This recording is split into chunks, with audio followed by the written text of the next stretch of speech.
We are live. Okay. All right. The message is already pinned for Discord. Cool. Sounds good.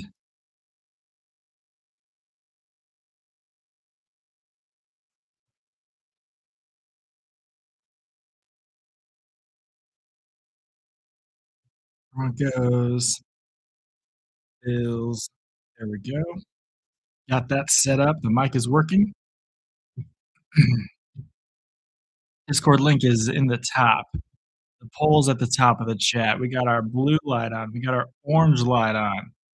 We got our scoreboard, other scoreboard. Make sure it's in the right spot. Make sure the camera looks good. We're all set to go. And I should move the mic over out of the way so you can see Overdog's my hoodie all set to go here. All righty. Got ready to get this show on the road. Pull up the Broncos game. We got it here. Boom. We're ready to get this thing going. All right. Let's see here.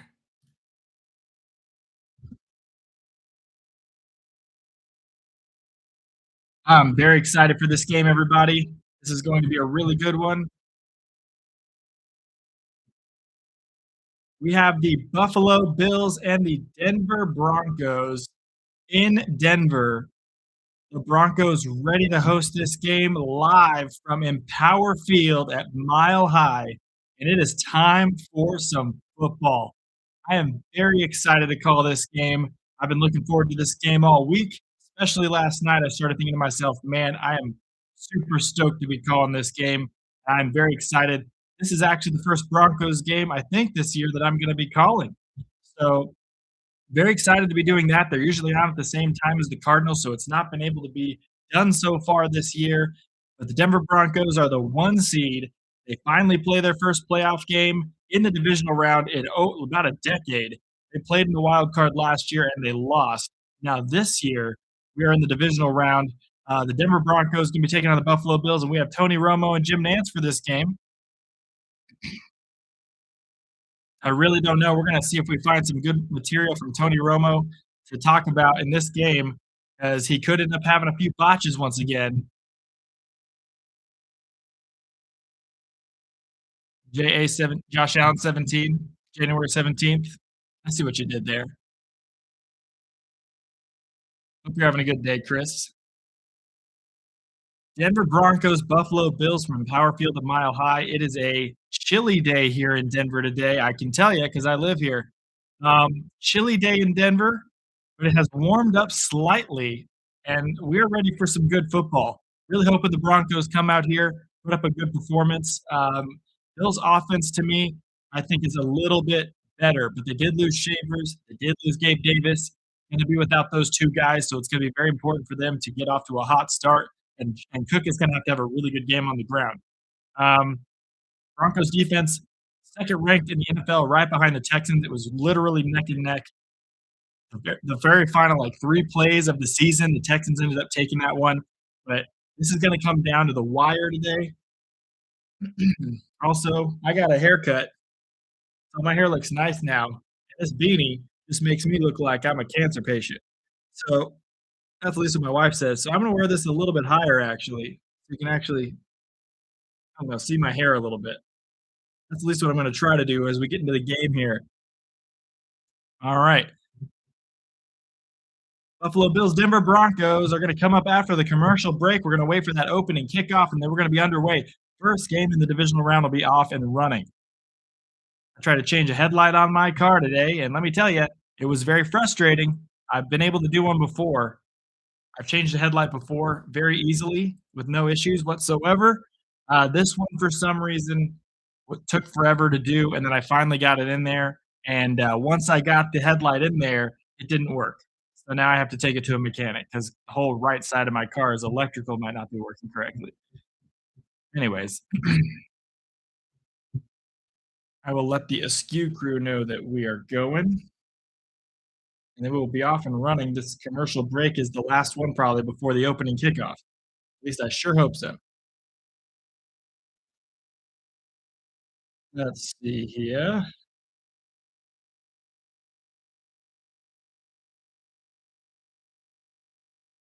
All right, we're gonna tag them in here. Let everyone pop in.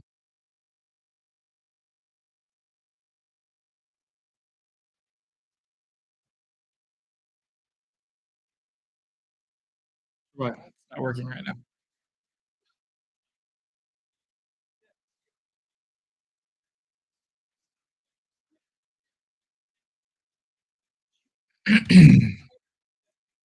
They got a new commercial here. That's hilarious. With Bradley Cooper, where he's talking about the Uber Eats and the food and stuff. That's funny. Oh yeah, I'm happening to be live today, Ethan. I'm gonna be live today for the Broncos game, and I'll be live for probably the next game as well. Pretty sure I'm gonna do both games. Um, let's get this beanie in a spot where people can see it. I have a nice new haircut. I think I'm just gonna go ahead and have the Broncos beanie be over here on the side because it's making me it doesn't fit my head right. There we go. We're gonna put this down. This will look kinda nice actually. There we go. Fully Broncoed out here. We're ready to get this thing on the road. Hope everybody's having a good day. I looked at some open houses today. I tried to change a headlight on my car. Um, that made me frustrated. So then I went and took a shower to try to relax and not be frustrated. And then I had to hop in here and make the thumbnail real quick and hop into the stream. So we're going to try to have hopefully the Broncos can cheer me up a little bit because the headlight did not work when I changed it. All right. Yeah, we got our blue light, we got our orange light. We're fully ready for the Broncos. We got the Overdogs hoodie on. We got the Broncos beanie sitting there, and we are ready for some football here today.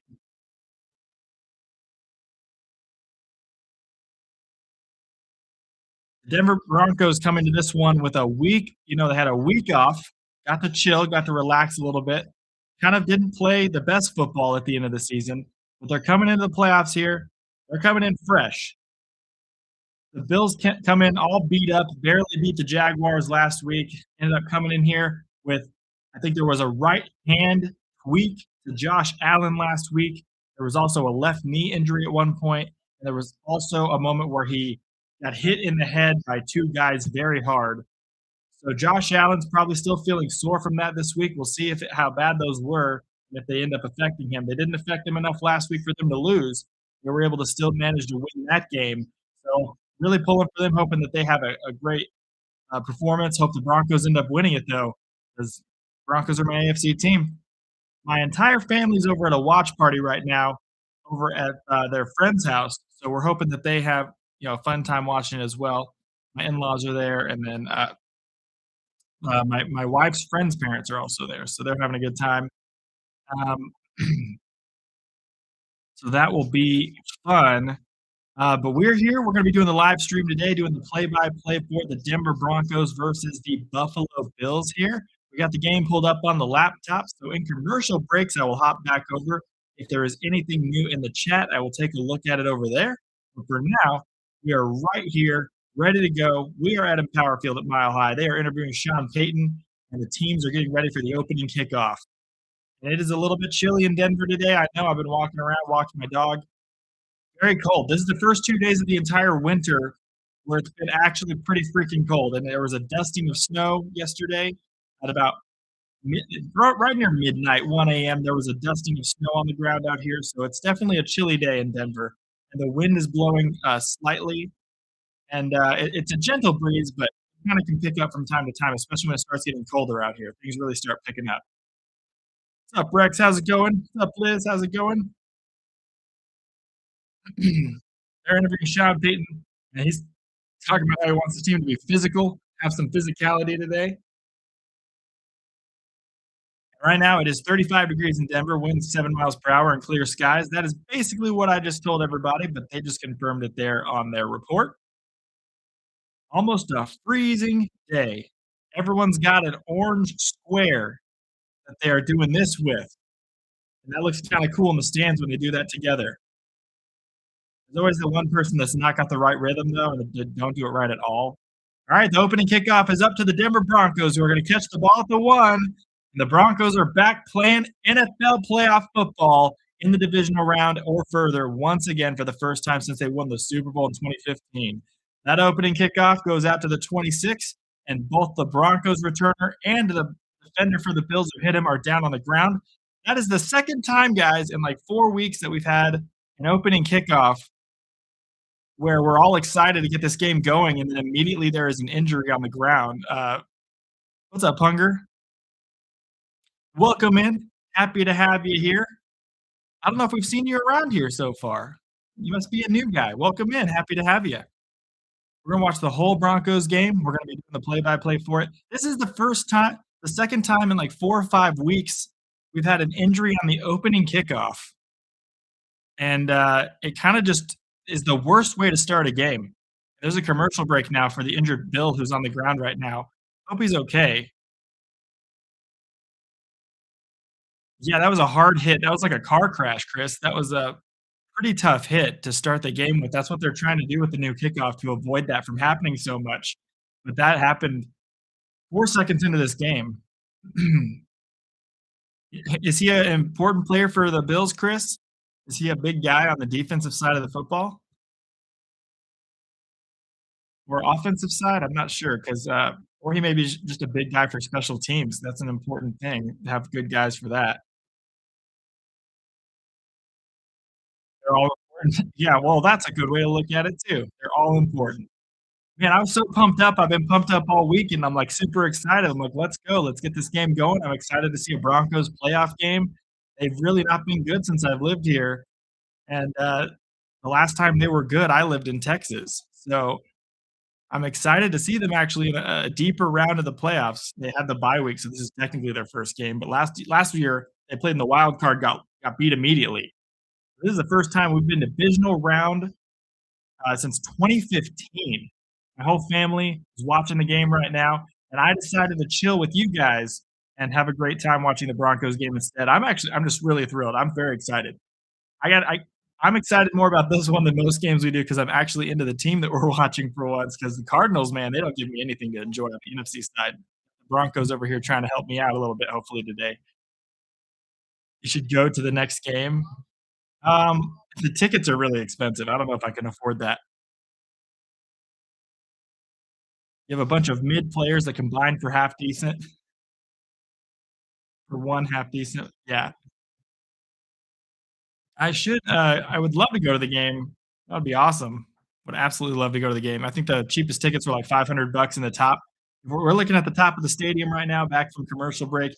The seats at the very top row were like $495 or something, if I'm correct. That's how much money they're going for right now. That stadium is completely packed with orange, completely sold out. And, yeah, I'm excited to get this thing going. The injured player's been taken off the field. We'll check on them, see if they have an update for him later on what happened to that guy. But he is off the field now. The Broncos are on the field, and there's a hair in front of my face.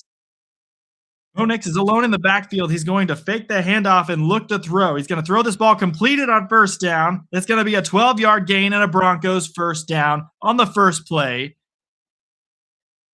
What a great first start here, 12-yard gain. Got to get that the passing game is the big deal today for the Broncos. Got to get that passing game going. Bo Nix has to be really accurate with his throws. They got to be efficient with their plays here. Bo Nix is going in the I formation on this next play. Got the fullback and the running back behind him. Looks like they might run this one to the right side. They're going to do that. I got that right. McLaughlin with the handoff. He's going to spin out of a tackle, try to find some more room, breaks another tackle, and managed to get 5 yards on a carry there. He broke 3 tackles for 5 yards. That was a really great run by McLaughlin. What's up, Lane? How's it going? Used to be Batman Arkham Knight, and you're reinstalling Forza Horizon 5? Oh, that's a great game. Forza Horizon is like it's like the game for people who enjoy racing games but didn't want to do just all the detail of Forza Motorsport, just the regular one. 2nd and 4, they gave him a 6-yard run on that play. Onyx is in the gun, running back to his right side. Not sure which running back it is. Looks like they might be bringing a blitz on the right side. Might be trying to motion someone over. Oh, getting good blocking, looking to throw. Bo Nix is going to pass this ball out, and it's going to be diving. Is that another catch? That is another catch. What a grab. Wow, he beat Taron Johnson in coverage. 15-yard gain for the Broncos. First down. Man, what a grab. Back-to-back great grabs by 13 of the Broncos. And they're moving the ball downfield quickly. They're at the 41 of the Bills already. Really good start to the drive. Got to keep it going. Quick pass out again, going to the same guy, trying to keep this thing going. And he caught it, and now he's like laying on the field, knocked out. That was about a 4 or 5 yard gain on the screen pass intended for him. And now he's laying down on the ground. Hope he's okay. Looked like he got a little bit shell shocked on that tackle. Didn't look like too hard of a hit. He just kind of went limp and fell on the ground. This is a bad start injury wise to this game. Hope he's okay and walks off pretty quickly here. There you go. He's walking off. That's Pat Bryant. He's been heavily involved. You can't have 2 catches and then get injured. Need you the whole game. You can always back me up about 10 to 20 seconds if you want, and then you'll be caught up. That's what I do when I watch streams, Ethan. Love Motorsport. You were getting #1 every race on Xbox. Nice. I used to do the GTA races online, and I would win a lot of those and was getting a lot of money for it because I'd bet a lot of money on the races and then win. And I'd get a lot of money in GTA 5. Looking to throw 2nd and 5. Bo Nix passes to the right side. It's going to be caught and out of bounds. That looks like little Jordan Humphrey on that one. I'm pretty sure that's who that is. We haven't called very many Broncos games this year because the Cardinals always play when they're on at the same time. But the Broncos, this is the first one we've been lucky enough to be able to stream. We started streaming for anybody who's new here, hanging out with us, like in week 10 or 11 this season. This is our first year on YouTube with this channel. So this is the first Broncos game we're doing, and we're going to do a lot more in the future. Bo Nix is in the gun again. It's 3rd and 1. First third down of the game here. Beatty might be out to the right side. I believe that might be Beatty to the right. He's going to hand it off to him. Oh, he's got to fake the handoff. Bo Nix keeps the ball, and he's going to get the first down. Another Broncos first down. Great trickery by Nix. Everyone thought the running back had the football. If he had given that to the running back, it would have been a loss of 2 or 3. Instead, Nix held on to that football. Really good decision by him to get that first down because the defense was all over the running back. At least you know what the next plays will be. There you go. Well, if you don't want to get spoiled, you can back me up about 10 or 20 seconds. You have the fastest GTA Online vehicle. Nice. Is that the Zentorno or is it the Adder? 1st and 10. 11 minutes left in the first quarter. Ball to 28. Bo Nix is going to drop back, looking to throw. Passes quickly down to the running back. Oh, it's going to be caught on the dump off. That's not the running back, but that is a dump off grab. And it's going to be RJ Harvey. It is the running back. Perfect. That's going to be a 7-yard gain right there. Makes it second. We're saying 2nd and 4, so it's a 6-yard gain. Ball might have gotten tipped on that one. Yeah, it did get tipped. He got hit in the hand right as he threw, and the ball also got tipped, and Harvey stayed with that and made the catch. Good play by RJ.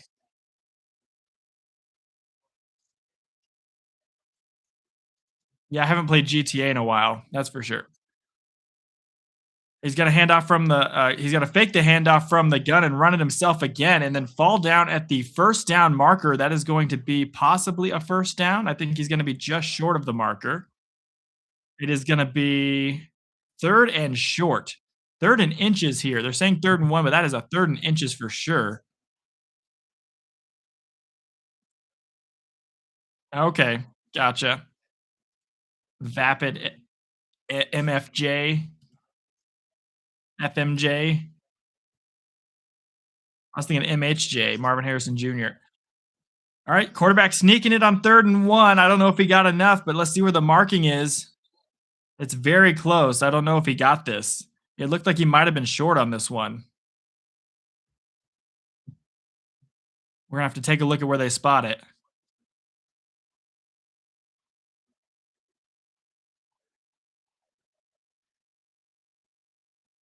They're doing a timeout on the field for a virtual measurement here.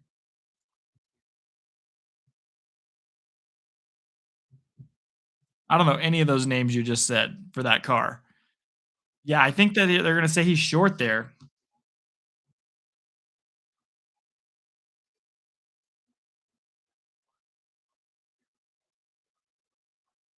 but, they're still waiting for the measurement, and then we'll get the actual call here.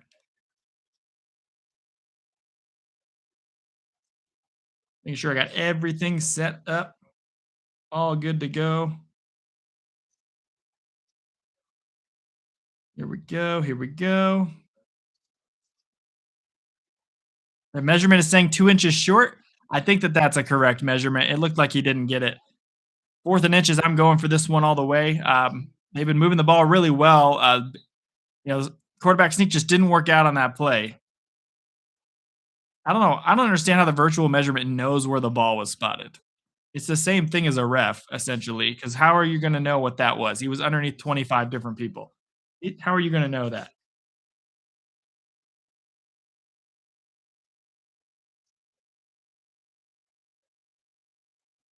You're saying the Zentorno and Adder are hilariously slow? The Adder was the fastest one when I was there. Once you got going straight for a while. Oh, another quarterback sneak on this play. First down, Broncos to the 14-yard line. They're going to keep this ball moving. It's 1st and 10, Denver. Really good play on 4th down. 9 minutes left in the first quarter here. They were not prepared for the quarterback sneak, it looked like there, because instead of stopping them, like they did last play, they allowed about 4 yards on that one. 1st and 10, Denver. They've had a long, sustained drive to start this game. They're wearing the blue helmets, orange tops, white bottoms. Bill's wearing the white tops and blue bottoms with the white helmets. Looks like someone almost jumped on the defensive side. They did throw a flag late. There is a fumble down, and the Bills are all over that one. I think the Bills recovered, but it depends on if the flag is on the defense. It looked like someone had jumped before the play on the defensive side of the football, which would mean that this would be Broncos ball still probably. Yeah, but that ball was recovered by the Bills on a McLaughlin fumble. Really terrible play by McLaughlin. You cannot fumble on your first carry of the game, especially in the playoffs here. But ball's recovered. I think that might be a neutral zone infraction or an offsides on the defense, which gives the ball back to the Denver Broncos. Offside defense. We saw it correctly. Dude, I got the eagle eyes, man, just like these refs. I called that.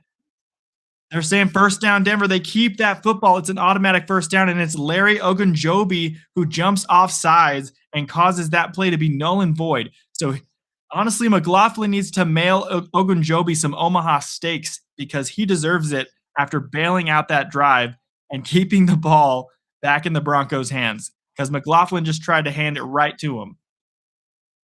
Okay.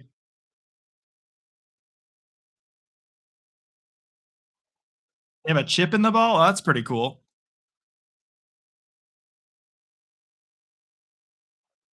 All right. Nix is going to try to run this one again. This time they're going to be all over it, and he's going to lose a couple. It's going to be 2nd and 7. It was 1st and 5. Now he loses one, they say, to 2nd and 6 here.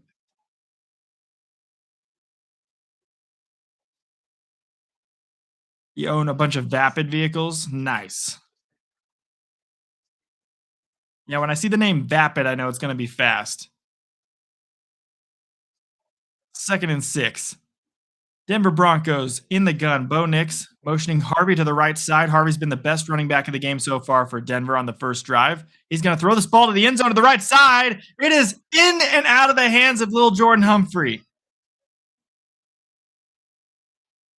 Lil Jordan with a gigantic drop on the right side of the end zone. He was wide open. The defender was 2 steps behind him. And you got to make that catch. This is the NFL playoffs. You cannot have balls going through your arms literally in any week. This isn't just a normal week, though. Any week, that would not be okay. Nix put it right on him. He floated that sucker in there, and then Lil Jordan could not make the grab. First incompletion should have been a catch for a touchdown and a perfect drive for Bo Nix and the Broncos. But that one's incomplete. Now we have 3rd and 6. Looking to throw the left side, and that ball's incomplete. Was trying to get it to Evan Ingram.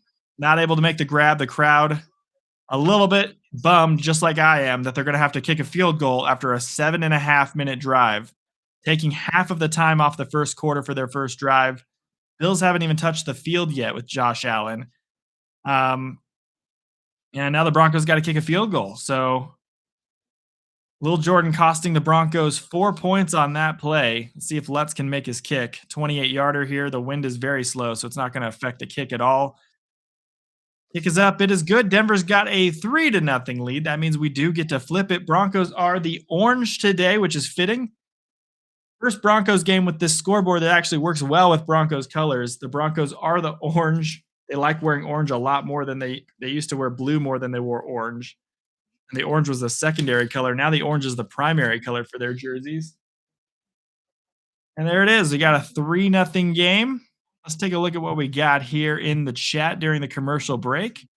Gold Front's already upset. What's up, Desi? How you doing? Someone likes Ford, buying mostly vapid. Lol. It's a base decision.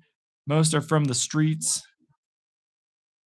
Let's see. Some are free. You have new profile picture question mark. Yeah, Desi has his Seahawks profile picture for the playoffs. Love it. Absolutely love it. Everyone chill with me while the commercial break is on. I'm going to run and grab something real fast. I'll be back before the commercial break's over.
Nailed it.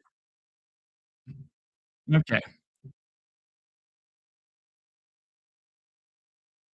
This photo of a Seahawks light you found on Amazon. It's nice. You thought it looked different from the one you had been seeing. Yeah, I think the other one looked like a Terraria picture or something. It was something like that. It was like Mario or Minecraft or Terraria. That's what it looked like. Okay. Coming back out of commercial break here. Broncos have a 3-0 lead after taking half of the first quarter on the first drive. Really would have liked Lil Jordan to make that catch on the right side of the end zone. We're gonna get to see this number 2 in the entire country Broncos defense out on the field against Josh Allen and the Buffalo Bills here. So it's very interesting to see. This first drive for the Bills is gonna be very telling to what kind of game we might end up watching today.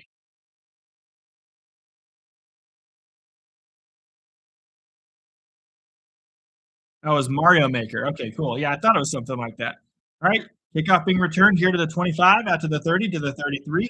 That's where the Bills get the ball. Josh Allen and those Bills beat up after last week's game, but here they are.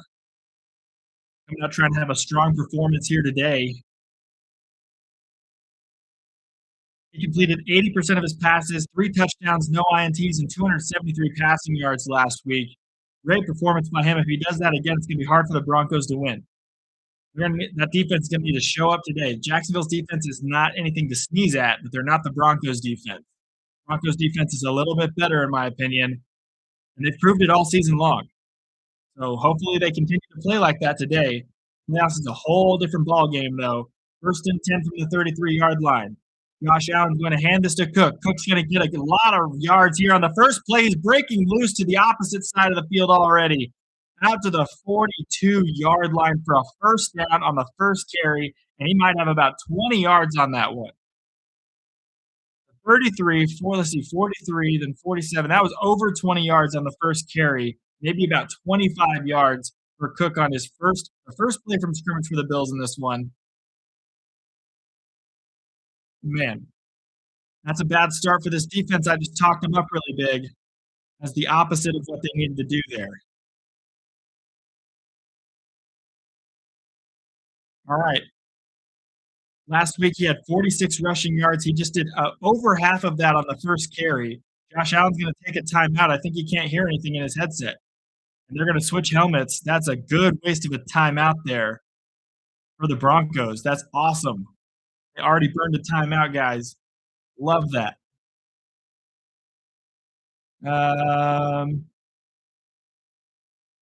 Let's see if Darnold was going to start or not. I bet you, like, there was no way Darnold was not going to play. I'm pulling for the Seahawks tonight, Dusty. So you come watch the game with me. We'll root for the Seahawks together tonight. If he doesn't, you're worried about because Drew Lock is I think he's not the worst to be the backup. I really think that they could pull off an upset with Drew Lock if they had everything locking on all cylinders, no pun intended. If they had everything locked down. But I think, it's better that Sam Darnold is starting. We'll see how he does with that. I think it might have been an oblique strain or something he was dealing with because it was a side pain. Cook's going to get a toss play here on 1st and 10, and he's going to get another 10-yard gain. He's got 35 yards on 2 carries and another Broncos down on one knee. They're going to have to take an official's timeout here for an injured player if he can't get off that field, and that's Pat Surtain. Pat Surtain's right arm is dangling down to his side, and he is dangling that arm like he can't feel anything in it, and he is trying to wiggle it around. Let's see what happened here. Cook ran right into his right shoulder. I sure hope his shoulder didn't dislocate there. Oh, man. I really hope that didn't just happen.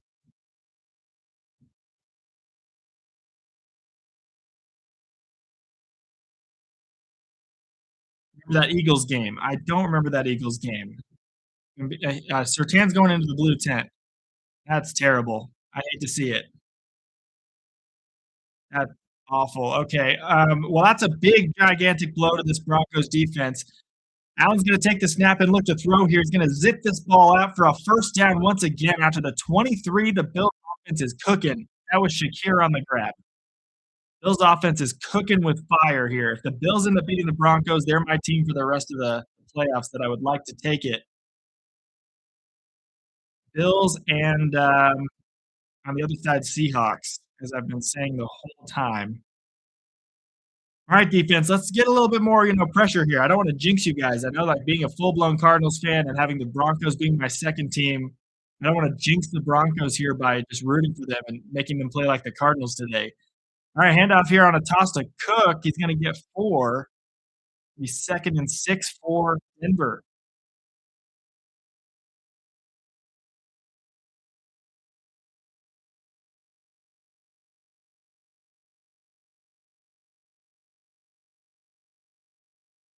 All right, the Broncos set a franchise record this year with 68 sacks. They're going to need to try that today with Josh Allen. They're going to try to get to him. Allen's all alone in the backfield. Ball's at the 18-yard line. They're in the red zone. 2nd and 6 here. You have 5 receivers spread out in the formation, and they're going to do a quick screen out. This might be Palmer. It's going to be a catch for almost a first down, like 5 yards there. That's Cooks. Brandon Cooks on the catch. He's been such a weapon. Guy who can come in here and help fill in the gap that Gabe Davis and Shavers are going to leave. He's been a really good stopgap piece for them. And I mean, just out of nowhere, we thought his career was over, and all of a sudden he's coming back and doing all this amazing stuff. You're talking about the Seahawks Eagles, where the Seahawks won. Drew Lock was starting QB that game. Yeah, Lock's had a few good games in his career. He'll either have a shitty, it's really bad or really good game. It just depends on how he's feeling that week. 3rd and 1. They're going to probably quarterback sneak this. You got to go heavy up the middle. They might be just running this straight forward. Yeah, they are. They're going Josh Allen, and they probably got it. I think he has enough room there. He's well beyond the first down marker. They haven't blown the damn whistle. Took them way too long to blow that whistle.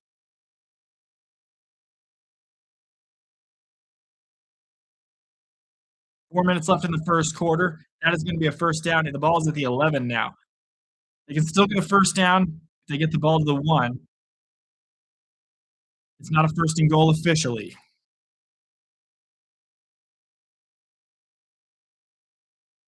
Yeah, that took a while for them to blow those whistles on that quarterback sneak. Took way too long. Josh Allen's getting beat up over there. Josh Allen's one of the toughest quarterbacks in the league. I mean, he's been proving it last few weeks.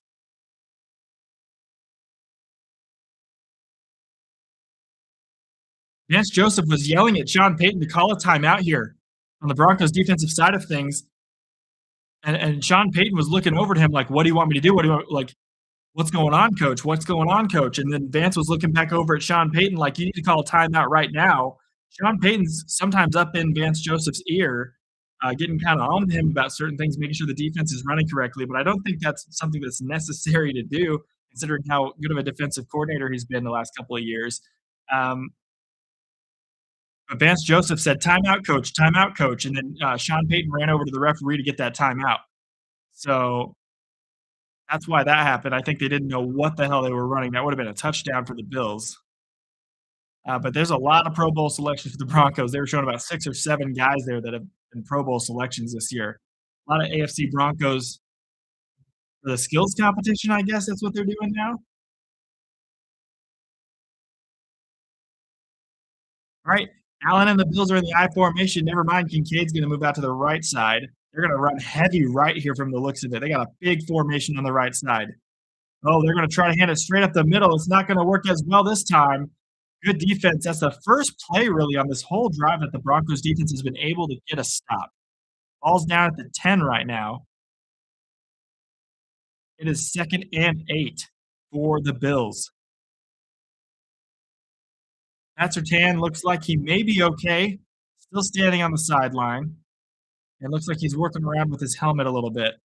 Hopefully he can get back out on the field. Just his presence on the field alone is going to change the way the Bills run their play calls. Bills have 8 yards per play so far in this game. They need to slow them down a little bit. Quick pass out here, going to be caught for a couple yards. Good tackle immediately by Singleton. And that was Shakir again on the grab. Shakir has been such a target for Allen, one of his favorite guys to go to. This is a big third down here, Broncos defense. It's third down, and the stadium is rattling right now with a thunderous – they're stomping their feet. They're doing the thunderous stomp. The horses are stomping.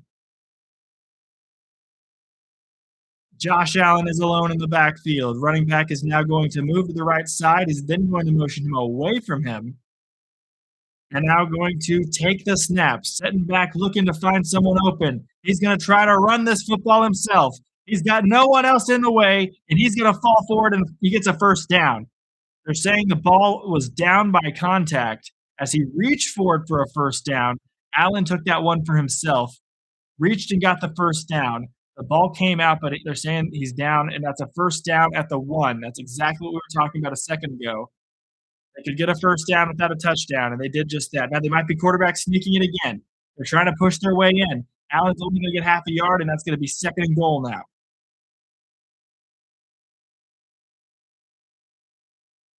They did not – okay, so even the CBS crew was confused. They didn't have the down marker there because they were showing it as a 4th down on the field, but the CBS crew had it down as first down and goal. So now we're going to get that corrected. That quarterback sneak solves that anyway. It's 1st and goal now. That was down by contact, no fumble for sure. They're showing the replay of the Josh Allen scramble. It's now 1st and goal from the 1. Now they got a lot of things they can do to get a possible touchdown here. Hand out to Cook. From the gun, he's going to lose a couple of yards. Down back to the 3. 40 seconds left in the first.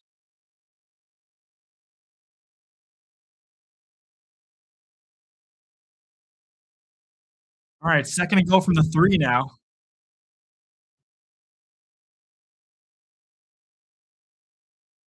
This defense has been really good in the red zone, keeping teams from scoring. They got to do that today. Josh Allen's going to try to make it as hard as possible on him.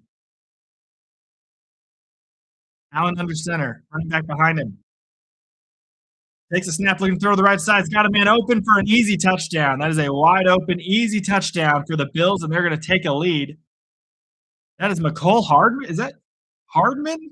McCole Hardman. If we hadn't had enough seeing him with the Chiefs at this point, now seeing him here with the Bills once again in the playoffs causing damage. I haven't even heard his name called all season until just then. And the Broncos are going to be trailing 6-3. Wait for the extra point here. Prater's going to come out and try to boot this in. He is out on the field. Prater played for the Broncos for a little bit, and he's a good kicker. Now today he's going to be able to kick it even further. That ball is easily up and good. All right, it is 7-3 Buffalo. And we're going to get to flip it, a begrudging flip, as Casey would say. Casey would say a begrudging flip, and she'd be right. We're going to begrudgingly flip it. Let's take a look at the stats for the teams in the first two drives of the game. Bo Nix, 5 of 7 for 42 yards. Should be 6 of 7 for more yards and a touchdown. He had a really good first drive. He also was the leading rusher with 5 carries for 11 yards. Pat Bryant has 3 catches for 32 yards and is the leading receiver for the Broncos. Allen, as we just said, 3 for 3 for 19 yards. James Cook, 5 carries for 38 yards. And Shakir is the leading receiver with 2 catches for 14 yards. That are the stats. And we get a Bills celebration here for the Bills supporters in the chat. Touchdown, Bills. He looks like he's enjoying the game so far. Look at that smile. Yeah, he's happy. He's having a good time. He had a couple shots before the game, though, so that's probably why.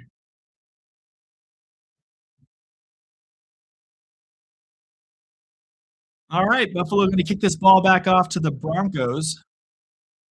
And then we're going to see if the Broncos can get a touchdown on this drive. They had a field goal only on the last drive. Got to be better than that. There's 5 seconds left in the first quarter, and then we will have a commercial break for the end of the quarter. Let's see what play they run here. Maybe just a handoff and then a commercial break. We'll see if they pass on first down or not.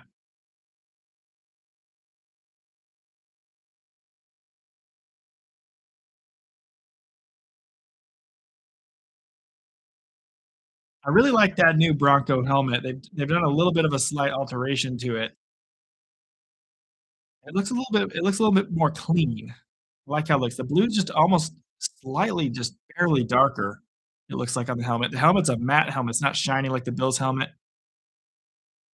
That's probably what the main thing is. They made it more of a matte kinda look on the helmet, not as shiny. And then the orange top. All right, they're going to try a handoff, and it's a fumble on the handoff. Nix is going to get the ball, who bounces back. He's then going to throw it. It is incomplete. What a sloppy play by Denver. 2nd and 10 after the commercial break. That is the end of the first quarter. That was a crazy play to talk about. It was a handoff. They were trying to hand off to Harvey. Harvey couldn't handle it, and then it fell on the ground. Ball then popped back up in the air. Nix caught that football and then quickly tried to zip it to Adam Troutman, who then was not anywhere near where the ball ended up getting thrown. That ended up being almost a flea flicker of sorts, the weirdest flea flicker possible. And Denver is not off to the hottest of starts. Looks pretty sloppy right now. Holy crap, that's good sports. If you look at his quick chat, it is absolutely popping off right now. And he doesn't look too happy. Just like we talked about Tom Grossi during the Green Bay Packers game, we're talking about that's good sports. The biggest Broncos streamer that there is. He's currently streaming, watching this game as well, and he doesn't look like he's very happy right now. He looks a little bit concerned. I'm also going to pull up Cold Front Sports as well. Pull up our friend Cold Front. Hop in and say hello to him really fast in the commercial break as well. And we can all go hop in and say hi to him during a halftime if we want. Cold Front Football. I forgot. Bills popped up immediately, so that's a smart name that he has. I'm on the wrong account over here. I gotta switch accounts. You go to the correct account, then I can get over to him. Cold Front. There he is. It's live on him. He's watching the game right now. His boys are watching the game right now. I think he stepped away for a second.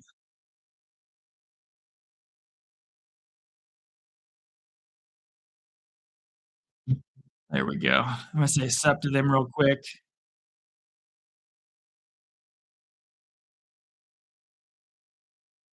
All right. Bada bing, bada boom. We got 12 people in the chat right now. I hope you're having a fantastic day, everybody. We're watching the Broncos game, Broncos versus Bills.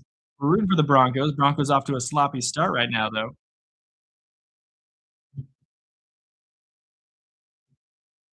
Let's make sure everything's muted that's not the game.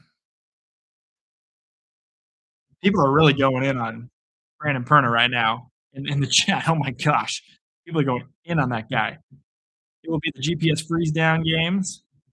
Hope everyone's having a great day. Yeah. A lot of people are going to be talking crap in Perna's chat. Yeah, someone said, surprised, not surprised y'all are frauds already.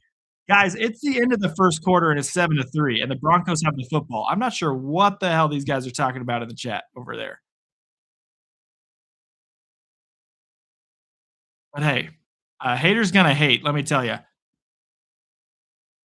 15 minutes left in the second quarter. We're waiting the first play. Nix is gonna get the ball. He's getting pressured, looking to throw. He's gonna throw this ball away. And they're saying no intentional grounding on that one. And to make it a quick 3rd and 10, 5 seconds into the second quarter. A lot of numbers we're saying right now. Trying not to tongue twist myself. Yeah, someone called the Broncos frauds in the chat over there. I was like, game just started. Someone said they had no chance. Someone said Humphrey was wide open, by the way. We all saw the play. We saw Humphrey drop the touchdown pass, guys. This will give me good talking points, though, since he's watching the same game. I can look at his chat, see what they're talking about, and talk about it. All right, quick throw out. Diving grab, potentially by Sutton, but they think they're going to call this incomplete. That's the first time we've called Cortland Sutton's name all game long, and it's going to be an incomplete pass and a 3 and out here. Yeah, that was a good try by Sutton. He tried his best to get that ball. I mean, honestly, you got to catch that if you're the number one receiver on this team. Number one seed, number one receiver. 4th and 10, quick 3. That's a quick 3 and out for the Broncos. You can't be doing that. Oh, what's up?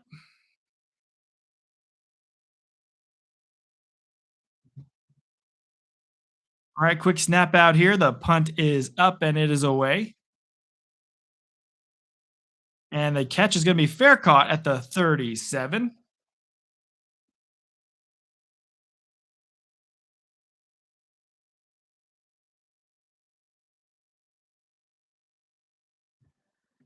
All right, everybody, we're on commercial break right now. Bill's going to get the ball back right after that. Everyone have a great time in the commercial break. Hope you're eating pizza or something with your friends. During clickbait yesterday or day before, someone donated $500 just to go in on how bad the Packers are. Hey, I'll take it. If they were going to go in on the Cardinals, they can give me $500 while they do so. I'm perfectly fine with that. They can go in on the Broncos too if they're going to give me $500. You can say whatever the hell you want. I mean, to an extent. You can say almost whatever the hell you want if you're going to give me $500. And I'll be like, good day to you, sir. Have a fantastic day. Yeah, hope everyone's having a good day. Taking a look here. Broncos been a little sloppy so far to start the game. Sloppy, sloppy, sloppy. Can't be doing that. Not doing too good right now. So they got to get this thing going. Otherwise, the Bills are going to take advantage. The Bills are going to get the ball back here after this break. And then, unfortunately, I feel like that they're going to score another touchdown here.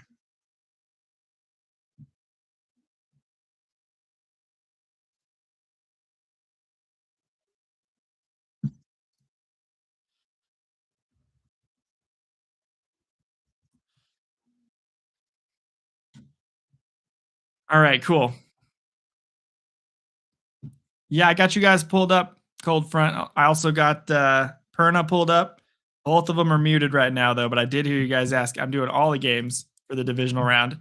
Love your camera. It's looking great, dude. Your camera's looking awesome. Your mic's looking awesome. Cold Front got the new camera. That blue Yeti. I see that blue Yeti. I see the blue. That's looking very cool. Love it. All right, we are at the commercial break right now on CBS. We have the CBS commercial. That means we're coming back out of the break right after that, and then back in to the football game, which we will see if the Bills are going to punch in a second straight touchdown on the Broncos. They moved the ball with really good ease, really big ease. I mean, it was not hard at all for them to move the football in the first drive. Broncos defense did not look like the number one defense in the NFL on that first drive.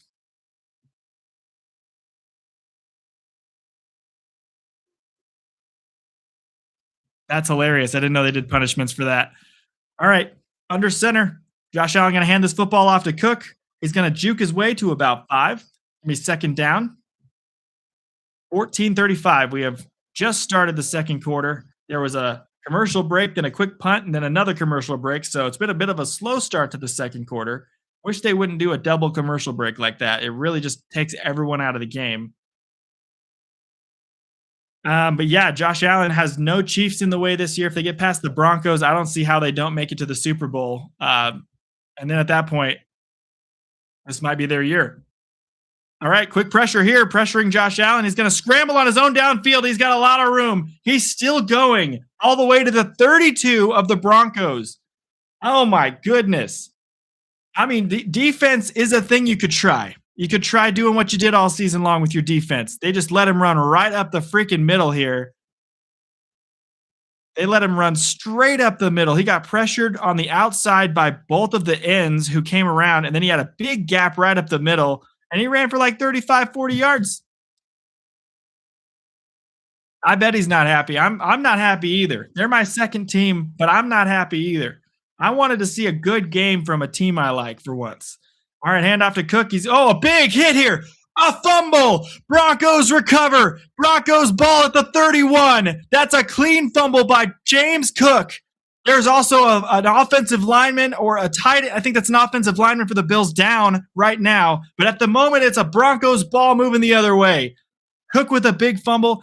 That's a big fumble for McLaughlin that was taken away from the Broncos earlier. But Cook now with a big fumble, and that is a bad play.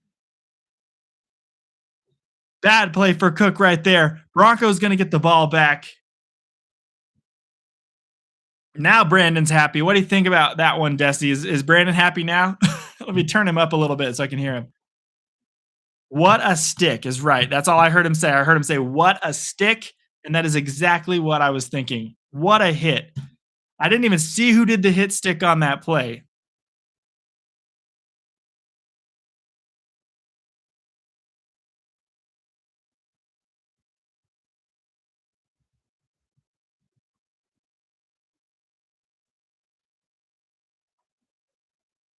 I think we may be ahead of Cold Front. I feel like he's a little bit behind on the game. Maybe not. Maybe not. Cold Front up to 128 subs. Absolutely awesome. Really cool that he's got those people watching. We have 9 likes in our stream, though. The most important thing on our end is our stream, not Perna's stream, not Cold Front. It's our stream. And we got 10 people watching. We got 9 likes so far. Liking and subscribing is free, everybody. Welcome in. Hope you're having a great day. Just know that we're happy to have you here. Hopefully, you're having a great time with your friends or family. I've tried this new Pepsi Zero Sugar.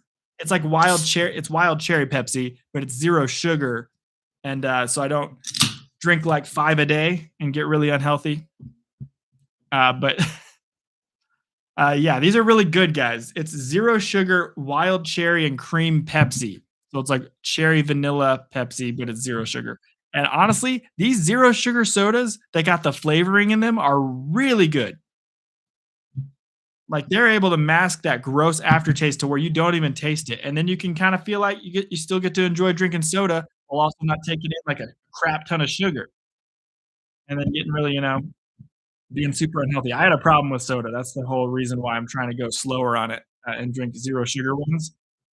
I was drinking in high school, like if I didn't drink at least 2 or 3 sodas a day, there was something wrong. I was down in that stuff. All right, we're still on commercial. We're about to head back from it any second now, so we're just waiting for that. And then we'll get back to action. James Cook hanging his head on the sideline, but he shouldn't be hanging his head. They're going to need him for the rest of the game. And they're looking at McGovern in the blue tent right now. He seems like he's walking okay. They're going to have to see if he's hurt or not. Broncos after the sudden change. McLaughlin with the handoff. He's going to get 13 and a first down to the 44-yard line. Denver Broncos, a lot of grass in people's helmets so far in this one. This has been a game where people's heads are hitting the ground and sliding quite a bit. That's happened 2 or 3 times already where you've seen some grass in someone's helmet.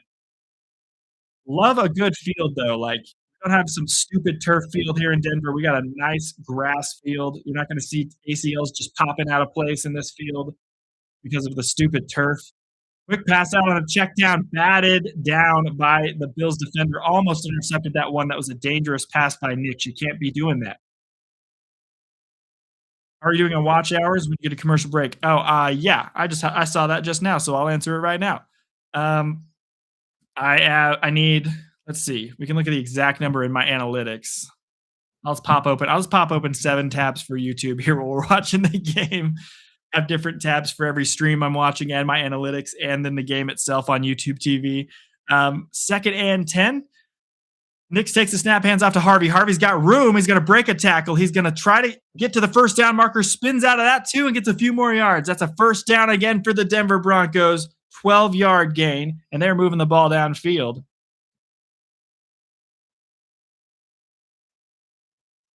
Yeah, so let's see. Hey, Liz, welcome back. Found a Seahawks Decanter 3 on Instagram. And give you a link. Oh, that's awesome. Let me know if you find any cool Cardinals or Broncos gear, Liz. Send me the link. I'll buy that stuff. All right, Nick's trying to scramble on first down. He's going to get a yard here and run to the out-of-bounds area, but he kind of fell awkwardly. Looked very silly on that play. Surtain, I think, is still in the game. Is Surtain out? Did they announce that Surtain is out? I feel like Surtain, someone was saying he's not in the game for the rest of it, but I feel like he was coming back into it. He was dangling that shoulder down, but then he was standing on the sideline like he was ready to come back. 2nd and 9 for Denver. Nix takes the snap. He's looking to throw, going to pass it to the middle of the field deep. He's got a man, and it's caught. First down, Marvin Mims to the 16-yard line, and that's a Denver first down. Found a hole in the middle of that defense and made it happen. Exploited that secondary. Right, barely. Good touch on that throw right over the top of the jumping defender, trying to make the grab. And then Poyer as Bishop, actually, with the hit. I've been playing Madden so much, and Poyer's on the defense, and I'm so into it. Nix looks like they're going to run to the right side here on the formation. They are going to run it off that direction, but he's going to lose 2 yards on this play. Harvey on a 2-yard loss. Good play by Bosa on the defense on that play right there.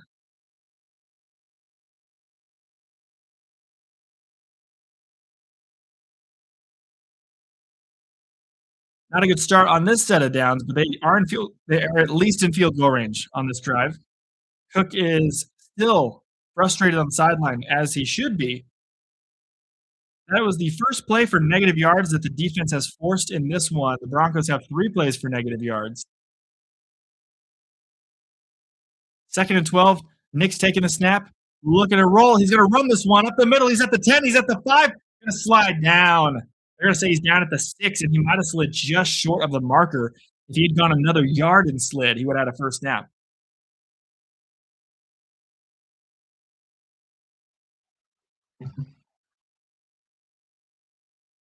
Derek's getting a little more concerned. He just told me. He whispered in my ear. He's getting a little more concerned about what's going on right now. He really wants them to punch this in and not get a field goal. Can't give the ball back to the Bills. If it weren't for that fumble, I think the Bills would have made it 14-3. I really think so. If you get 6, Bills make it 14-6 probably. You got to get a touchdown. They're going heavy on the right side again. He's rolling out to the right. He's going to pass this to the offensive lineman for a touchdown. Who is that? Touchdown Broncos. The first one of the game is an offensive lineman. Touchdown Frank Crum, the offensive tackle, catches the pass and then bulldozes his way in. We've been seeing this from a lot of teams using their offensive linemen as eligible receivers downfield and then throwing the ball to them on quick screens and watching them just bulldoze people. We saw the Bengals do it against the Cardinals earlier this year, and that's Crum going to punch his way in for a touchdown. Wow. Frank Crum, the big dog, Hubba Bubba, big boy, working his way into the end zone for a touchdown. What on earth? That's crazy.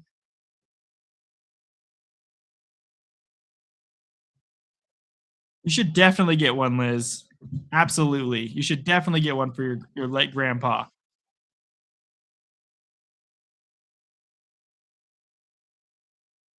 If it makes you feel good, then get it. Denver has the lead, everybody. We have our Broncos celebration. Hell yeah, we got our Broncos celebration, everybody. Touchdown, Broncos. Woo!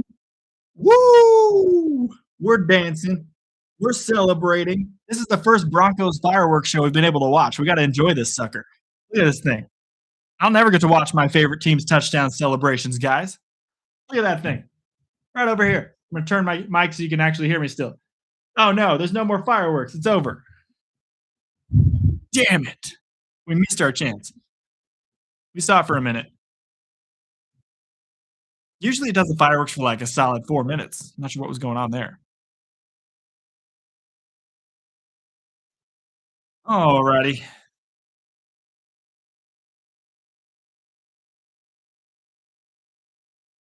Yeah, so everyone calling the Broncos frauds, you can just shut your mouth. Both teams deserve to be here today. Both teams. Let's jump through our stats. Both teams have had the ball twice now. Josh Allen is 4 of 4 for 23 yards. James Cook, 7 carries for 43. Josh Allen has 4 scrambles for 34 yards. Shakir has 2 catches for 14 yards. Brandon Cooks and McCole Hardman are the only 2 with grabs other than that.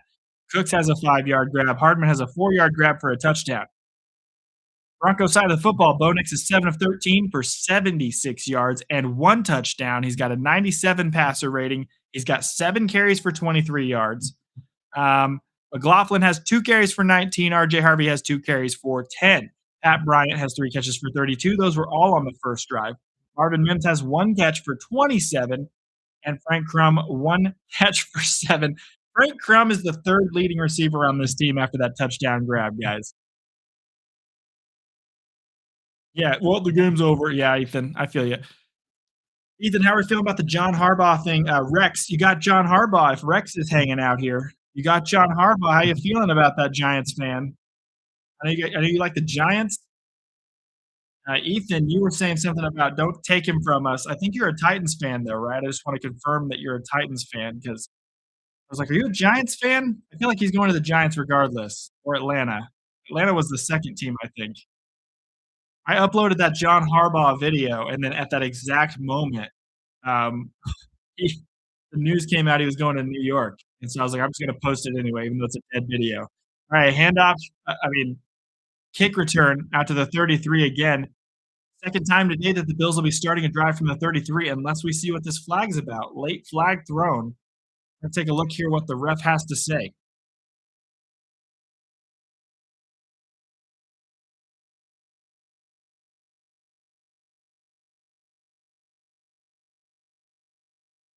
Illegal block in the back.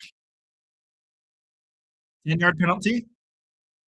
Awesome. Okay, that's going to help out the Broncos. That's moving the Bills backwards 10 yards. So the ball will be around the 23 instead of at the 33. I wonder if the Bills coach is a guy who may get fired if they lose today. This is another situation, kind of like a Matt LaFleur, John Harbaugh, Mike Tomlin. Like you make the playoffs, but you've been underperforming. Like your expectations are a lot higher than that. You've been underperforming early in the playoffs every time you make it. Or the Bills have made it further. They've made it deeper sometimes, but they just can never seem to get the job done. I wonder if he gets fired if they don't make it this year. If they don't win this game.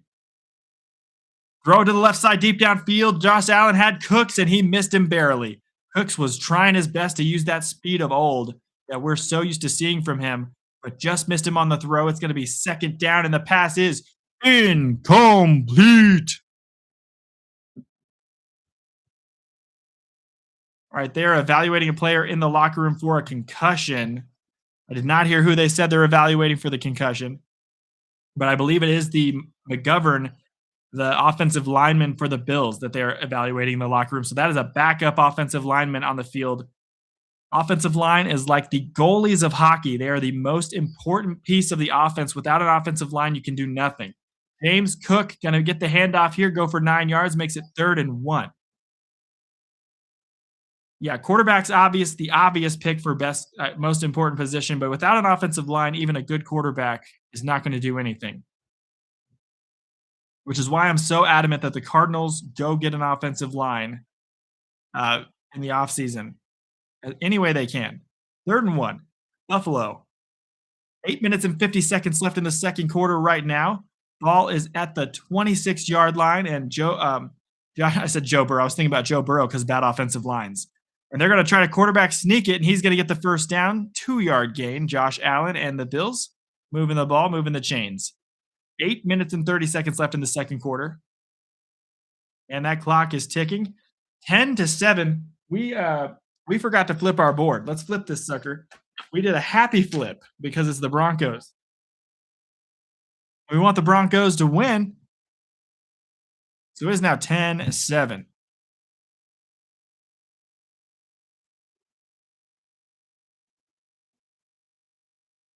All right, Josh Allen, and take the snap here. Hands off to Cook. Cook running the ball forward about 5 yards. Make it 2nd down. Ball's at the 34-yard line. They're moving the ball a little bit slower than they did on the first drive.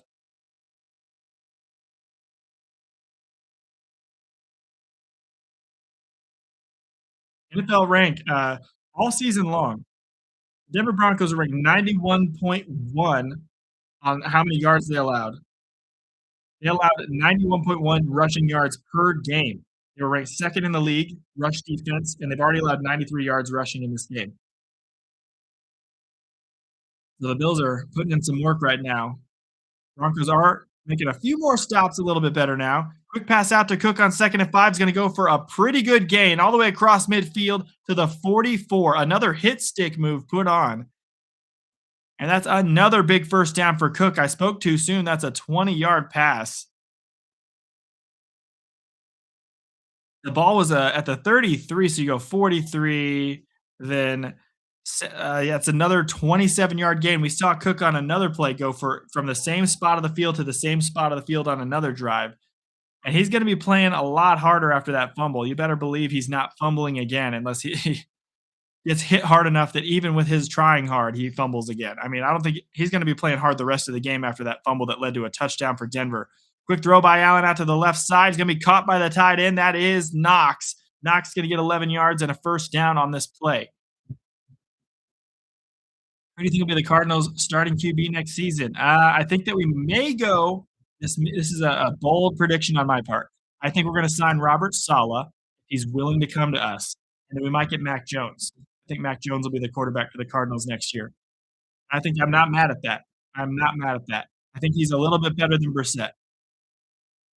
And he's shown that he's really good in a good system that works with what he is good at. He was winning really good games with the 49ers this year. And if you put him with McBride, put him with Wilson, get a couple pieces on the offensive line, and then bring Mac Jones over, I think we're good to go for a little bit better of a team next year. Josh Allen going to get pressured 1st and 10. He's going to go down. That is a sack. Broncos defense, who had a franchise record 86 sacks this season, just get their first sack on Josh Allen right here. He's a fast quarterback too. I guess he just did not see that coming. It came in, closed in on him too fast. He had nowhere to go, and he goes down. Great play by the defense. That was Roach, who's had a pretty great year. I would change my last name if my last name was Roach, though. I'm not going to lie to you guys. I would change the last name I had. Josh Allen looking to throw quickly out to Shakir. It's on a screen pass and caught. Going to go out for all the way down to the 30. Let's see where they spot this and see what they're going to mark it. It's going to be 3rd down now. 3rd and 10. Big 3rd down. Hold them to a field goal here, and you still got really good chance to take full momentum back in this game on the next drive. If you can make it 17-10 with a touchdown. Prater's not going to miss the field goal, though, regardless. Prater is an automatic kick. Bronco trying to get everybody super excited right now. It's 3rd and 10. The first down marker is at the 20. Josh Allen's alone in the backfield. Takes a snap. Thrown to the left side. He's got Cooks. Cooks is going to catch that. What a grab by Cooks. This guy does not age. He's at the 15. That's a 15-yard completion and a first down for Buffalo. Brandon Cooks is the ageless wonder at receiver. Look at this cut to the outside. What a grab. Roach is a good horse. Gerald's horse. Oh, Roach is Gerald's horse from The Witcher. I need to play that game. I just never can get past the intro and get into that. I get bored. I know everyone says it's like the best game ever, but if I get into it, I probably like it a lot more.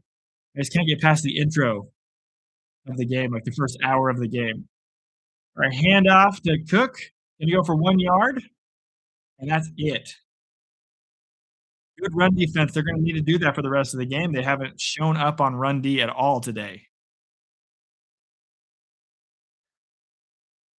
Brandon Cooks is the ageless wonder, man.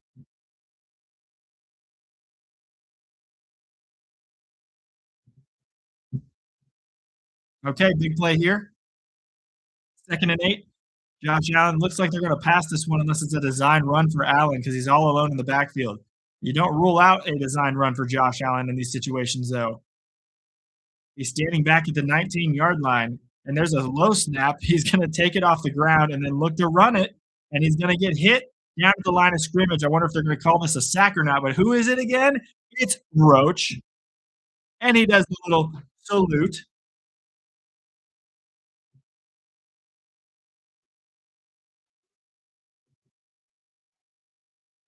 Let's go, Broncos.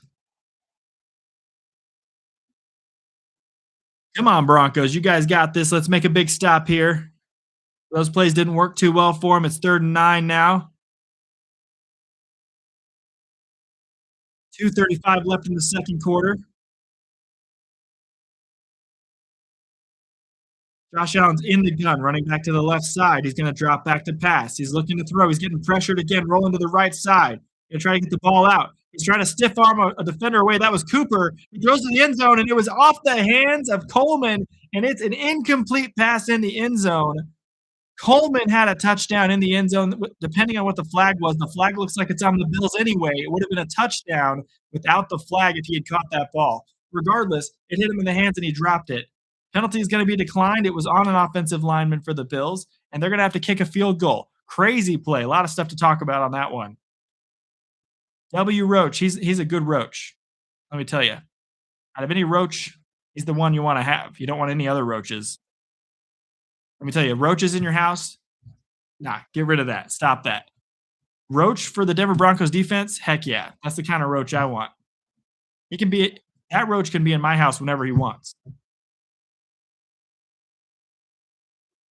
Or Roach the horse. He's also welcome. Not in my house. Raiders kick is up and it is good. Makes it 10-10. Buffalo has tied the game.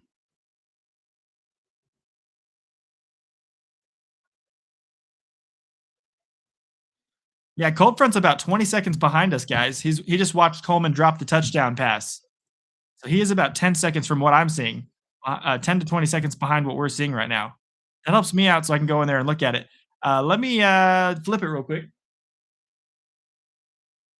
We're going to do a flip. But also, everybody, just to let you guys know, after the football season's over, I'm going to start doing a members-only live stream once a week for like an hour where we hang out and talk about whatever. Nothing football related because it's members only. Just talking about whatever on the channel. And it will be members only to come on in and hang out and just talk about whatever the heck they're feeling. Remember, you can also gift memberships to anybody in the chat as well that is hanging out here. And they can come hang out. I've got my backup screen. Don't give my backup screen a membership. I don't know if you have control over that, if anybody wants to do that. Casey's going to be here for the 49ers game. I know that for sure. Casey's not here right now. Casey's not here. Minimal's not here. Lacey, I think, and like Liz also is not here right now. I think Liz is hanging out with her Dolphins person that she watches as well. Anyways. Yeah, right now, to answer Ethan's question from earlier while we're on commercial break, I just want to say that Looking at my analytics here, and it shows my hours, my watch hours total of valid watch hours. This is from 5 it updates every 5 days or whatever. It tells me what 5 days behind we're at right now. So from 5 days ago, we have 3,542 valid public watch hours right now. And if I know math, which I don't, that means we need 458 more watch hours.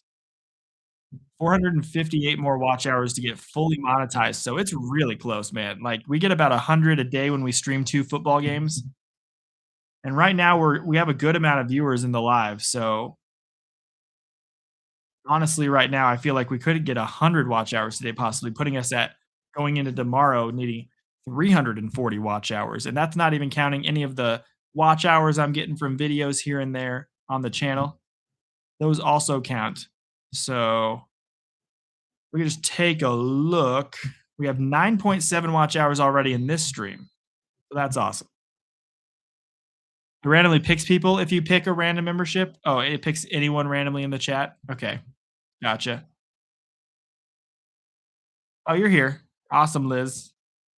Cheese puffs? Why are you always eating something amazing? My gosh, I'm so jealous. I had a protein shake for lunch because I'm trying not to eat like I want to eat right now.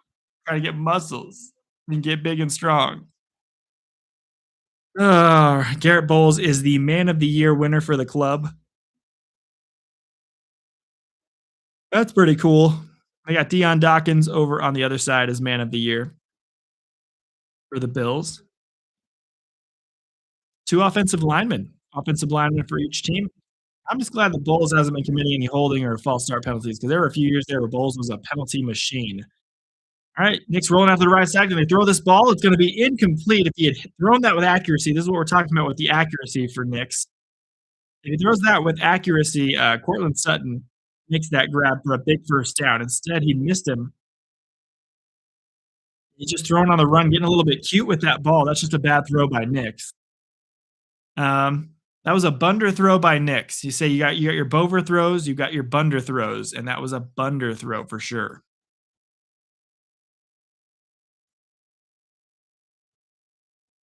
All right, we're watching the next play here. 2nd and 10, balls at the 30-yard line. We got one more play and then 2-minute warning break.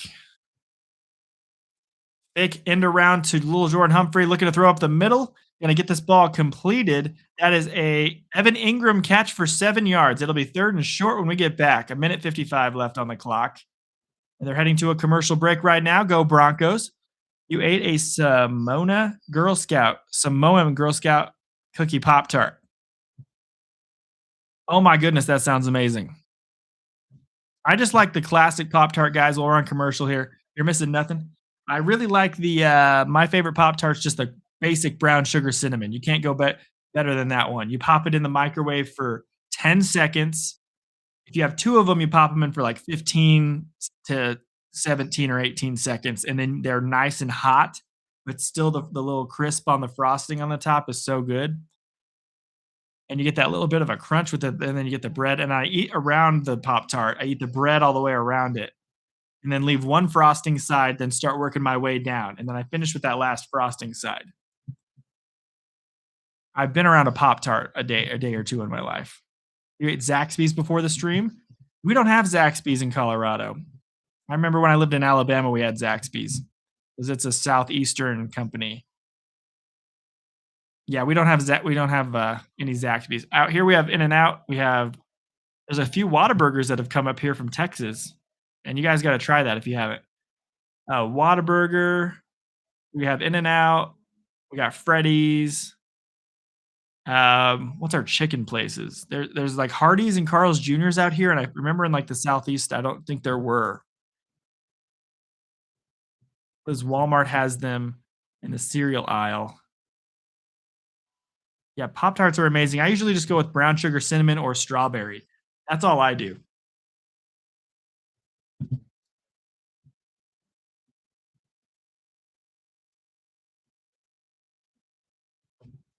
All right, we'll be getting back from the commercial break here quickly. 113 people have come in here to hang out with us so far in this.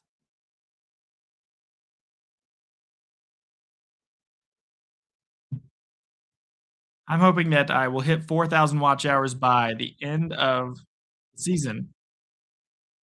Pretty sure we can do it by next weekend if we get 100 watch hours today and 100 watch hours tomorrow. Then we'll need 240, and then if we can get 100 watch hours, I mean, for conference championship, there's only 2 games, so if we get 100 watch hours there, we'll need 140. If my videos are pulling in a good amount and I'm making a good amount of them that are doing decent, then I think we'll hit it by the Super Bowl. And then after the Super Bowl, I'm gonna make a video, where I watch all of the Super Bowl ads, and then we rank all of the Super Bowl ads. At least I will rank all of them, and then you guys can tell me how wrong I am on which is the best Super Bowl ad. I usually like the really dumb ones, though, like the Doritos or the Mountain Dew commercials, so just bear with me there if you don't like those commercials. And then you guys can all vote in the comments too. I did one of those last year on my other channel that I had on YouTube, but I'm actually gonna do it on my sports channel this year, and I think that'll be a good one to get some watch time too.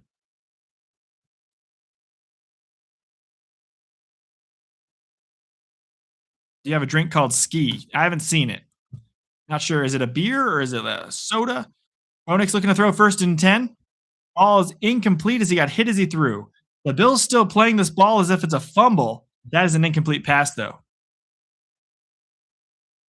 That is going to be an incomplete pass. I'm not sure why they play after there's no whistle for so long. I mean, they're not blowing whistles. I like it when there's a chance. Oh, man, that's a big boy right there. They're, sh- they're showing that belly jiggling all around for the defensive tackle Walker trying to get over there. That's distracting. They're saying it's an incomplete pass. We all knew it was an incomplete pass. We just had to wait for the ref to tell us it was an incomplete pass. Thank you, ref. Thank you, ref. Now we'd like to watch the rest of this football game. Yeah, Bonix got hit as he threw. Very clearly a forward pass. We're waiting for the next play. Denver trying to take the lead back before halftime. Minute 28 left on the second quarter clock. You can see that on my scoreboard, though, as it updates. It's a few seconds behind what happens in the game. But it is pretty quick to update. So if you see me not answering you on how much time is left, just take a look at that scoreboard and it will give you the answer.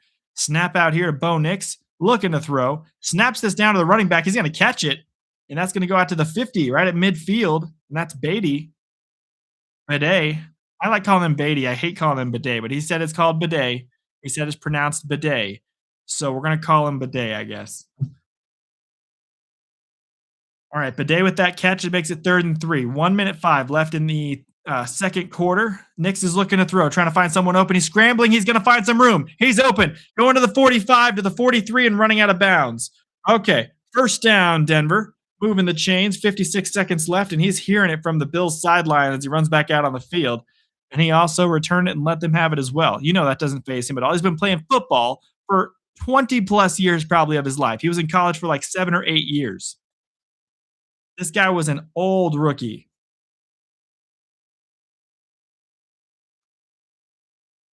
Good thing no flags were thrown. Let them talk. I love that they're not throwing flags for ticky-tack, talking back and forth here. Let them talk. Let them trash talk each other. All right, 56 seconds left. Handoff from the gun. Bidet gonna get this one. He's gonna take it for 8 yards. There's a flag down. Might be going backwards. This might be a play against the Broncos. Holding number 54 of the offense. It's Forsyth, the center.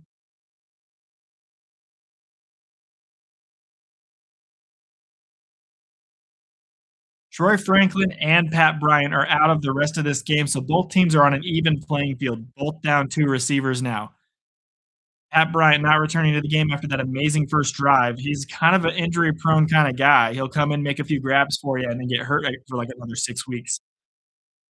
1st and 20 for the Broncos, 51 seconds left in the quarter. They're going to try to, if they don't get any points on this drive, they're at least going to try to run the rest of the clock out. Ball's at the 46 on their side of the field after the penalty, moving them back across midfield. Nix is going to take the snap and throw this one down to Harvey. Harvey's going to make the grab all the way to the other 44. And now let's see what they mark it for a second down. That was about a 10-yard gain. Yeah, it was a 10-yard gain. 2nd and 10. And a timeout for Denver. 44 seconds on the clock. That's the first timeout. That's the second timeout, actually, Denver's used. Denver has 1 timeout left. The Bills have 2 timeouts left. And they are actually going to middle finger us and take us to a commercial break. That is horrible. You have a song request for me to listen to, Monster X Animal. I might know that one.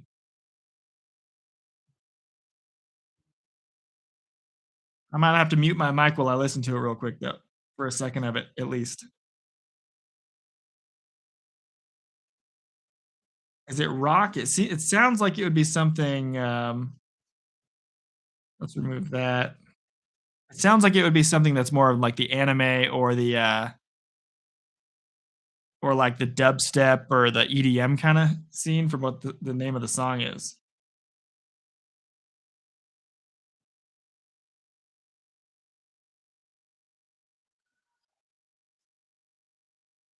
It says Monster X Animal. It's metal and rock. Oh, cool. That's my favorite genre, so that's good. Monster X Animal I Have Become by 3 Days Grace. Is that what you're talking about? Because there's also Monster X Faint by Linkin Park, which I think I might like more because I love Linkin Park. New metal is my favorite genre of music. Punk rock, all that stuff. That's my favorite genre. I dabble in some other stuff too, but right now I've just been for a full over a year straight up rock all the time, like Sum 41, guys like that. Since they were big when I was in high school. Obviously, Linkin Park's been going longer than that. It's the first one. Okay, I like 3 Days Grace too. Let's see what we got here.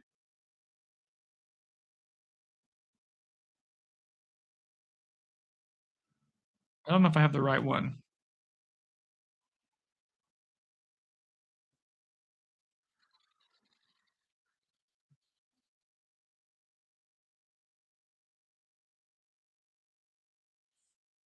Oh, Monster by Skillet. That's cool. It's like a yeah, I love Skillet. It's Monster by Skillet mixed with Animal I've Become. Why can't I find that? It's showing up playlists for it. It's showing up playlists for it and stuff, but, like, then it just played regular Animal I've Become. Okay, we came back from commercial break after a freaking 2-minute timeout for the Bills to call another timeout. Why? Why? Oh my gosh, that's so dumb, guys. That is so dumb. Yeah, send me the link. I'll just watch it on here.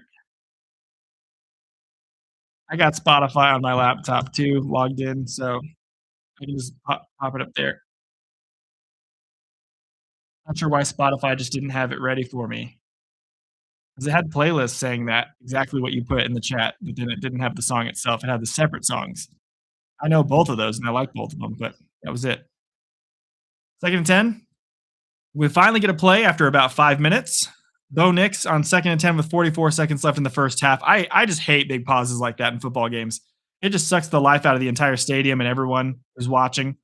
Oh, bad throw, 2nd and 10, almost intercepted. Bo Nix throwing that one. Dangerous spot for Lewis. Please tell me he's not hurt. Oh, and he's going to sit down on the field. Oh my gosh, guys. That's probably it looks like his hamstring is messed up a little bit. Lewis is down on the field sitting there. Oh my gosh.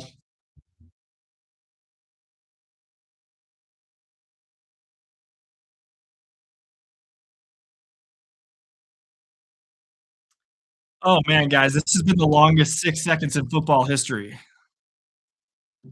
What's up, Earl? How you doing? Welcome in. Happy to have you here. Bills defense running Buffalo by storm and loves cookies and playing like a bum. Uh, that's what Cam Newton is saying right now. Cam Newton's a pretty crazy character, dude. Welcome in, Earl. Happy to have you here. Hope you're having a good day. Come hang out with us while we watch the rest of the game. And subscribe if you'd like to. We got a new NFL channel here. Why did the Bills call the timeout? Because they either didn't like what they saw on the defensive side after the 2-minute break, or they just wanted they wanted to ice the Broncos for their next play. I don't see why you call a timeout right after another timeout. And now we not only had a commercial break, and then a timeout, and then another timeout. But now we have another commercial break because on the next play, a player went down and got injured. So now he's holding his hamstrings. It looked like he was either cramping or something. Um, Desi says his favorite band is Creed. Your favorite band's Metallica, Ethan? I like a lot of Metallica songs. You grew up around classic rock, every rock era, and some country and pop, more video game soundtrack, and more video game soundtracks. Yeah, similar, similar. I like country. I like certain rap artists like NF. I like NF a lot for rap. Um, you like Sandman? That's a classic. I'd say an underrated one is Lux Eterna. Lux Eternal or something. I like a lot of Metallica songs though, but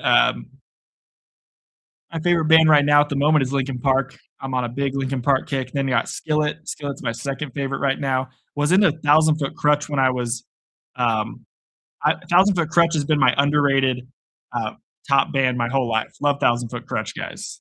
Like Rock Fist by Thousand Foot Crutch from 2004. You guys got to go check that one out. It's a very simple early 2000s rock song. It is epic. It taught me that I liked this kind of music when I was a little guy.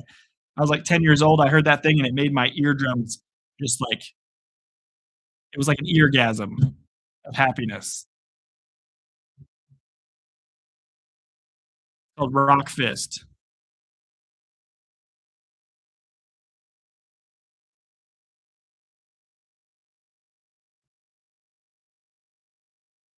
Okay, we're waiting on this third and 10, 38 seconds left in the second quarter. Bonix is going to take the snap any minute now. Okay, maybe a free play. I don't know if they made him jump or not, but the throw across the middle, it is caught, and it is going to be another timeout. Final timeout, probably taken by the Broncos with 31 seconds left.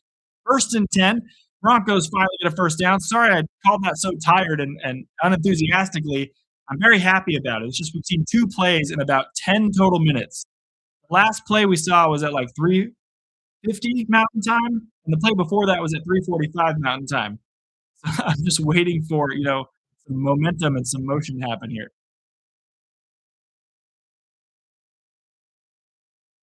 Good catch, good catch. That was Mims on the catch. This is a good game so far, even though it's slowed down a little bit because of all the timeouts and injuries.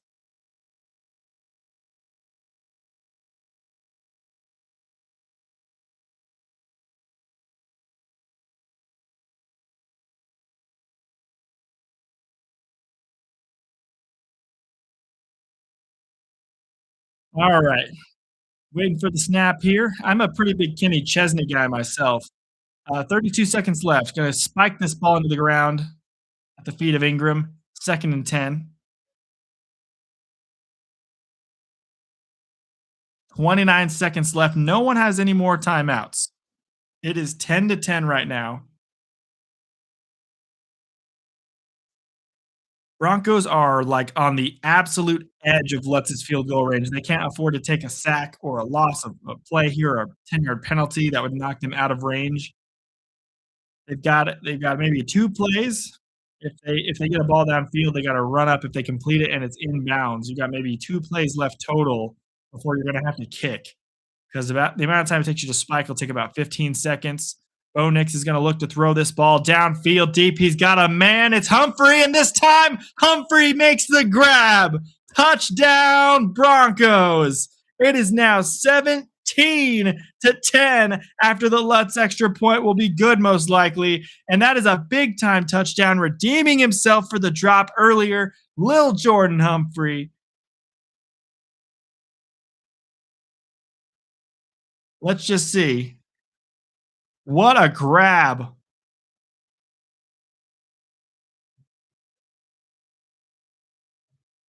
Lil Jordan Humphrey, big time touchdown. And the Broncos are going to take the lead. 22 seconds left in the quarter. Kick is up. It is good. Denver is leading 17 to 10. Let's flip the board excitedly. Let's find it. Let's find it. Where's it at? Where's the number at? Where's the number I need? Give me the number I need. Give me what I desire. What do you feel about that, Derek? You happy about that? Here's the 7. We're going to flip it. What do you think about that, Derek? I think that that's really cool. Derek, I didn't know you sounded like that.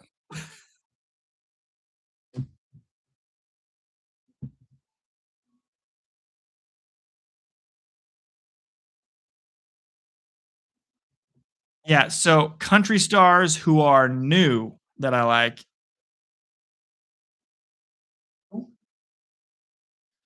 My top 3 right now would be Luke Combs, John Party, and then I will have to say an underrated sleeper pick here is Post Malone coming over to the country side of things. He's been killing it with his country songs. I would say that the third guy is Morgan Wallen because his songs are always good. I don't I don't want to like his songs, but every single song that comes out with Morgan Wallen, I'm like, why is this kind of a banger? But I like Luke Combs and John Party because they actually sound like country singers. Kick return out to the 30, 16 seconds left in the second. And Josh Allen, see if they try to throw a ball downfield really quickly and get a field goal. He was looking back on that first touchdown in the sun. That one, if he had dropped that one, it would have been really bad for him. But he was able to make the grab on that, redeem himself. He's a really good receiver, guys. I don't know why he was on the practice squad at any point. He really should have been a starter the entire season. Humphrey is I've always been a big fan of Humphrey. Allen looking to throw the football. First and 10. He's going to actually run this with 11 seconds left. He's not going to have time to get a playoff, and he's fumbling this ball on the ground. Ball's on the ground. It is a Broncos football. Get down. Get down. Get down. Oh, my goodness. The Broncos have the ball back in field goal range after Josh Allen makes a critical mistake. 2 seconds left in the second quarter, and Denver's going to get a chance to kick to make it 20-10. This could be a big turnover for Josh Allen, making it a 2-possession game in what's been such a close game so far. He just squirted that ball out, and then it's at the 33. They could kick this and make it. This is like a 40 to 50 yarder, like a 47 to 50 yarder here. They're bringing Lutz out immediately, obviously. That is a crazy turn of events if he makes this kick. There is no wind in Denver today, so this ball should be able to fly, and if he kicks it center cut, 1 for 1 on a 28-yarder. He wasn't expecting to come out here, and suddenly, boom, he's out here. So hopefully he's got his head on straight for this kick. The kick is up, and it is good. What a big mistake for Josh Allen and the Bills. Oh, my goodness. It's now 20-10 at halftime, and just like that, the Broncos make it a 10-point lead here, guys. Oh, my goodness, guys. I'll catch up on the chat here in a second. I'm still reeling. The Bills were trying to be aggressive and get a final shot at the end of the first half, and Josh Allen fumbled it 15 yards backwards, and the Broncos have the lead. And not only do they have the lead, it gave them 3 points, and that 3 points could be the difference in this game with how this game is going right now. And will McDermott get fired? The Cardinals could be in the hunt for McDermott. If they get another quick exit out of the playoffs with Josh Allen as their quarterback, maybe they're going to be looking for another coach too. That's been happening a lot this year. Dude, those jets flying over the stadium flew right over my house, and then they flew right over the stadium. They have a little pattern that they do 3 times, and then they go right over Empower Field. Holy crap, dude. That was a huge mistake for Josh Allen and the Bills. That made it 20-10. All right, we're going to excitedly get a secondary flip here. We're a secondary flip. Boom, 20-10. It's 20-10, everybody. Let's go ahead really quickly here. Cold Front's not happy, guys. That's a huge deal on that fumble, guys. I mean, That might be the biggest play of the playoffs so far. If I have to say so myself, the biggest play, the biggest, most consequential play for a team in the playoffs right now is that Josh Allen fumble. That just made it a two possession lead, the first two possession lead for a single team the whole day here at halftime. Denver has the lead. You see the Bronco on the scoreboard here to your right, to your left, my right. And the Broncos now have a 20-10 lead. I can't wrap my head around that play. Josh Allen, of all things, making the play. I mean, that's wild, guys. That is wild, everybody. What do you say, guys? We go raid cold front for the halftime. We can go ahead and go over there and hop in, raid him real fast.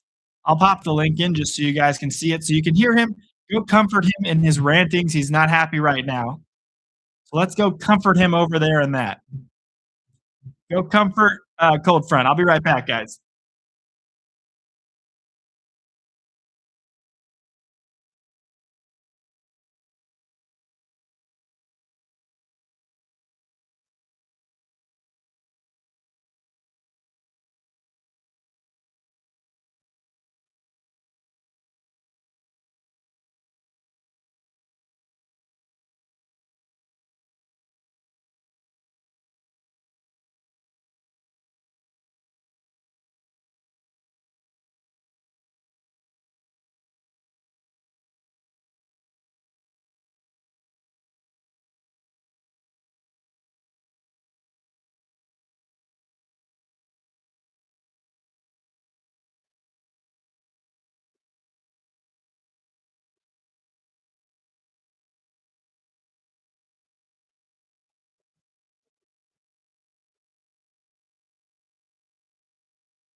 My favorite song is F is for Friends from SpongeBob.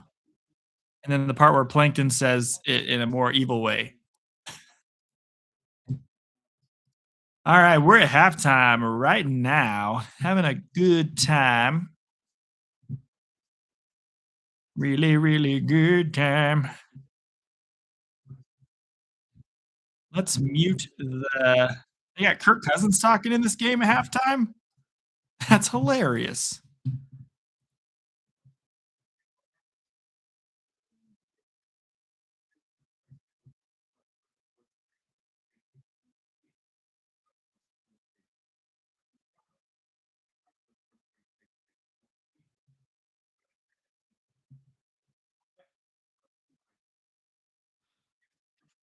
I'm looking at Cold Front right now. Got a feel for him.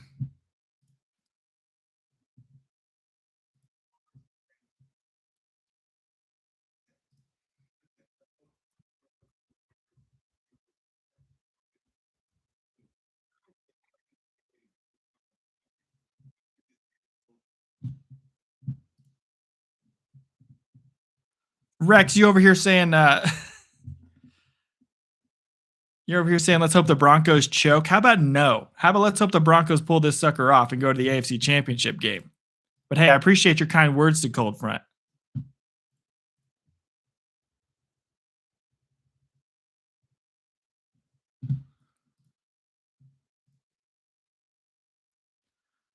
Oh my goodness, Grossi is rating Perna right now. That's hilarious. He doesn't need it. He doesn't need it.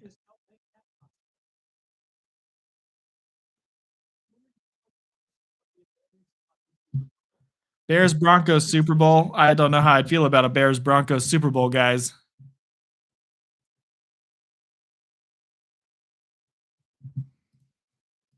Okay. There's a commercial break. They're still at halftime. I don't know when it's coming back. I feel like it's coming back in 10 minutes, but I'm not 100% certain on if it is. HBTC, HBTC, and Tom are rating Perna right now. That's funny. Love that. Love that. Love that. Love that. Let's go through our halftime stats, everybody. We got to go through this game. This game has been crazy, okay? I mean, pretty slow start, defensive battle. We expected that. The Bills were able to move the ball on the ground on the first drive, and it looked like this defense for the Broncos, what we had seen all season long, they were just frauds because the Bills were just running the ball up and down the field. Um, then all of a sudden, they've been really locking it down a lot more since then. Josh Allen has 41 yards on the ground. Cook has 57, but he got most of those on the first drive. Josh Allen is 8 of 10 for 81 yards, a touchdown. 2 times he's been sacked. He's got a rating of 133.8. And he's fumbled the ball away once as well. Let's see here. Receiving, James Cook is the leading receiver. He had that catch for 24 yards. Shakir had a catch, 3 catches for 21. Cook's 2 catches for 20. Knox has a catch for 12, and McCole Hardman has the catch for 4 yards and a touchdown. He has only 1 catch for 4 yards, but it is the touchdown. Denver Broncos, Bo Nix, 13 of 23 for 150 yards, 2 touchdowns. This has been a pretty sloppy game for both teams if you count in that Josh Allen fumble now. And it's perfect weather here in Denver. It's a chilly day, but there is no wind chill. The wind chill in most states makes the 35-degree weather day feel a lot colder than it actually is. But 100% today, the 35 degrees with no wind, honestly, it's not that bad outside. It's a perfect day. The sun's out. The sun warms you up a couple degrees. It's not that bad. There's not like a sloppy snowstorm or a rainstorm. I mean, I really don't get what the deal is with how sloppy this game has been. We've had a fumble by McLaughlin. We had a low snap that was picked up on the play as well. We had uh, a low snap for the Bills as well. We had a fumble by Josh Allen. We had a fumble by James Cook. We had Lil Jordan with that. I think the sun was in his eyes on that first touchdown that went right through his arms. But that was a sloppy play as well.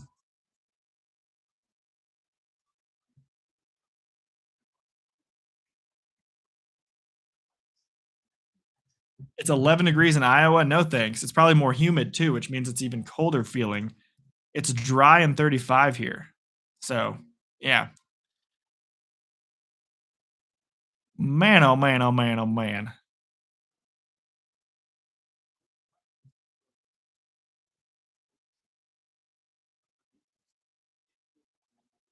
I love that we were trolling each other in the chat, Rex, over on Cold Front's chat.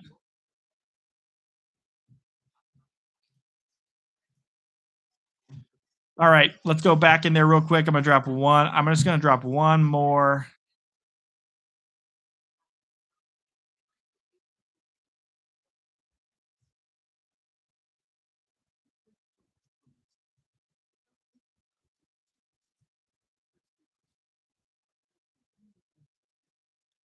There we go. It just snowed. Where are you at again, Desi? Feels like -7 and 81% humidity. Absolutely. That is the difference. It's 35 here with a wind chill of nothing. So it's 35 and it feels like 35 instead of being 11 and feeling like -8. That's crazy. I never think of Iowa and think, man, that place is freezing, but I guess it is.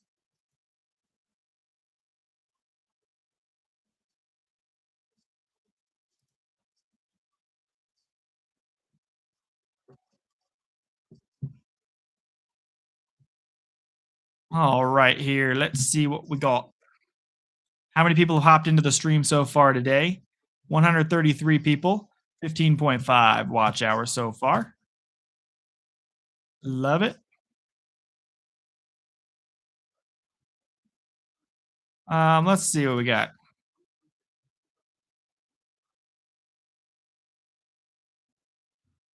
What's going on in our chat? Let's see. 28 degrees where you live? Absolutely.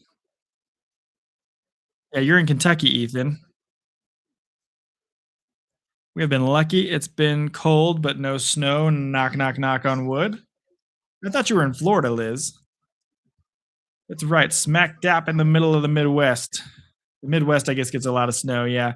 You've been to Kentucky. I've been to Kentucky as well. I've been to Kentucky a few times driving through, but I've been there once to stay for a day. It's coming your way, Liz. All right. We're back. Halftime is over. Christmas is over. New Year's is over. Halftime is over. And we're back in the Broncos game. They have a 20-10 lead after a terrible mistake by Josh Allen, trying to be way too aggressive. And I don't know how you make that fumble. I don't know how the offensive lineman didn't recover it for the Bills to then just have them take a knee and take their losses to the locker room.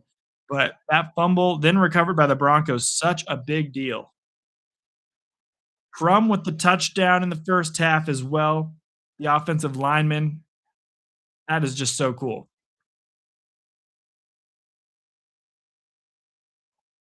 All right, kick is up in the air. It's going to be caught at the 2 to the 10, out to the 20, out to the 25, and down. If the Broncos do make it to the AFC Championship, though, I will have to watch that one with my family. I will not be able to stream that one. I'm happy I'm getting to do at least this one. That makes me happy that I'm getting to do one of them. But I will definitely, if they make it to the AFC Championship, I got to watch that with my family. I got to hang out with them and watch that. Because that's a big moment, making it to the championship game of anything. Sean Payton just said bye week doesn't help you in the first half, but it helps you in the second half. As the battle of attrition comes into play when the players start getting tired. It doesn't help you in the first half because you're a little rusty, but they've had a whole half here, and Cook on the first play is going to get no gain. Benito coming in on that play. He's been pretty quiet in the entire half. So now, finally see him involved here, first play in the third quarter. Good to see.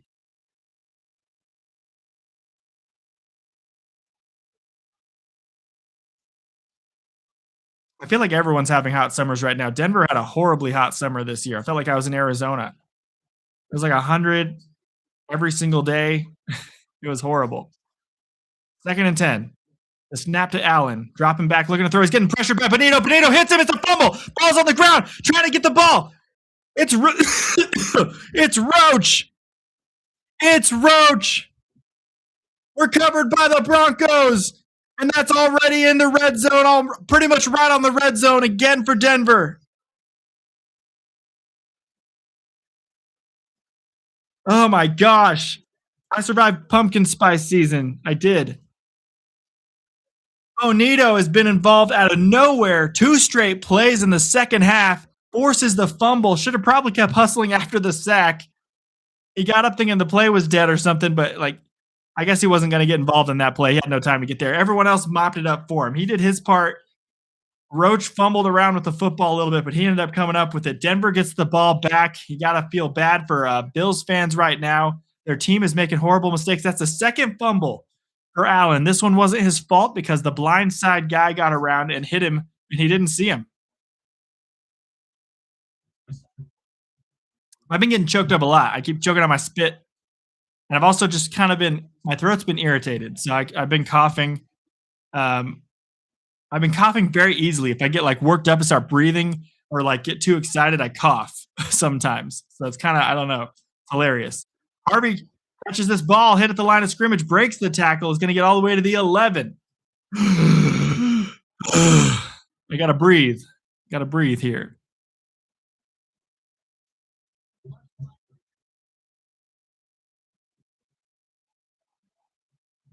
I feel like I just did the cinnamon challenge with how my throat feels. I need to take a drink. I got to take a drink. Oh my gosh. That's how dry my throat was there. I just need to be drinking more instead because when you're talking the whole game and then you get really excited, all of a sudden your throat makes you cough because your throat gets really dry. Second and 4, hand off to Harvey. Gonna get a yard. That's it. It's gonna be 3rd and 3 now.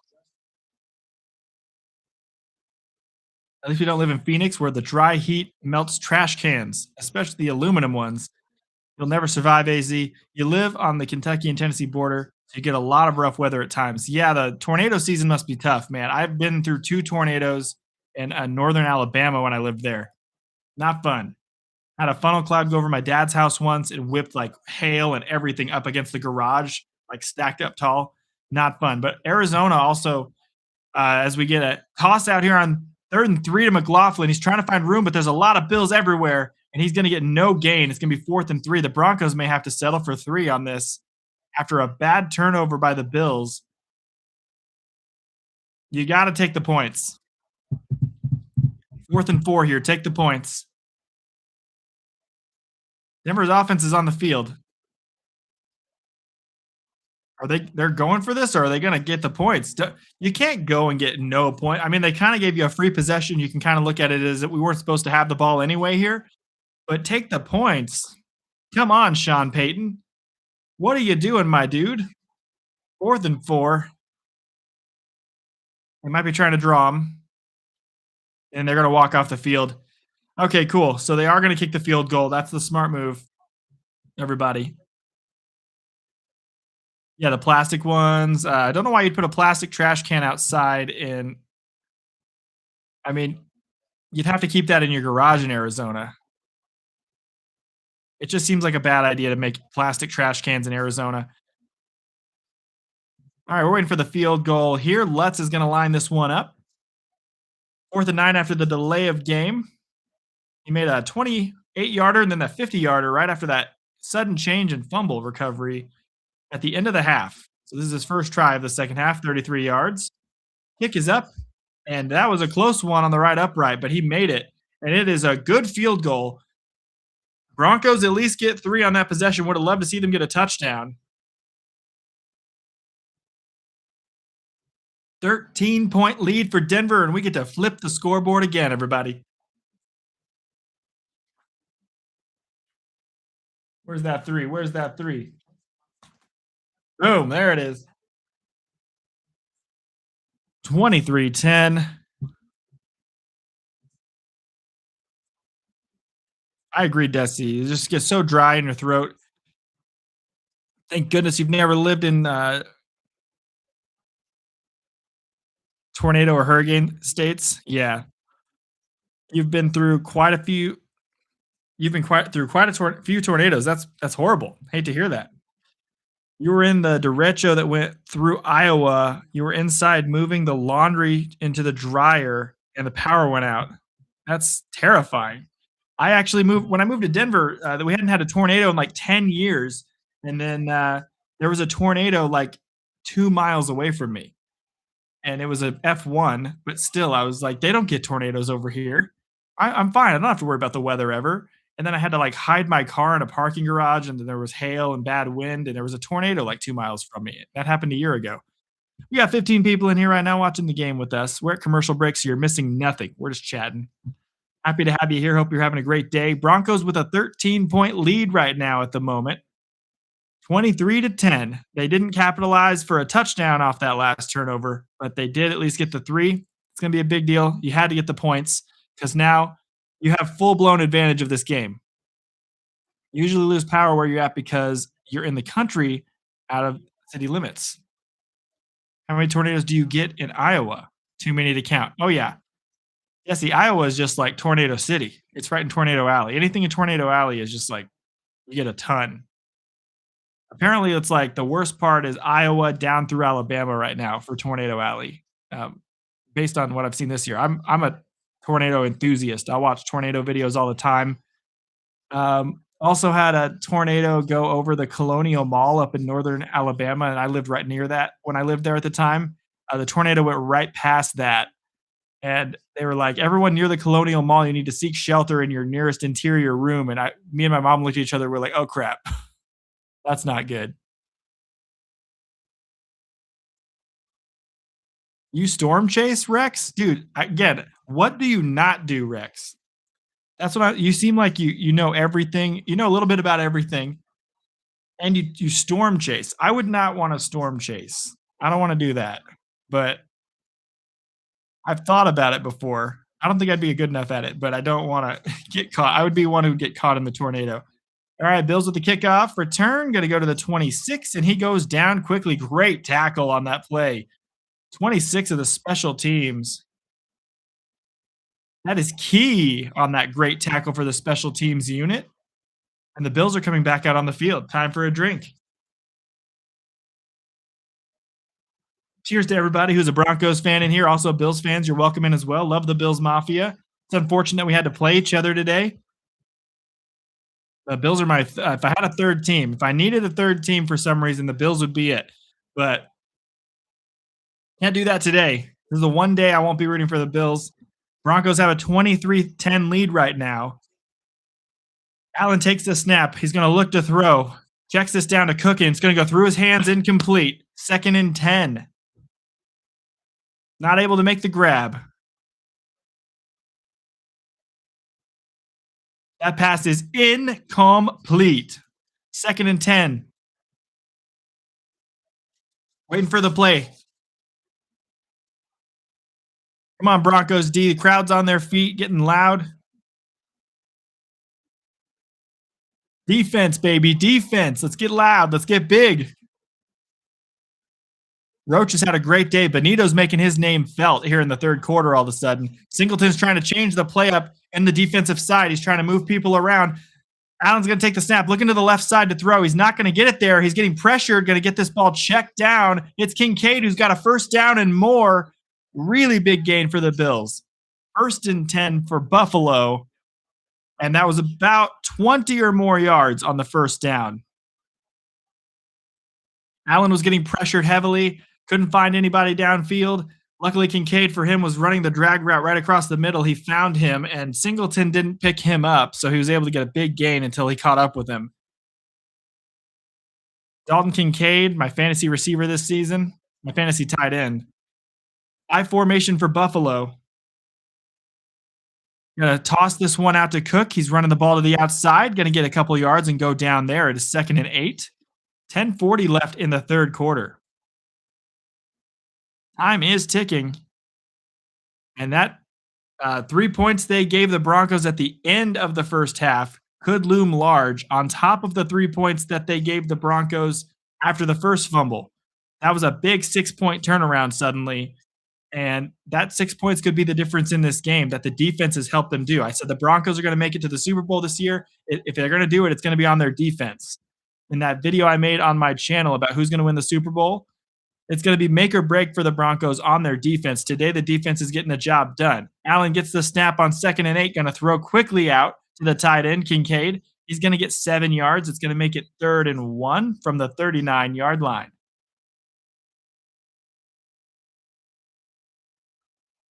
You'd be surprised how much stuff you can find in the creek afterwards. I bet, man. After crazy weather out there. 3rd and 1. They're looking for a quarterback sneak. They're going to go for it, and they're going to get it most likely. It looks like Allen is well beyond the first down marker. Half of his body is past it. And that is just barely a first down for Buffalo. That one is. They're going to call that a first down. Earlier, they didn't call one a first down. Had the whole broadcast booth, and everyone was completely confused. So we want to make sure that doesn't happen anymore. Everyone, liking and subscribing is free. Come join the channel. We've been doing this for 4 months. Come hang out with us, and then come see us next year as well. Football season's winding down right now. We're happy to have you here watching the Bills game with us. Josh Allen has Cook to his right. He's in the gun. 9 minutes left in the third. It is 1st and 10 from the 38-yard line.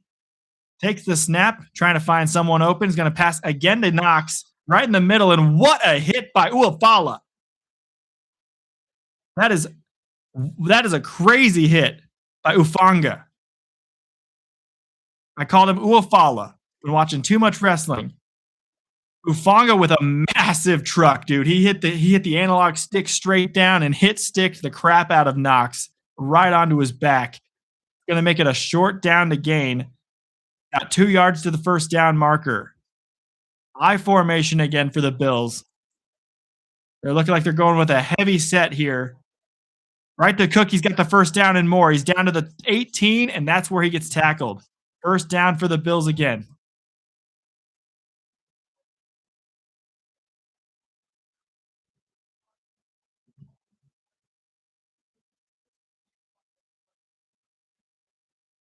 All right, guys. We got a 1st and 10 here for Buffalo. They're in the red zone now, trying to drive this ball down for a touchdown.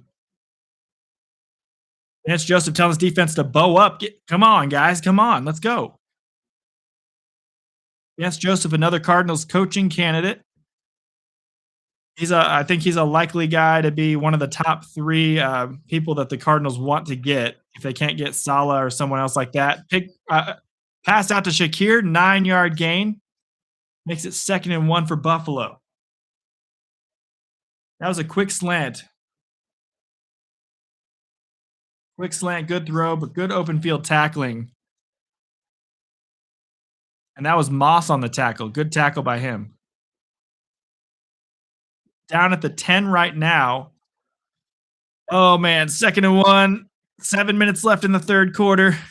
Bills trying to punch in a touchdown. Can the defense prevent the touchdown? They've been good at that all season long. Red zone defense number 1. Takes the snap, quick throw, caught. Coleman breaks the tackle, dives to the end zone. Is that a touchdown? They're marking it as a touchdown. Keon Coleman broke the tackle after the catch and dove to the end zone. Ball hit right at the goal line, and they're going to call it a tutty for the Bills, and that's a quick one.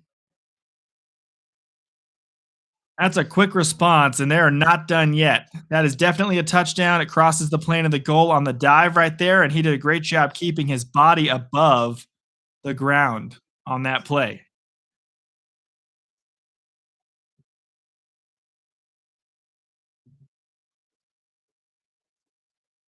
Raider coming in for the extra point. Kick is up, and he nailed it. I don't know when he doesn't nail it, though.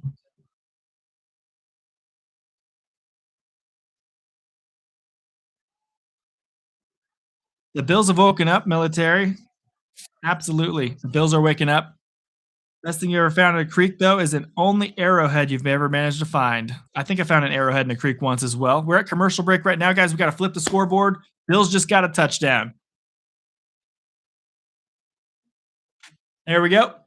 It is 23-17. Seeing your Bills celebration down on the scoreboard to the right. If it will do it. I don't know. Did it already do it, guys? It might have already done the fireworks celebration. We found a tire in a creek once. Well, what's going on in your creek? Commercial break right now. Bills just punched in a touchdown. Hope everyone's having a fantastic day. Liking and subscribing is totally free. We're happy to have you here on Kinda Askew Sports. So far in the stream, we've had a bunch of people come hang out with us today. We've had 145. We got 19 total watch hours, and we're almost monetized. We're about 400 hours away. Once we get back from commercial break, the Broncos are going to try to respond to what is now just a 6-point game. This is why it was so important for the Broncos to take the 3 on the last possession because uh, they would only have a 3-point lead now at this point if they hadn't done that. And that other 3 that they just got is going to be a big deal. I think it's going to come down to a final kick at some point, and I think the Bills may end up taking a lead at some point in this game. If the Broncos don't come down and score here, I think the Bills may take a 1-point lead. You get into a situation where now it comes down to kickers. Which kicker is going to be the guy to get the last chance to win the game for your team? And I hope the Broncos don't force it to that point. But the Bills, the way they just cut them up on that drive, they've kind of turned it around a little bit. This is definitely a very close, very good game right now. Very stressful game. We're gonna see who ends up pulling it off. Let's take a look. What we got going on in the chat? You hate when people throw trash in nature? Yeah, come on, keep nature nice. You probably find a warhead or war stuff in your creek in English River if you did magnet fishing. You should try that. Go for it. Back from commercial break right now. They're showing the city of Denver, downtown Denver.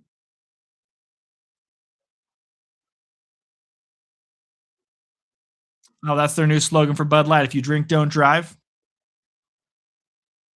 But will they? Will they listen to that? Kick is up in the air. Broncos going to let it bounce into the end zone and then kneel it down. 6:49 left in the third quarter. Denver has the ball now with a 23-17 lead. The 6-point difference is the 2 fumbles by Josh Allen. One of them was totally his fault. The other one was not his fault. First one, he's holding the ball out here like a loaf of bread. You can't do that. That was the end of the first half. Second one, hit on the blind side. He didn't have any idea Benito was coming around that tackle. This is first test here, biggest test of Bo Nix's career. He's 0-1 in his career in the playoffs. Last year, obviously, they made the playoffs in the wild card round, lost. He's 14-24 today for 156 yards and 2 touchdowns. He's going to motion RJ Harvey out as a receiver here on the first play, and he's going to be alone in the backfield. Ball's at the 35-yard line. And he's going to take the snap. He's going to look to throw. He's going to get the ball out quickly. Nobody knew what was happening, and that's incomplete. 2nd and 10. Bo Nix got pressured quickly on that play, had to get the ball out very fast. 2nd and 10 for Denver. Lewis was dealing with cramping on the defensive side of the ball for the Bills, and they were having to stretch him out a little bit. I think that was his hamstring. He was the one who had the hamstring thing earlier. I think it was either the hamstring or the calf. That's usually what cramps up in these situations. But that is something to watch. If he gets hurt on a play, it's kind of risky having a guy who's cramping out there on the field if he's actively cramping on and off. We're going to do a handoff from the gun this time. Going to be Harvey. He's going to get 5 and push his way as far as he can, but the defense holds up strong. That's going to make it 3rd and 5. He gets half of what they need for a first down. The ball is down to the 40 now. 6:30 clock is ticking. Last 4 drives for the Broncos were a touchdown, a field goal, and a field goal. That one of those drives, though, was a 1 play where they just kicked it. There was 2 seconds left in the first half, and they just had to kick that thing. Anyone know how warm it is at Mile High today? It's 35 degrees military out here in Denver. 35 degrees today in Denver out here. But it's no wind chill, so it's honestly a pretty decent 35-degree day. It really doesn't feel as cold because it's dry 35, so it's really not that bad. Bills, a bad interception just thrown by Nix on 3rd and 5. Intercepted by the defensive lineman, and the Bills are going to take over now. A horrible play by Bo. Bo threw the ball right to him. You cannot do that. Oh my goodness, what a horrible play by Bo Nix. He threw that ball right to the O lineman. Oh my goodness, dude. That was terrible, guys. Bo Nix threw a short pass. He's been having a couple passes today that were pretty risky, pretty bad ideas. And that one was the worst one so far of the day. When you throw an interception to a defensive lineman, you know that ball was too low and you know that ball was bad. Defensive lineman should not be able to come up and intercept your pass. It was too easy of a pass to catch if that's the case. All right. Sudden change. Ball's at the 36-yard line. Josh Allen has the ball. Looking to throw quickly to the left side to Shakir. Great defense. Going to knock him back for a 5-yard loss. What a play by the defense. What a response by McMillan on the defensive side of the ball for Denver. That's going to make it 2nd and 14 where they mark it. Yeah, that's not your teammate, Bo.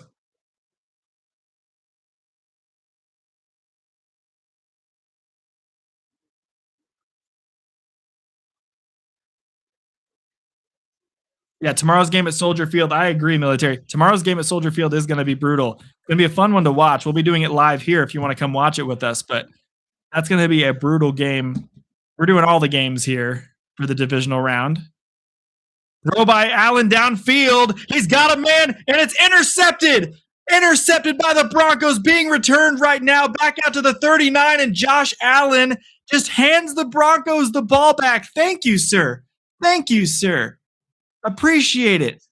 Thank you so much. That was such a kind gift, and it's not even Christmas anymore. Josh Allen with a bad throw downfield just kind of zipped it up there, and a great defensive play. Broncos got the ball back now. He absolutely baited the crap out of Josh Allen there. He waited for that. He threw it up in the air, and the safety came over it and scooped that ball up. This game is officially clown shoes. Josh Allen is having a terrible game, guys. Terrible game. Cinnamon Raisin Bread is so good, guys. Cinnamon Raisin Bread's amazing. And if you toast it, it's amazing. And then you can put like a honey butter on there. Oh, my goodness, guys. Don't get me started. Broncos have the ball back now at their own 39, I think, is where they spotted that one after the interception. But that was a crazy play. Josh Allen's not having a good day.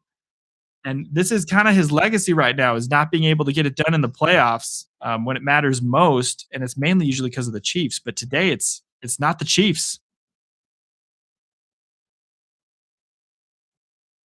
Yeah, it was another pick. Right when the Bills defense gives them a chance, immediately they're like, nah, I'm going to give it back to the Broncos. Hey, we'll take it. We'll take it right now. Yeah, he was like, nah, you can have the ball. Let's see what's going on.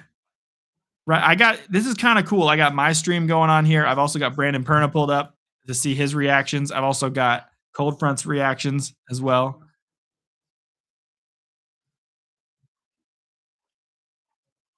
Come on, Denver. Like now Josh Allen, they had a chance to take the lead. They had a chance to make it a 3-point game. Prater probably could have made a kick from where they got the ball to start the drive. So it would have been a 3-point game. And now the Broncos have been given a chance to put their hammer hold on this game. Get the headlock on the Bills. What's up, Chris? Welcome back. Bills are beating themselves. Josh is playing really bad. Dude, we're talking about it right now. Josh is playing very badly today. That fumble at the end of the half was a giant deal. That 3-point turnaround with 2 seconds left, just fumbling the ball 15 yards backwards, holding the ball like a loaf of bread. And then that interception was terrible. That second fumble he did wasn't his fault because he got hit by Benito on the blind side. Not his fault. But yeah, they're kind of blowing it right now, man. They had a chance to take the lead there, at least make it a 3-point game. Like I was saying, Chris, Prater could have made a kick from where they started the last drive, especially in Denver where the air is thin, the high altitude. Out here in Denver, could have definitely nailed that. Look how beautiful it is. Like, can you see my house? My house, I can see my house from here. Just joking. I don't live that close to the stadium. I was about to say, he might lose his job. McDermott. Yeah, McDermott might lose his job. He might be another coach at the Cardinals maybe looking for. And I wouldn't be mad at having him either. But he may be. I was asking, is he another coach that you may see getting fired because of their lack of success in the playoffs? Because for teams like Buffalo with Josh Allen, you're not looking to make the playoffs and be competitive. You're looking to win a Super Bowl. You're looking to win some AFC championships. You're looking to win a Super Bowl. They're just not getting it done when it matters most. I mean, this game is far from over. Let's not say it's over. It's obviously not over. But that was another horrible play and giving the ball right back to the Broncos by Josh Allen. Handoff here on that's a quick first 2 plays. Quick 2 plays for Denver happened just real fast there while we were looking away. It's going to be 3rd down and 8. There was no gain on 1st down. 2-yard run on McLaughlin on 2nd down, and now it's 3rd and 8 for Denver. They may give the ball right back in 3 plays. Got to get a good pass here, complete it. Cortland Sutton has been dead silent in this game. I don't know where he is. He's on the field. Little pass out to Mims. Mims catches this ball. He's got a first down to the 50 and more. He's out to the 41, and that is a first down, Denver. Good catch by Mims, but yeah, they got to get Sutton involved. Get him a few catches at least.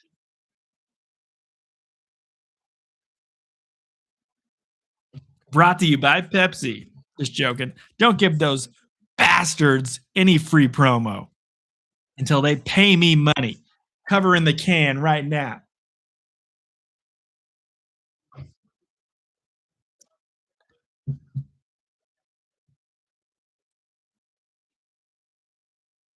It may be an AFC West issue because, yeah, this would be another AFC West opponent. It's Chiefs usually, and now this time the Broncos if they end up losing. Handoff here on first down is going to go for a yard. It's Harvey. Makes it second down and 9.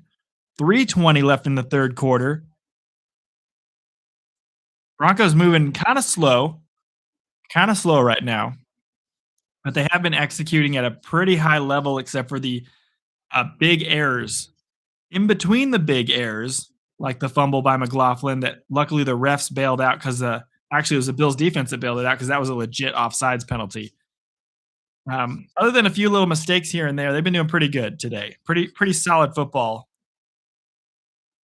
Second and 9, dropping back. Bo Nix getting pressure, thrown to the right side. It is incomplete.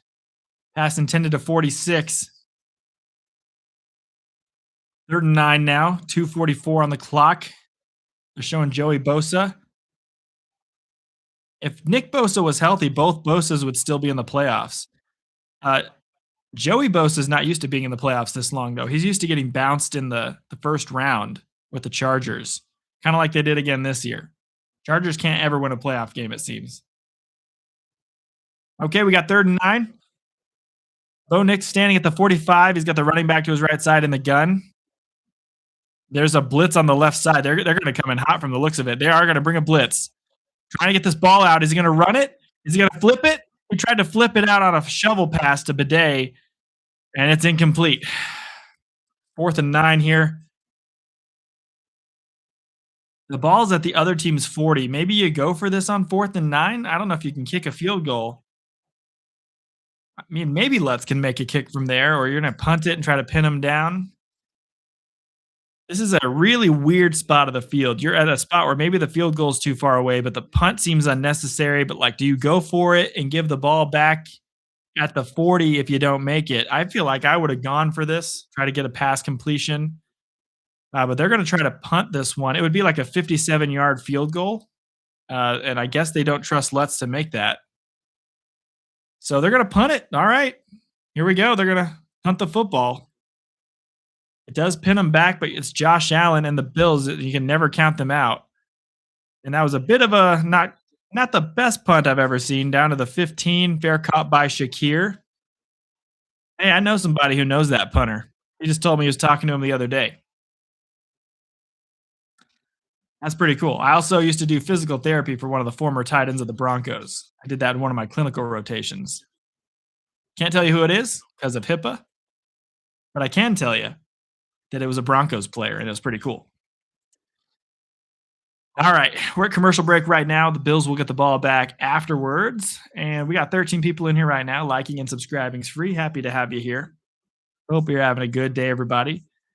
I think Josh Allen's problems might be more of the AFC West. Yeah, we talked about that one. How close are we to the next subscriber goal when you get the chance? I haven't been getting many subscribers last couple of weeks. We're at 1,116. So we've got about 6 this last week and a half or so. 6 new subscribers. But the subscribers will come mainly through videos. So just got to get some videos out there that resonate with the audiences that I'm showing them to. But yeah, we get a couple here and there from streams, just depending on the game. I feel like the playoffs are a little different. We're at commercial break right here, right now. Yeah, I cranked him out this week. I was working really hard on the baseball channel. I just wanted to get that one launched, so I did most of my time on the baseball channel this week with those 4 videos. But I did 2 videos or 3 videos on the football channel, which is my main priority to do 90% on the football channel, at least right now. And but then that video I worked like 4 or 5 hours on for John Harbaugh ended up being null and void. It was a dead video on launch. So like it was a video all centered around can the Cardinals get him? And then right when I uploaded it, they were like, John Harbaugh to the Giants. You found her from the Grossi raid? Oh, cool. It's good to see you. I haven't seen you around one of the streams yet so far. It's good to see you here. What's up? Just like a pass backwards. Good to see you, Jen.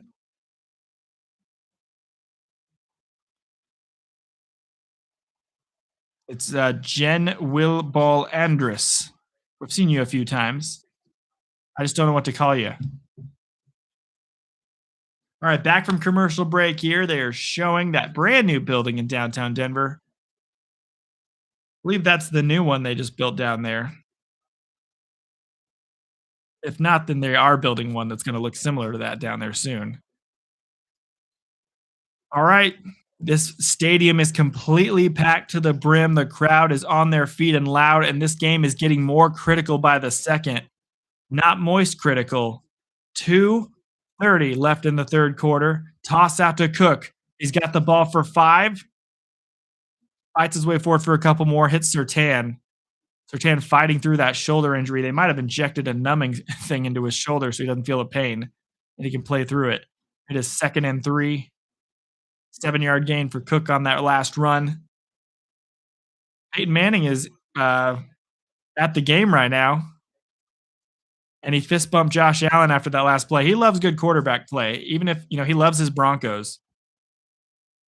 But he fist bumped Josh Allen because Josh Allen's one of the best quarterbacks in the league, obviously. Handoff to Cook here on 2nd and 3. Going to get 2, and then he's going to get stopped. 3rd and 1. I bet you we're doing a quarterback sneak again. This is what the Bills have been doing all day long. They've been doing QB sneaks the whole day. When it comes down to these situations, that's what they've been doing all day long. Let me catch up on the chat after this play. All right, they're going straight for the sneak. They're coming in hot, and they're going to get the first down again. It's just really hard to stop. They snap it, and then a player will always push Allen forward, which seems to work pretty well.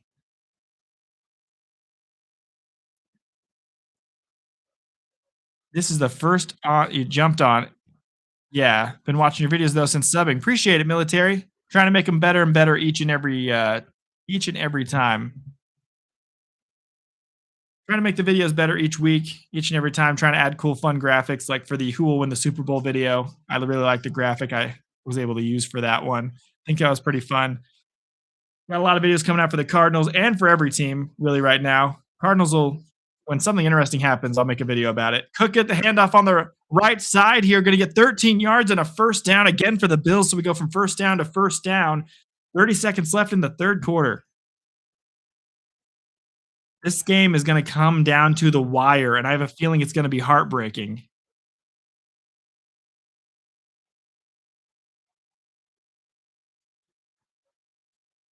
All right, we're almost to the third quarter. I think we might get into the third quarter here right now. Almost to the fourth quarter. Yeah, they're not going to run a play. That's going to be the end of the third quarter. Let's catch up on the chat here. You've been doing a lot great work, so you'll start growing in no time. You've already done quite a bit. You were a subscriber of 1,054. Only know that because you said it when you subscribed. Yeah, I said it when you subscribed. I remember that. You suggest doing videos, Liz, during the off season when news comes out for the NFL. That includes the best picks for the draft. Yeah, I'll talk about a few picks for the draft, and I'll also be doing breaking news and stuff, but I'll also have other videos as well.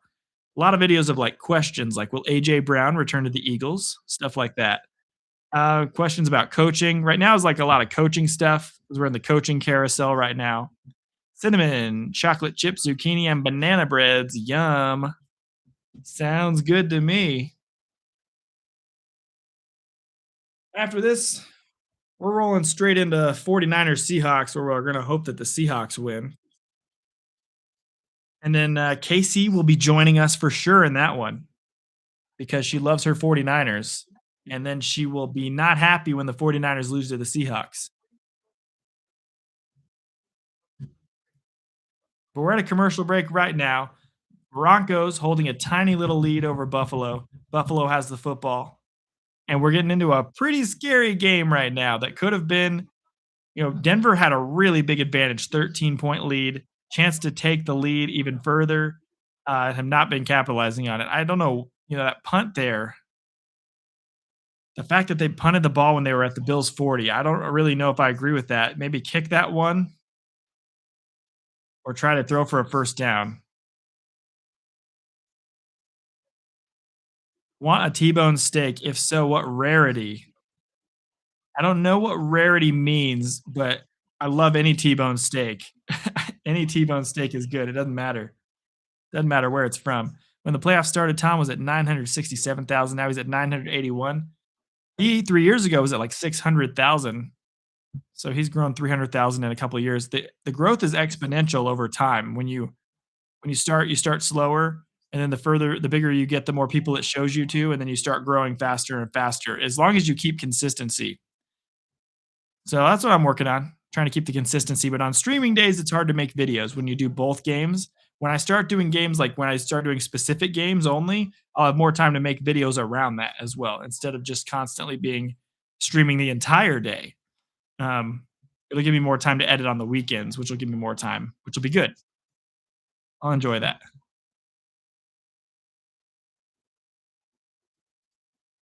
Oh, medium? Oh, by rarity. Okay. What you mean by that is I go medium.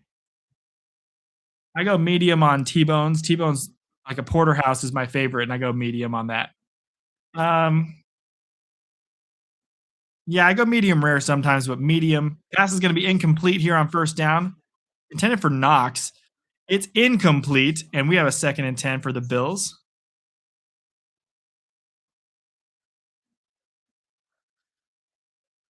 But yeah, if I'm going for steak, I stick regularly around medium, but medium rare occasionally if I'm feeling crazy. But I love me a ribeye, love me a porterhouse. Strip steak's amazing. Shakir with a catch. He's going to get way downfield on 2nd and 10. Quick pass out to him. It's going to go way downfield for Buffalo to the 17-yard line. Biggest play of the game so far, and it goes for Shakir way downfield. That's like a 40-yard pass completion for Buffalo.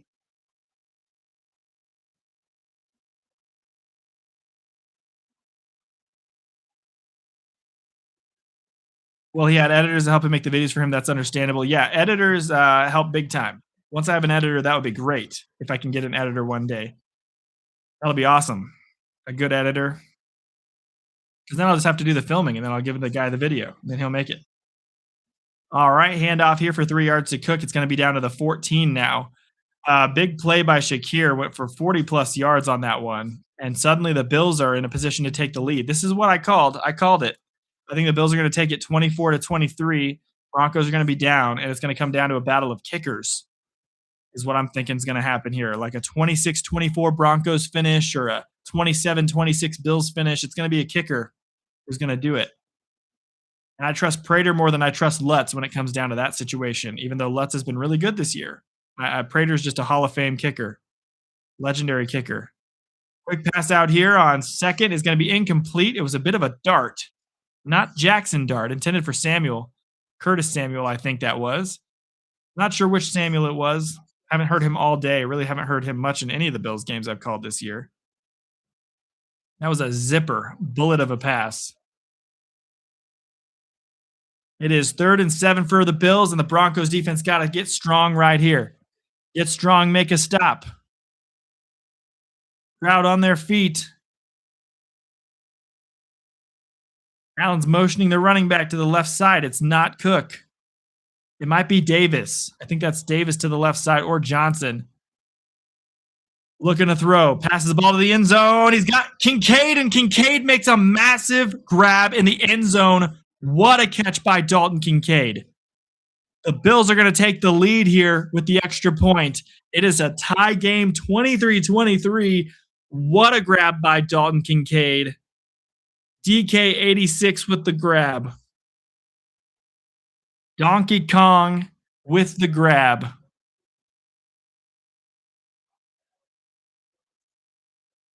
There are two video compilations of Tom Grossi rage moments that are really funny. You think the channel is Owen's Highlights or something like that? Nice. Yeah, I want eventually one day I'll have a bunch of clips like that too on random channels that people will make of me, which will be pretty cool. We'll have a bunch of memories we make over time. Niners in the NFC are either the Bills or the Texans in the AFC. Let's see. Fourth quarter comeback, calling it. But if you say who you want to win, they've been losing, guess you'll jinx the team. If you say you want the Bills to win, you'll have a bad taste in your mouth and your stomach will get angry. Yeah, don't say that. You don't like the Bills.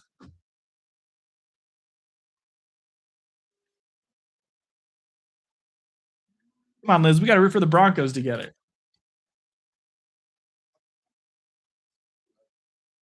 All right, the Broncos have squandered a 13-point lead and full-blown advantage of this game and have let the Bills come back to take a 24-23 lead.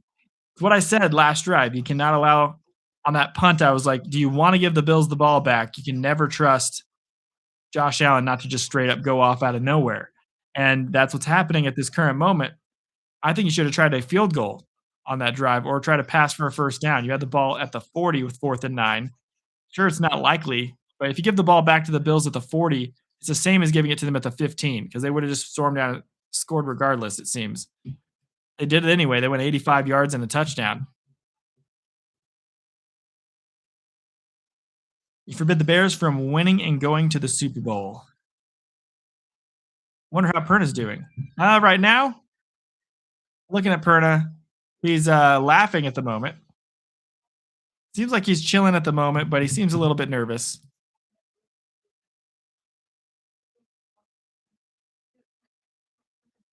He seems like he's keeping up pretty good spirits right now. Old Front is in a great mood. He's having a great time. Whereas, we're trying to keep a good Broncos getting the ball back after this kick, Desi. Right, if I do, they will lose, so I'm only rooting for a team in my head, so the team I want will win.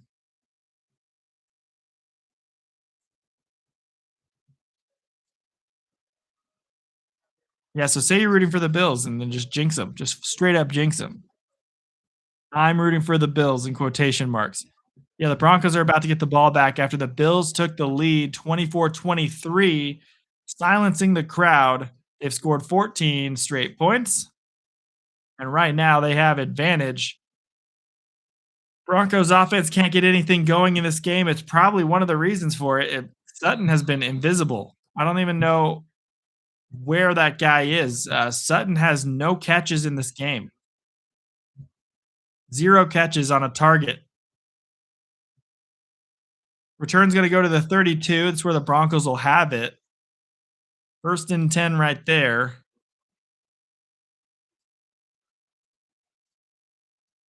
The PGA Tour season returns on CBS January 31st and February 1st. If you like watching guys in really nice looking polos hit a golf ball around, then that's your place to be. Okay, this is the drive right here. Bills have taken 100% of the momentum. There is no momentum on the side of the Broncos. This stadium is dead silent right now because the offense is on the field, obviously, but at the same time, because the Bills have sucked the wind out of the stadium. Quick pass out here to the running back, and Harvey gets absolutely upended by Milano. What a play by Milano. Great play. I think whoever wins this game is going to win the Super Bowl. That's just my opinion, but I think the Texans are going to win their game. You guys can see it. I did the whole thing in my video on my channel, the most recent video on the channel. I told you who I think's going to win. I said if the Bills win, I think the Broncos are going to win the Super Bowl, but if the Bills beat the Broncos, I think the Bills are going to win the Super Bowl. And off to Harvey on 2nd down. Very conservative play call. Not sure what the hell you're doing on that. You need to be passing the football. You need to be throwing the football right now, guys. The Broncos need to be passing. You've got to be passing all 3 downs here. If you run it on first down and then pass it 2 straight downs. Try to get a rhythm, try to find someone open. The Knicks has not been able to get anything going today except for one pass kind of deep downfield to Mims. But why not try a couple more? He's been playing pretty well today. I know they don't want to throw him out of his rhythm and then lose again, but you got to get the ball to Sutton. Like he has to exist somehow here on this play. Throw to the left side. Ball is tipped. It's going to be a punt. 4th and 7. 3 and out for the Broncos. Bills are going to get the ball back, and they have all the momentum right now. Epinesa tipped that football. Very low throws by Bo Nix. He's a taller quarterback than Kyler Murray. I think I'd be seeing less tipped balls than this, but here comes the punter out on the field. He's been having a rough time getting the ball deep downfield. Let's see if he can crank this ball this time. He's standing all the way back at the 21-yard line. I feel like any team I root for just loses. Texas Tech, Arizona. Now I'm rooting for Denver, so they're probably going to lose because I'm rooting for them. Just any team I'm rooting for, I can never have like a "we won" moment. I have a we lose. Cardinals lose. Texas Tech scores 0 points in the college football playoff. The Broncos now are losing to the Bills.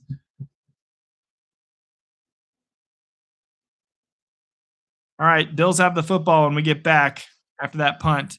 Liz wants Patriots Super Bowl. You want Patriots Seahawks Super Bowl rematch? What about Broncos Seahawks Super Bowl rematch? Patriots are also forbid to going to another Super Bowl. They won enough. Yeah, the Patriots have won a lot, but they got a whole fresh new team. So those players haven't won it yet.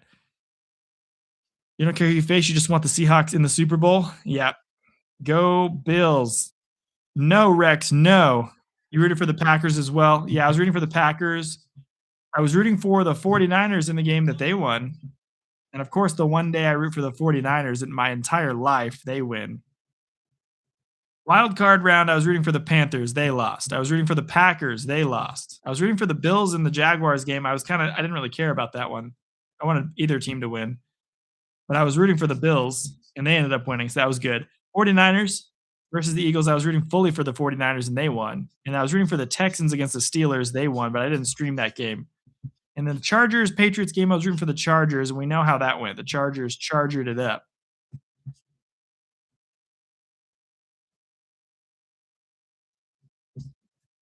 So now here we are. Bo Nix and the Broncos. I mean, if they lose this game, it's going to be that conservative play calling. I called it out in my video. Sean Payton's going to have to be spot on with his offensive play calling. And right now he's not.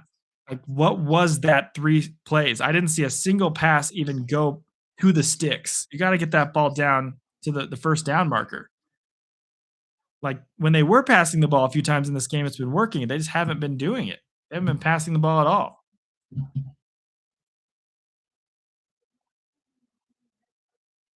But yeah, they're in bad shape right now. I'm really nervous all of a sudden. I'm really worried about the Broncos all of a sudden here.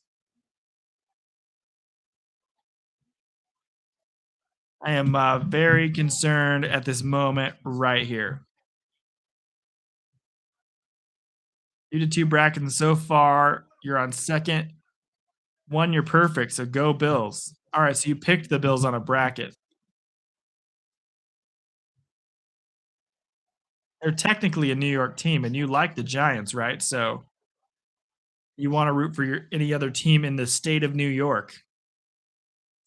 All right, 1st and 10 for the Bills. Allen fakes the handoff, throws into the left side. He's going to complete this one to his favorite target of the second half, Kincaid.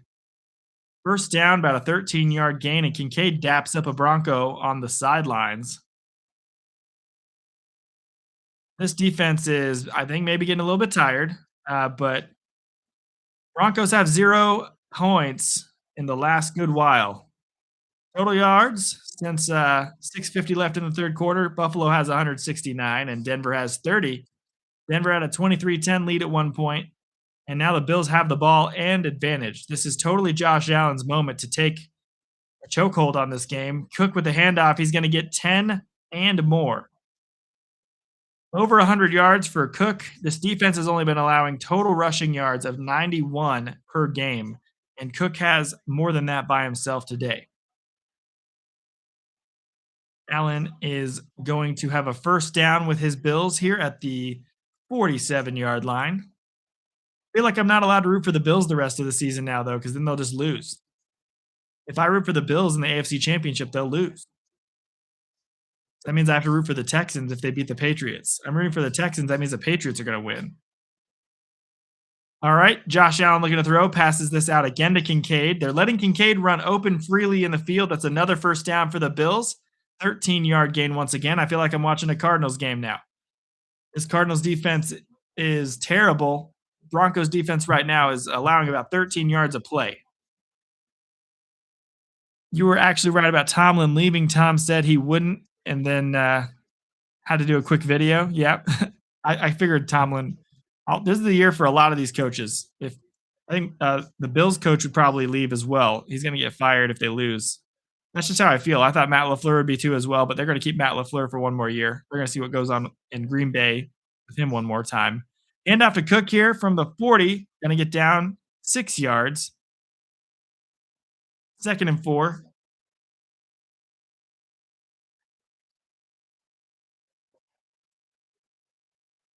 They're starting to move a little bit slower now. We're at 9 minutes and 30 left in the fourth quarter. This is where the clock starts getting really important. Rest of the game here. 10th game with 100-plus rushing yards this season for Cook, who is definitely not going to be a guy that I avoid next year in fantasy. I'm going to definitely go for him. All right, the toss on 2nd and 4. I think he's just short of the first down marker. Cook makes that a 3rd and 1. They're going to do their typical quarterback sneak here. I'm just going to wait for the offensive coordinator. He's going to say sneak of some sort.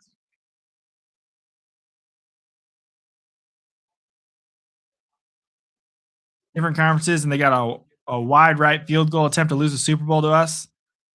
So I like the Bills. They've suffered enough. No worries. The Bills are going to win, so no firings in Buffalo this year. I guess so. If you have 2 playoff wins, you don't fire your coach. 8:43 left in the fourth quarter. They're saying it's 3rd and 1. They moved the chains back after saying first down. We all saw it here on our stream that it was short, but they did not see that it was short. But yeah, no, he's down short for sure. It's 3rd and 1. Josh Allen is going for the quarterback sneak. Can you finally stop him today? They can't stop him. He's going to get 3 yards there. He's such a big guy. It's hard to bring him down. This Broncos D just can't stop the quarterback sneaks right now.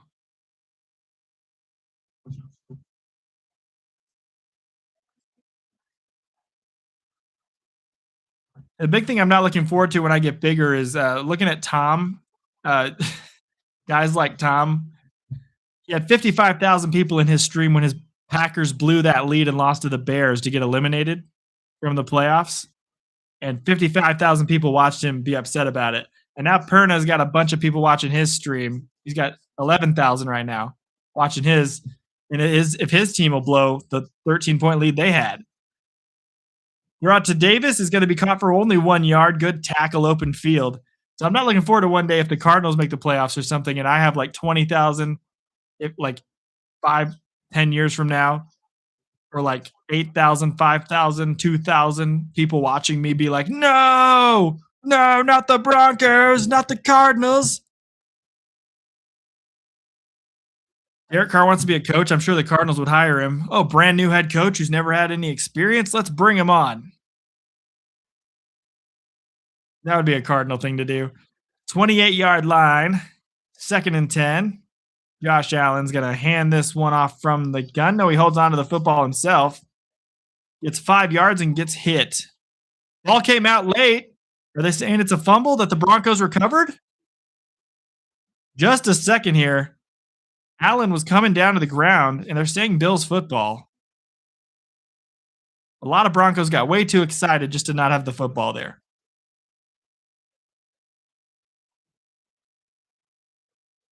I did not know what was going on here. They're showing the replay, trying to see what happened. Yeah, I don't know. But the Bills recovered anyway.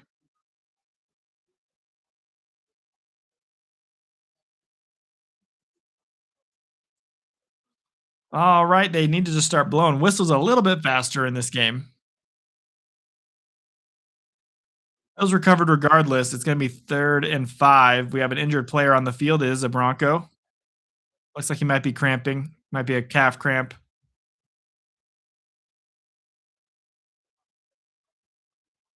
Yeah, Perna's really funny when the Broncos lose, especially when he's got like a bottle of alcohol or something and he's got his hair all messy looking. Like right now on the stream, he's got nice looking hair.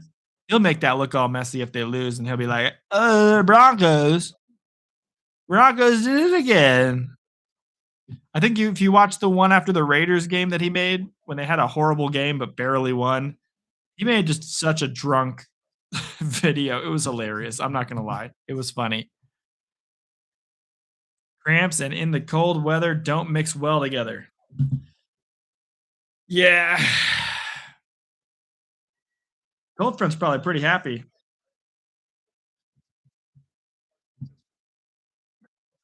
Let's see what he's saying.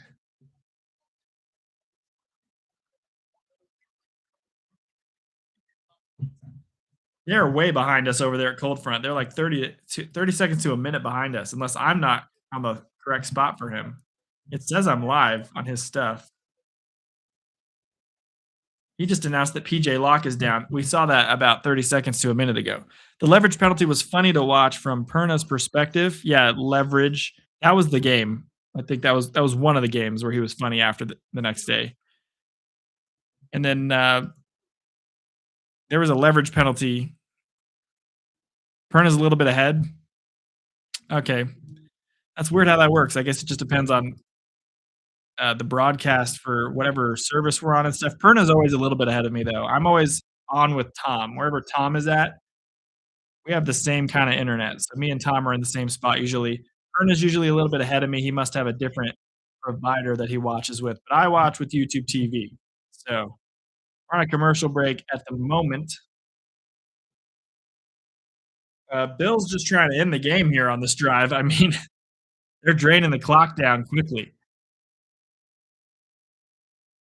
Oh, man, I tell you, sitting here too long in the stream chair, I'll start getting some knots in my back, guys. Big old knots. Let's see how many people, before we get back from the break here, have hung out. 187 people, 28.5 watch hours. That's awesome. Love it. Oh, you're a little bit ahead? Yeah, usually when I'm watching a streamer, I'll try to sync my game up to whatever they're doing. So I'll back them up if they're ahead. I'll back the game up if they're behind so that they're even, and it makes it more fun to watch. Allen's going to run on 3rd and 5, and he's going to get a first down to the right side. 7-yard gain. That's a first down for Buffalo, and they're just going to keep this clock moving. They're just going to drain this clock out. Not only that, but they're trying to get a touchdown here, and it's a bend but don't break mentality. You're running out of time to do that, though. It's a situation where if they get a touchdown, you need 8 points. So the field goal could be so massive. You still need a touchdown at that point. But the play calls have been so conservative in the second half for the Broncos. 5:50 left in the fourth quarter. Josh Allen's under center. 1st and 10 at the 14-yard line. Josh Allen's going to take this snap, toss it out to Cook. Cook's going to try to get something. It's nothing. It's if they get a field goal here, 27-23, the Broncos need a touchdown still, but you don't have to get the 2-point conversion as well, which would make it really risky. I feel like this Broncos team wouldn't be capable of getting the 2-point conversion.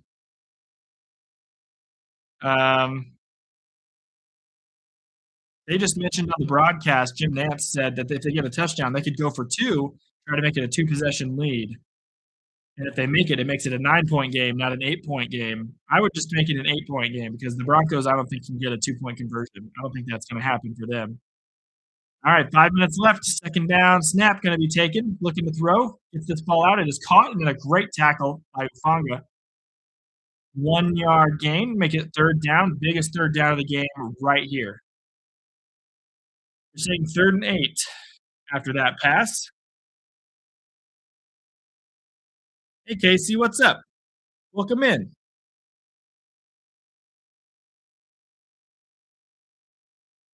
I have not seen that when they try to keep it synced up. Yeah, I've not seen that yet.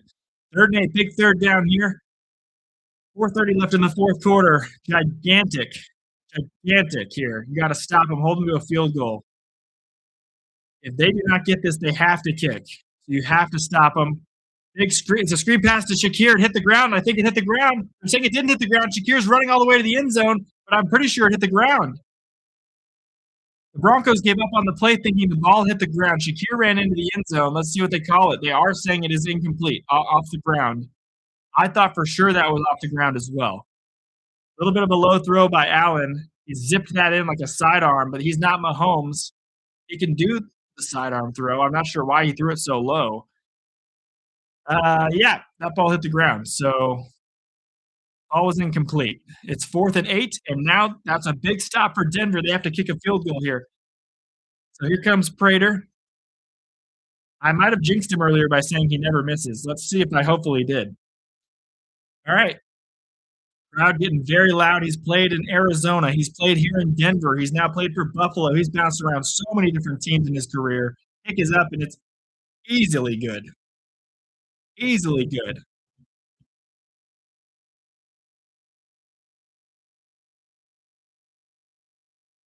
Berta kept running what was going on. Oh, he kept running what was going on. Also, that game, Micah was injured, so terrible game all around. Yeah, they need to sync that stuff up. They gotta get that fully synced. Just wondering when you would show up and said for 49ers. Yeah, no, they were asking me when you would show up, Casey, and I said for the 49ers game. Yeah, that's true, military. Go Niners, you said? I'm rooting for the Seahawks. I'm not saying go Niners. I'm rooting for the Seahawks today.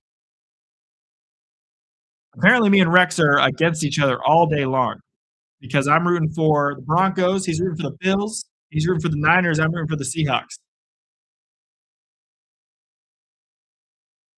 But since I'm rooting for the Seahawks, it means the Niners are going to win.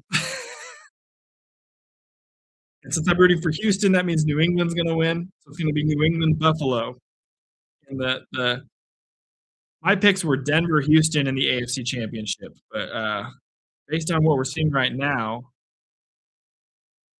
we don't know. Let's see if the Broncos can get this last touchdown here. McLaughlin carries it out to the 27. That's where he will go down. It's 1st and 10 for Denver. 4:06 left on the fourth quarter clock. This is your big shot, one opportunity, Eminem song. You get one shot. Do not miss your chance to blow. This opportunity comes once in a lifetime. Yo, this is his moment right here. This is Bo Nix's moment. He has mom spaghetti, threw it up, and now it's his moment to go out there and spit some bars. Play calls need to be good too. Come out there and do something for goodness sakes. These conservative play calls since they had a 13-point lead were the reason they're losing right now. Have Bo Nix throw the football. He needs to prove it to you right here that he can throw it. Do not run this ball. He takes the handoff, looking to throw, rolling to the right side, zips the ball out, and it's going to be caught on the sideline by Sutton. And there's Courtland Sutton. 4 minutes left in the game, and Courtland Sutton has his first grab in the entire flipping game, dude. In the entire game, bro. That is Courtland Sutton's first grab, and it took so long for that to happen. Nix takes the snap, throws this ball really short. That's not going to get the job done. That's a 1-yard gain to Adkins. You got to do something other than that, Bo. You can't be throwing 1-yard screen passes to a guy who falls down when he catches it. You're not going to get the ball back again if you give it to the Bills. You've got to score here. If you're wasting plays, you will lose the game. 3:30, time ticking, fourth quarter.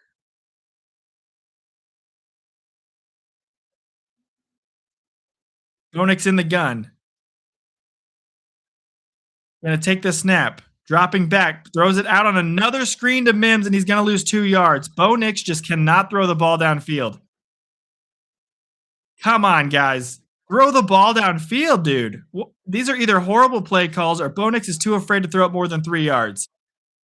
Like, he's getting blitzed heavily as well. The ball got tipped again. There's more tips in this game than a Kyler Murray game. And I know Bo Nix, he must just be telegraphing where he's throwing this football. He must just be like telegraphing and letting everyone know where he's throwing way before it happens. Because that's what's happening right now. 3rd and 11, you've got to throw this ball further than 1 yard. You cannot throw a screen pass here. Come on, Bo. Here we go. Throw the ball down the middle, and it's caught to Sutton. He's got the ball. He's still up. He's going to get down for a Broncos first down. And there you go. Throw the football further than 10 yards downfield. There's Cortland Sutton. Use your eyeballs. He had Mims as well, but he hit Sutton on that one. Second catch of the game for Cortland, and they're moving the ball. First down, that went across midfield. They're down to the 40 of the Bills here. And now there's 2 minutes and 13 seconds left in this game, and I think we might have had a timeout called. There's an injured player, so it's an injury timeout. Luckily, we're not under 2 minutes, so there's no 10-second runoff or timeouts having to be made by a team. It's just an official's timeout.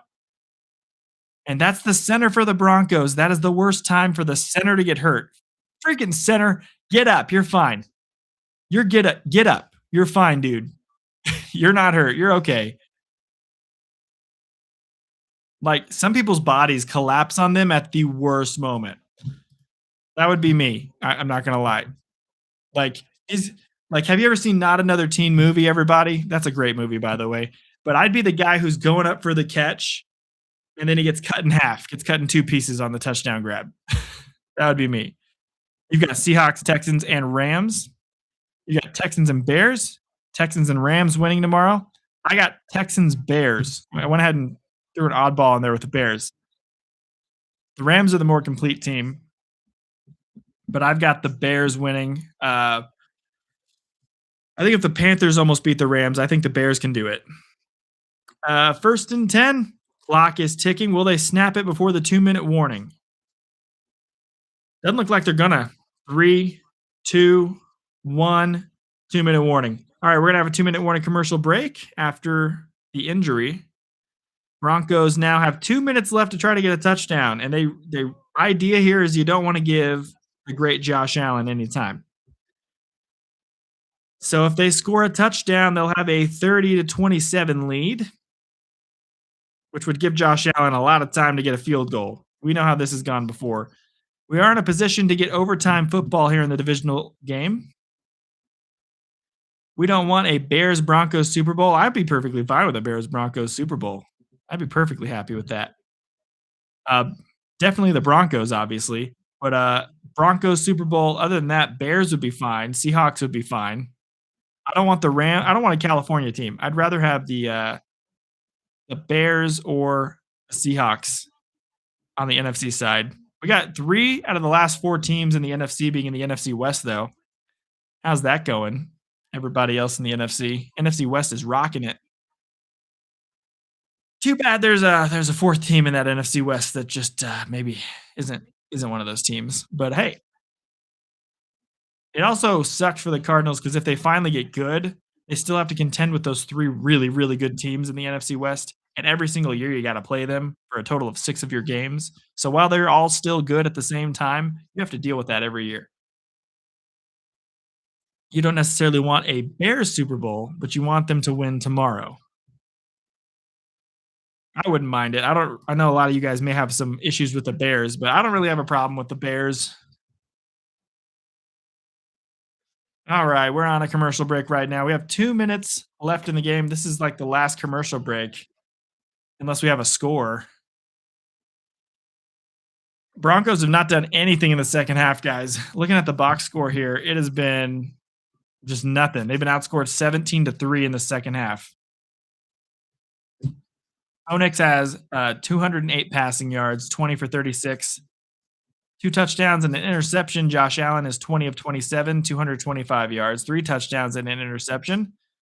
Onyx is the leading rusher. I think we might have found the issue for the Broncos in this game. Bo Nix has 8 carries for 29 yards, and the next leading rusher is 4 carries for 21. That's McLaughlin. Mims is the leading receiver with 5 catches for 65 yards. Sutton, with those 2 catches on this drive, has 34 yards and is the second leading receiver. They've not been throwing the ball downfield enough. Second playoff game of Bo Nix's young NFL career, even though he was a pretty old rookie. Second playoff game here. Will he go 0-2 or will he make it 1-1? He's under center. We're back from commercial break. Bo Nix is going to take the snap, dropping back, rolling out to the right side. He's looking to find somebody open. He's going to throw the ball away. Bo Nix is one of those guys who, after 1 second, just starts giving up on the play. If he doesn't have somebody open within a second, he starts rolling out. He starts giving up.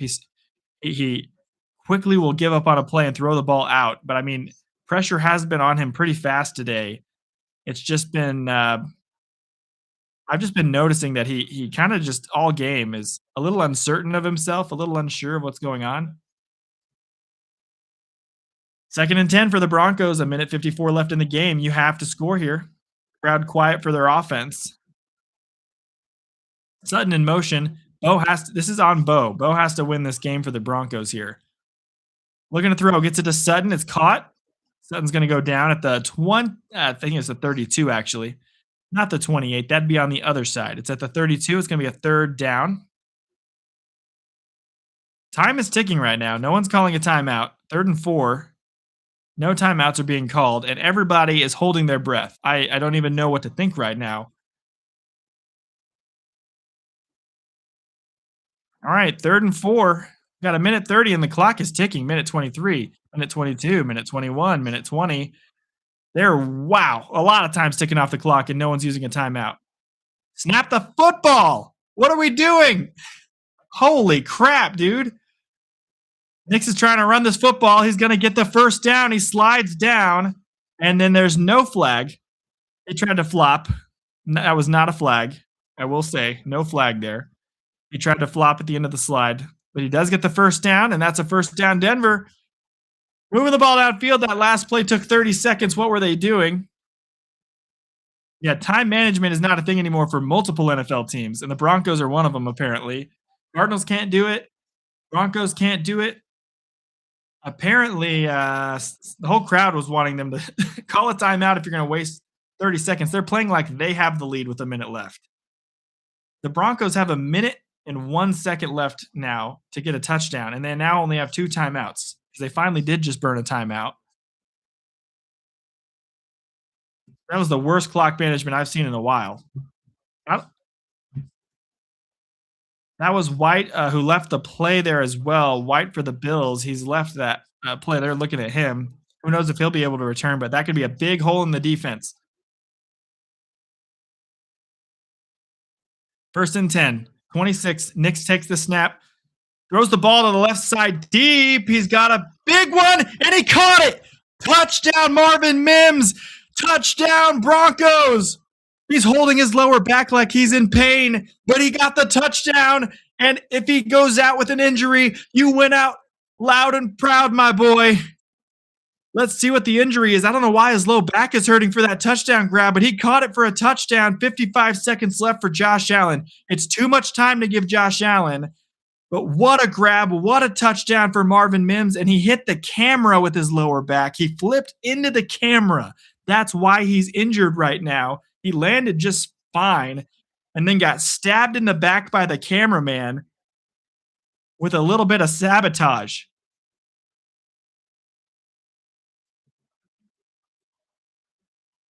Oh my goodness. They're saying it's a touchdown. They're saying it's clean. Yeah, he hit the camera with his back, guys. Yeah, you guys are right. He hit the camera with his back.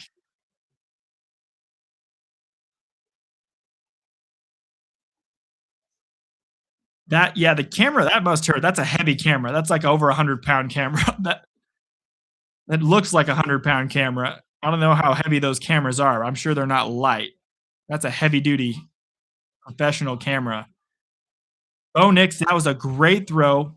Laid it in a perfect spot. Mims caught it in a perfect way. They're saying touchdown. It's a 29-27 lead. Lutz with the kick. It is up, and it is good. Biggest kick of the season for him right there. because you can't make it a 2-point game and give Allen a chance to win with a field goal. The Broncos have a lead. It is 30-27, and their defense, the number 2 defense in the entire NFL this year, needs to make a stop. It's Josh Allen, but make the stop, dude. All right, I'll flip it, Desi. I'll flip it. I'll flip it. Casey's not here to keep me in check, so I appreciate you keeping me in check. But I just want to watch this Broncos touchdown here. Broncos touchdown. Woo! Yeah, watch the defense not show up. That's what happens to my teams. That's what happens to my teams.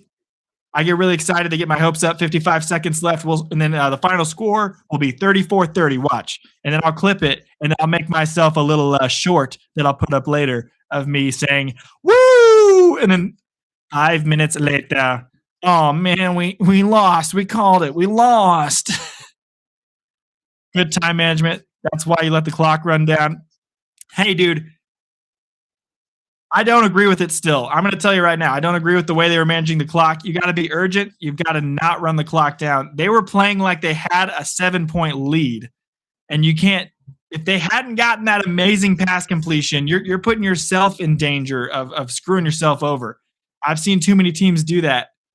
And so, yeah, the clock management, I still don't agree with how they were running, how slow they were running that ball, because it worked out well for them, but – it could have backfired. 50 seconds left in the game. Ball's at the 27. Bills are moving downfield. Josh Allen coming back out here, and we've seen this time and time again.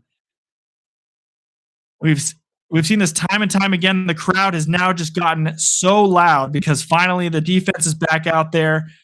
Their offense got the job done. Bo Nix got the job done. Josh Allen, we've seen this so many times before, trailing in the fourth quarter of a playoff game, having to get the job done less than a minute. Defense, it's time for you to make a play. This drive is the game. 50 seconds left, 1st and 10. Allen looking to throw. He's getting pressured. He's getting pressured from behind. He flips it out to Kincaid, and he makes the catch for 9 yards. What a play by Allen. That's just different, guys. He's just different. He was holding that ball out like a loaf of bread. Could have cost their team the season. It's very risky, but he still shovel passes for 9 yards. I mean, that's the benefit and also the risk of Josh Allen. Oh, my goodness. Yeah, it's too much time for Allen. I agree with you. Totally too much time for Allen. There's he has 26 career game-winning drives, 1 in the postseason, and that 1 was last week at Jacksonville. All the other times he's tried, he almost did it against the Chiefs and then fell short against the Chiefs. Every single time against Kansas City. I think it was 3 times now. Could be 4. All right, so Prater has made a 64-yard field goal before with the Broncos here in Mile High. So they have a lot of room to work with here with Prater. He's a little older now, but I think he's still got that boot, and you're in Denver where the ball flies better. 2nd and 1, pass to the right side. It is going to be caught by Cooks. What a grab across midfield, and it's on Riley Moss. Did he have the ball, or was he out of bounds? Let's wait for the call here. They're saying it's incomplete because I think he landed out of bounds. The wrist and forearm hit first, and that's a bummer for him because that was a great catch. They're saying the wrist and forearm hit out of bounds, so it's incomplete. Oh, my goodness. This is a crazy ending. We've had crazy football games. This is the first game of the divisional round, and it's living up to the hype that the wild card round is where the wild card round left off last week. 37 seconds left in the game. The ball is at the 41 of the Bills. It's 3rd and 1 here. 2 timeouts for each side. Cook is to the right of Josh Allen. They got a guy to jump, and that's a penalty on the defense. I think it was Cooper who jumped on the defensive side of the ball. That's a free 1st down for the Bills. Worst time ever to jump off sides right there. And then they got it anyway. This game has been really good, Desi. Absolutely. All right, well, I think that was Cooper that got to jump. Oh my gosh, 1st and 10, still 37 seconds left. You gave him 5 yards for nothing. 5 yards for literally nothing there. No time taken off the clock. Still 2 timeouts for each side. Josh Allen is changing the play. Singleton is now changing the play as well. Josh Allen looking to throw, trying to find somebody open. He's going to flip this ball downfield, and it's incomplete. Oh my goodness, guys. I can't handle this. I can't handle the pressure. Jahdae Barron I think that's Jahdae. I think his first name's Jahdae, but Barron was in coverage. Allen got hit hard on that play by Zach Allen. Allen on Allen action here in the NFC Divisional round. Zach Allen, former Cardinal, been really good for the Broncos. 41-yard line, 32 left in the game, and they're chucking the pill downfield, man. 2nd and 10. Allen with the snap. Quickly gets it to Shakir. Shakir pitches it around. It's to Davis. Davis has the ball. He's going all the way down to the freaking 32, and they're in field goal range now. He fell down inbounds, and so they're going to have to burn a timeout, I think. That's at the 32 of the Broncos. That's a big gain on the Shakir 4-yard catch, then pitched out to Davis for like a 25-yard gain. Oh my gosh, guys. I can't handle this game. I can't handle this. Davis fell down inbounds, though, so I think the Bills used their second timeout. It's going to be 1 timeout left for Buffalo. They don't need a touchdown. They just need a field goal. 24 seconds left in the game. 24 seconds left.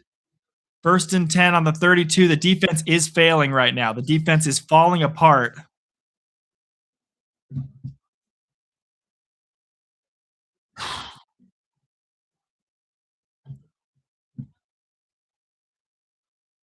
Allen's in the gun. They're getting like 20 yards of play. 24 seconds left in the fourth quarter. Allen dropping back, trying to find somebody. Throws to the right side deep to the end zone. It's incomplete, and Riley Moss was all over him. This could have been the thing that's happening all year long. Riley Moss has been getting pass interference calls left and right, 24/7 this season. And right there, he was holding again. Looked like it could have been a penalty on Moss. Oh my gosh, he was holding him. Oh my gosh. Okay. 19 seconds left, 2nd and 10. They keep chucking it to the end zone every single play. I would maybe get some, oh my gosh, I would maybe put some more defenders back than one. Maybe not have 8 of your 11 defenders be up front immediately. Play prevent here. I mean, you got 16 seconds left, so they got to go 32 yards in 16 seconds, dude, for a touchdown. You got to defend the end zone with your life. Literally throw babies at it. Throw your wife, throw your kids, throw your dog at the football. Like, you can't – every single person needs to be in that end zone because they're already in field goal range. You know that you're pretty much already giving up a field goal. You got to keep them from getting that touchdown right now. Defense is selling, Ethan. Hide your kids, hide your wife. This game is absolutely crazy right now. 16 seconds left in this one. Prater's lining up, practicing kicks. Right now, it is still a pretty reasonable long kick, but you can't allow him to score a touchdown. Defend the end zone. Looking to throw. Passes this ball across the middle, and he had a tight end, Dawson Knox. He had Dawson Knox open at the 6. If he hit him, that could have been a touchdown. There were 3 Broncos defenders there. But if he catches this football in stride, he's got a touchdown. What are you doing? Surtain also wasn't paying attention, and they've been letting tight ends run free all over this defense all day long. I think that this is the Super Bowl, the pre-Super Bowl. I really think who wins this game wins the Super Bowl. That's just my personal opinion. So this is like a pre-Super Bowl. Because I think whoever wins this is going to win the AFC Championship. Okay, we got a timeout by Denver. They're icing Prater. This is a long kick for Prater, but he's such a good kicker. I really don't like. He's just never nervous, dude. I mean, he's going to be a Hall of Famer, no doubt about it. And belly buttons to Ryan. Derek is stressed. I'm stressed. I'm stressing him out too. He's telling me I'm stressing him out. This has been the best NFL playoffs in a long time. A lot of the regular season games this year kind of blew too. There were some good ones, but like a lot of them weren't that close. So all the playoff games being close were just crazy. 10 seconds left in the fourth quarter. This will tie the game. If he misses it, the Broncos are advancing. Fourth and 10, a 50-yard attempt for Matt Prater. Kick is up, and he just drilled that sucker. He made it. What a kick by Prater. I mean, like, if there's a guy that you're going to see and you're going to send out there that you know is going to make the kick, hats off to Matt Prater. Like, he's going to make that kick. I mean, that's such a beautiful kick. We get bonus football. Are they going to postpone the second game? Is that what's going to happen, guys? What happens when there's overtime in a playoff game? Is Seahawks 49ers going to wait now, or are we going to be starting that game already? What's going to go on there? My phone died during the game, so I can't text my family. I can't text my wife. I'm on an island out here, guys. This game's going to go into overtime for sure. We're going to have the Broncos probably kneel this one down after the kickoff. Just don't do anything hilariously stupid, and it's going to overtime. Going to have a coin toss. This is our first overtime football in the playoffs this season. We've had a lot of games that had potential to do so, but this is the first one that's going to do it so far. And of course, it's got one of my two teams in it. Like, why we got to do this to me? Why we got to do it? At least the Broncos are playing tough. Made the best team win. If this was the Cardinals, I'd be flipping stuff, though. There you go. He's going to run forward and kneel it down. Give him a little room. Kneel it down at the 16. 1 second is left on the clock. They might make that 2, but it will be irrelevant because they're going to kneel this down. Watch them do a flea flicker pass to Cortland Sutton or Marvin Mims streaking down for a touchdown. I mean, maybe just throw the ball as far as you can downfield and see what happens. Mims, run as fast as you can downfield. He's their speedster. Now, need a punt return. Yeah, I hope not. Let's not do that. 3 seconds left. They are going into the victory formation for a kneel down. All right, we have overtime. First NFL overtime in the playoffs. Steve, will the Denver Broncos win this game against the Buffalo Bills here in the divisional round of the playoffs? He said, don't count on it. Fuck you, Steve. Get out of here. That's one of the rare Ryan F-bombs you're ever going to hear. You're welcome. This game's gotten me riled up, guys. I just threw Steve over there. He's banned from watching the rest of this game. He thinks the Bills are going to win. That pissed me off. Steve has spoken, and he says the Bills are going to win. Damn it, Steve. You had one job. I'm not even going to ask you who's going to win the Seahawks game now. You stay over there. You know what you've done. You know what you've done, and you're punished for the rest of the game now. I threw him all the way onto the guest bed.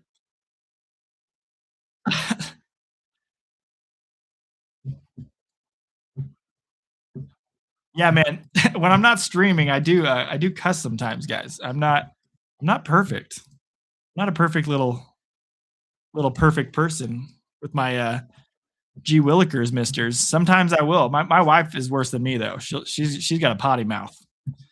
All right, we got the coin toss here.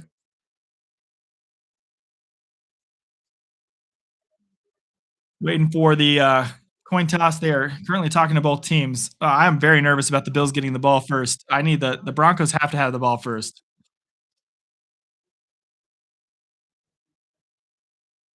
Okay, wait. All right, they're showing the coin on each side. What side is heads? What side is tails? They're calling heads for Buffalo. Buffalo's calling heads. It's heads. They want to kick first. Okay. And now they're picking the side they want to defend.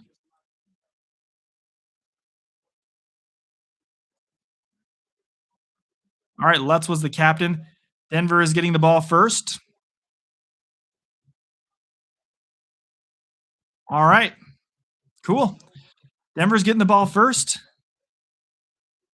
Ask Steve again after I threw him. Well, yeah, well, we're at commercial now. Let me go do that. Does anybody have the answer to what happens to the Seahawks game? I need a new Steve. I need a Steve that knows what's up. Yeah. Eric is also wanting Allen and the Bills to win too. No, he's rooting for the Packers. He's waiting for the Packers game to play this week. Ooh, whoops, sorry. There's no Packers game. Can't wait to hear how you are for the Cardinals next season. The Cardinals next season, 2026 schedule, their teams that they're playing have come out, and they're playing the Eagles. They're playing the Broncos. It looks terrible. I think that there's another 3-win season loading for the Cardinals next year. That's going to be rough. Ask Steve again after you threw him. Yeah, I'm going to do that. Like Chris said, Steve is a true Bills Mafia. I think so. He's showing his true colors right now.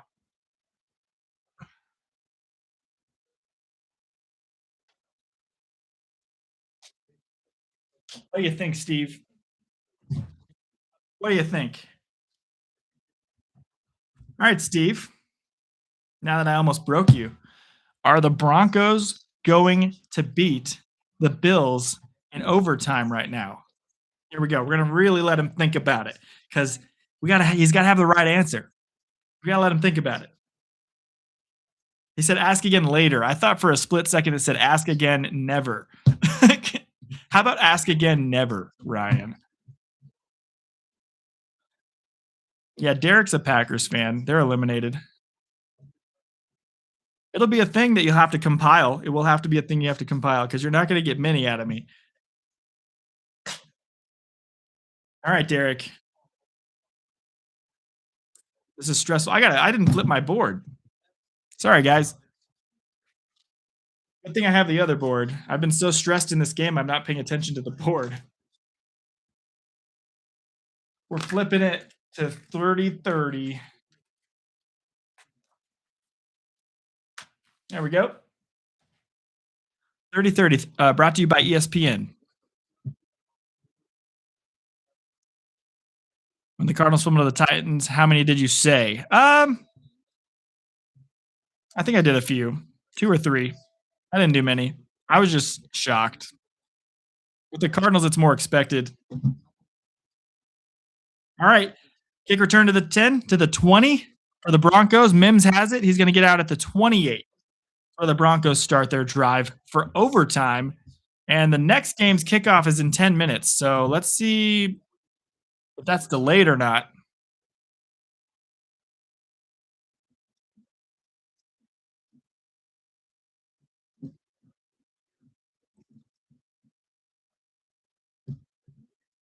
If the Bills, that 3 points the Bills allowed at the end of the first half is coming up huge right now.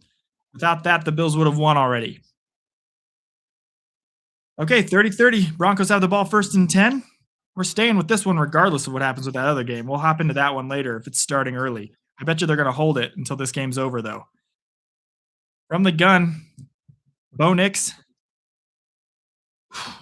They're bringing a blitz here, though. They were showing that he baited him on the right side. Let's see if they can get some blocking here for the blitz. Quick throw out. Going to be caught by Sutton. First down, 11 yards out to the 39-yard line. It's first and 10 for Denver.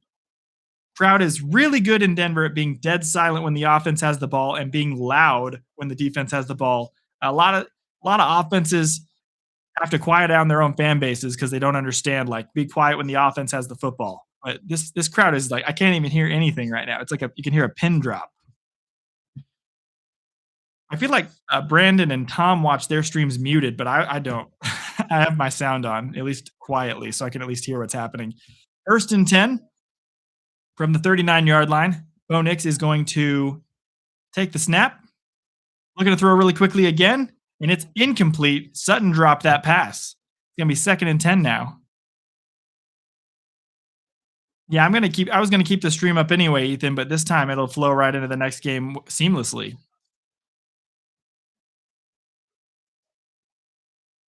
Sutton should have had that catch. Got to be catching every single ball right now. That one went right through his hands. That was an easy one. Second and 10 now for Denver.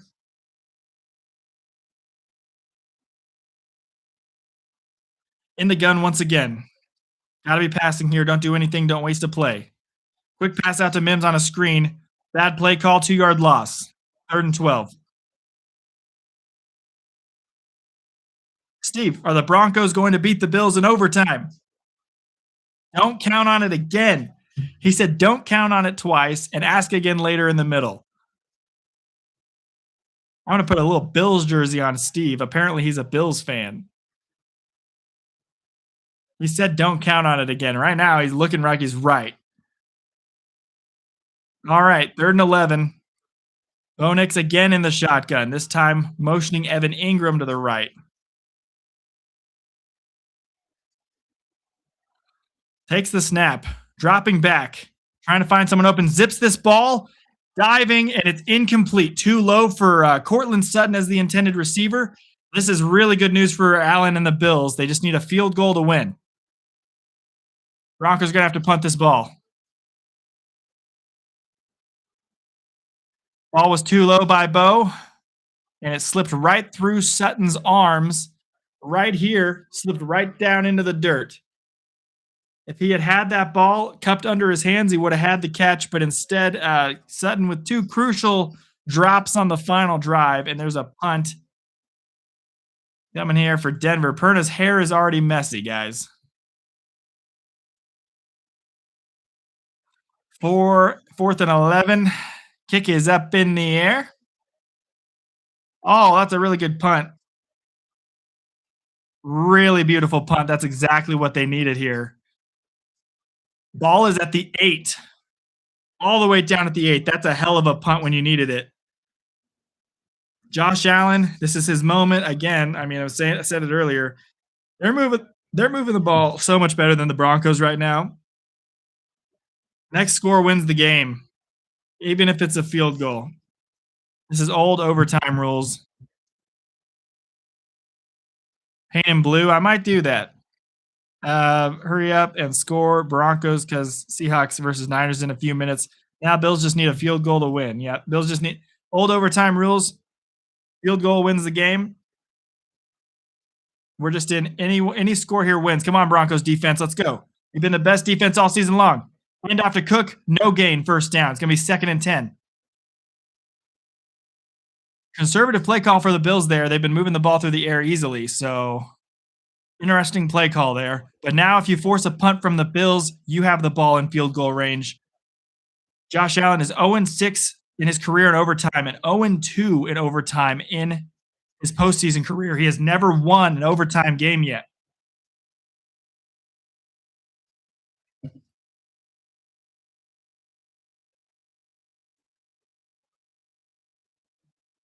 Second and 9. They gave him a yard, I guess. Okay. Snap to Allen looking to throw. Trying to get the ball out. He's getting pressured at the end zone. He's going to rush out of it and gets taken down for a 3-yard gain. He actually able to get a few yards on that one. For a second there, it looked like he was about to get sacked in the end zone. Dude, this is the best game of the playoffs so far. I mean, this is absolutely insane, guys. This is absolutely crazy. We got a big 3rd down here. If you stop them, they have to punt. They cannot go for it and then just ruin their season by failing on having a 4th and out. It's 3rd and 5 here.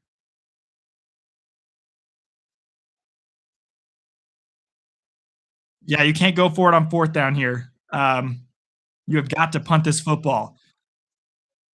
Josh Allen's alone in the backfield. He's got 5 guys to potentially throw this football to. Heavy pressure, heavy coverage. Allen's trying to get the ball out. He's getting it to Kincaid, and Kincaid catches it to the 25. 1st down, Buffalo. They only rushed 2 guys on that play and still couldn't cover all 5 of the guys downfield. You literally had 9 people that could have covered 5 people and still let Kincaid get wide open. It's been happening all day long. They just let Kincaid slip out.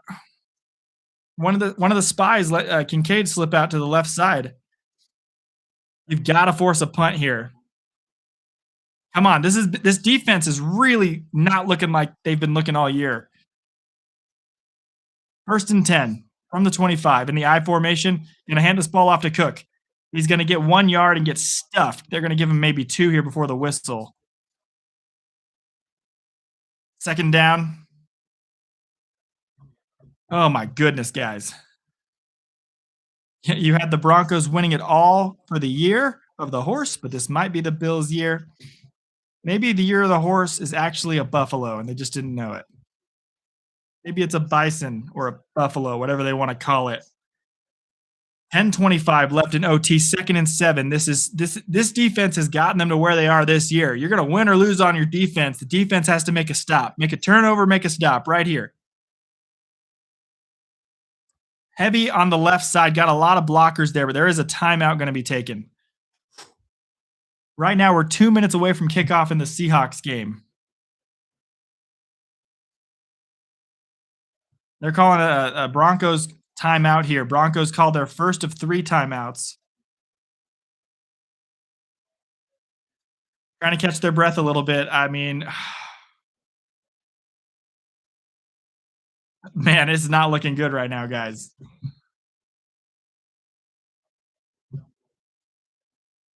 The Bills are moving the ball so much easier right now than the Broncos are. Yeah, I need an interception or a fumble.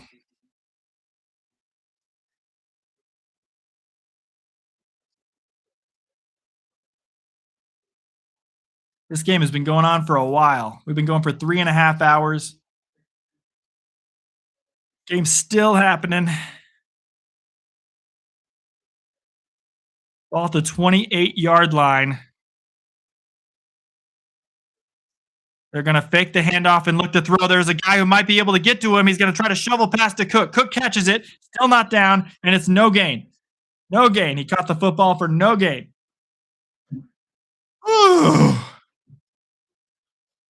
Bills and Broncos fans' heart rates are probably really high right now. I should have a heart rate monitor on right now because mine's also a little bit high.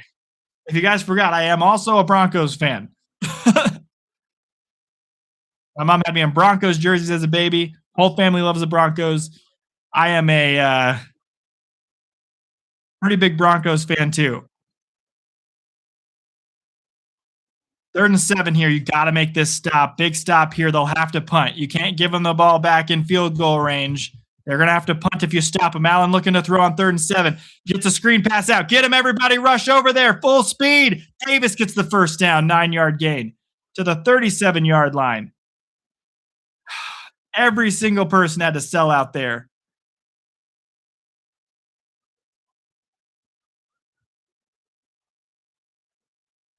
That was just a screen. He had nothing else. Everybody got to the quarterback. Everybody got to every other receiver covered. Davis slipped out on the slip screen and was able to get enough for a first down. This defense is losing gas. They're losing. You don't have enough in the tank. Brandon Perna looks like he's getting pre-dementia right now watching this game.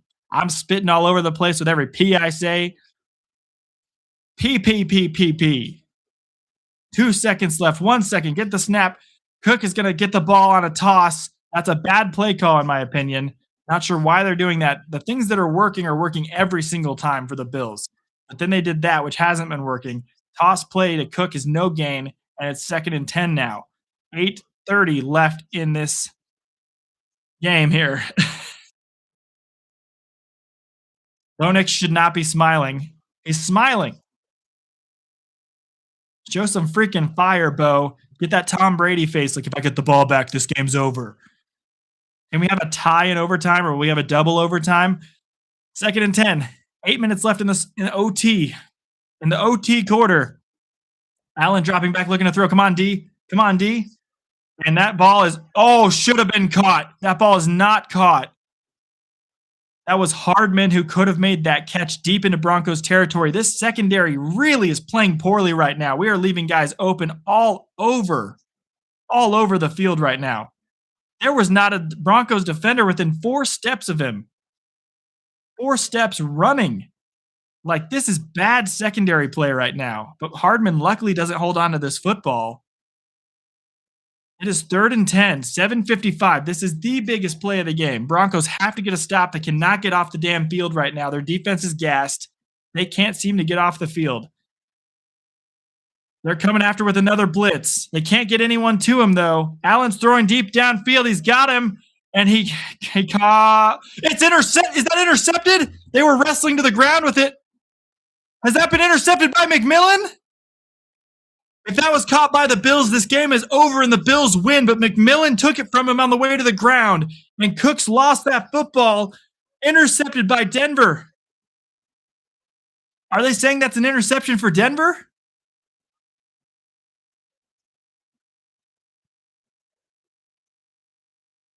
They're going to have to review this one.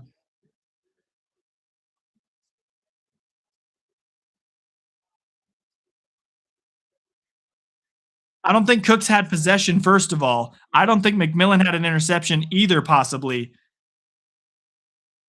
If anything, McMillan has the interception, though, because Cooks doesn't have the football.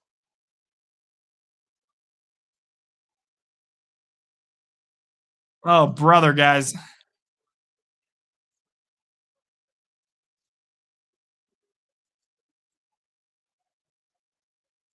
So this would be more likely an interception because Cooks only ever had one hand on this football. It got taken out of his hands before it hit the ground, and McMillan had it. So essentially, it's a long punt, which is what they would have done on the next play anyway. So now the Broncos do have the football. They're saying interception, turnover, ball at the 20.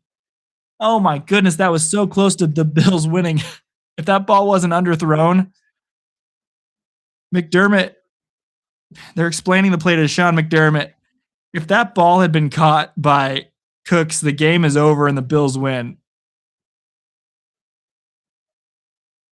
Timeout by Buffalo. McDermott's still talking to the refs. Oh my gosh. I need to do some calisthenics here. They may be challenging, wanting them to review this play.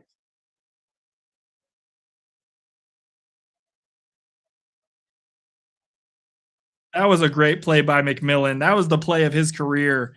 Cooks has that football if McMillan is not all over Cooks on that play.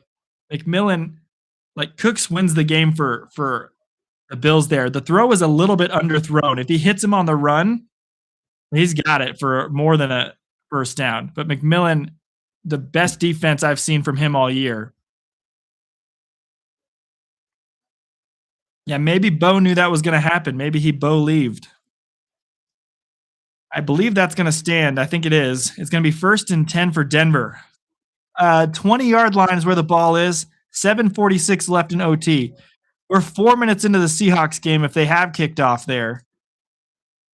And that ball is going to go out for about a 3-yard gain to Mims to the right side. You got to do more than that.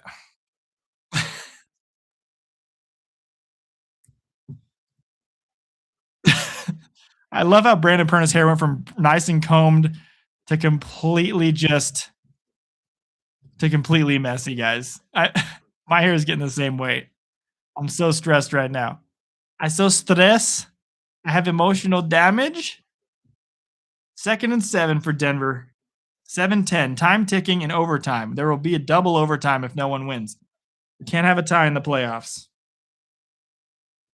But the Bills are more likely to win this right now, so the Broncos have to finish it here, or they're likely not going to win, in my opinion. Harvey with the catch. He's going to get this catch. He breaks 3 tackles. He's running downfield. He's all the way to the 46-yard line. First down, Denver. Let's go, Broncos.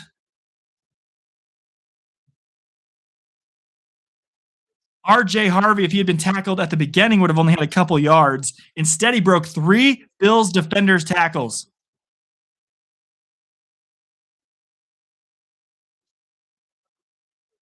Oh my gosh. Oh my gosh. Oh my gosh. Okay. 6:25 in OT. I picked a bad time to quit drinking. Oh, this is so funny. All right, dropping back to throw. Bo Nix throwing to the left side. He's lofting it in the air for his man. It's incomplete. Little Jordan Humphrey. They're letting him play. No flag. A flag would end the game there. The crowd is booing heavily. I mean, if there is a flag, you got to throw a flag, but you'd hate for this game to end on a flag and a 15-yard penalty. I mean, let them play a little bit. That's pretty good defense. Good football. Don't let this game end on a pass interference penalty. Don't let this game end on that. Okay, we got another big play here. 2nd and 10. Come on, Denver. You need 15 yards to get to the field goal line. All right, we got a second timeout, a 30-second timeout for Buffalo. Oh my gosh, guys. Cold Front looks pissed. Cold Front looks dejected and pissed. Perna's over here gyrating in his chair.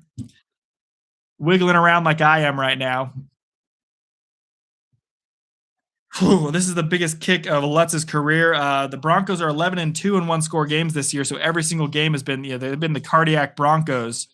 That's tied for the most wins in NFL history by one score. If they do that now, I wonder if they'll count that to the total and it'll be a new record. Cooks should not be upset. He looks upset on the sideline. He shouldn't be upset. I mean, that was a hard catch. He also had, it was an underthrown ball. It's not Brandon Cook's fault there on that last drive for the Bills. This game is not over. 2nd and 10, Denver. Nick's going to take the snap in the all alone. He's taking the throw to the left side, and that ball is incomplete, intended for Sutton. There's a flag. There's a flag. Bills fans everywhere, including Chris. How are we feeling about that flag? Let's take a look at the replay. This is going to be a 15-yard gain, putting him on the edge of Lutz's field goal range. He's arguing his case. There's another flag, another couple flags down. They've let him play hard all day with no flags. There's been hardly a single flag all game long. He's holding his arm pretty heavily there. Personal foul number 97. Roughing the passer. That penalty's declined. Pass interference. Defense. That ball will be placed at the spot of the foul. Automatic first down. The Broncos have the ball in field goal range. The Broncos have the ball in field goal range.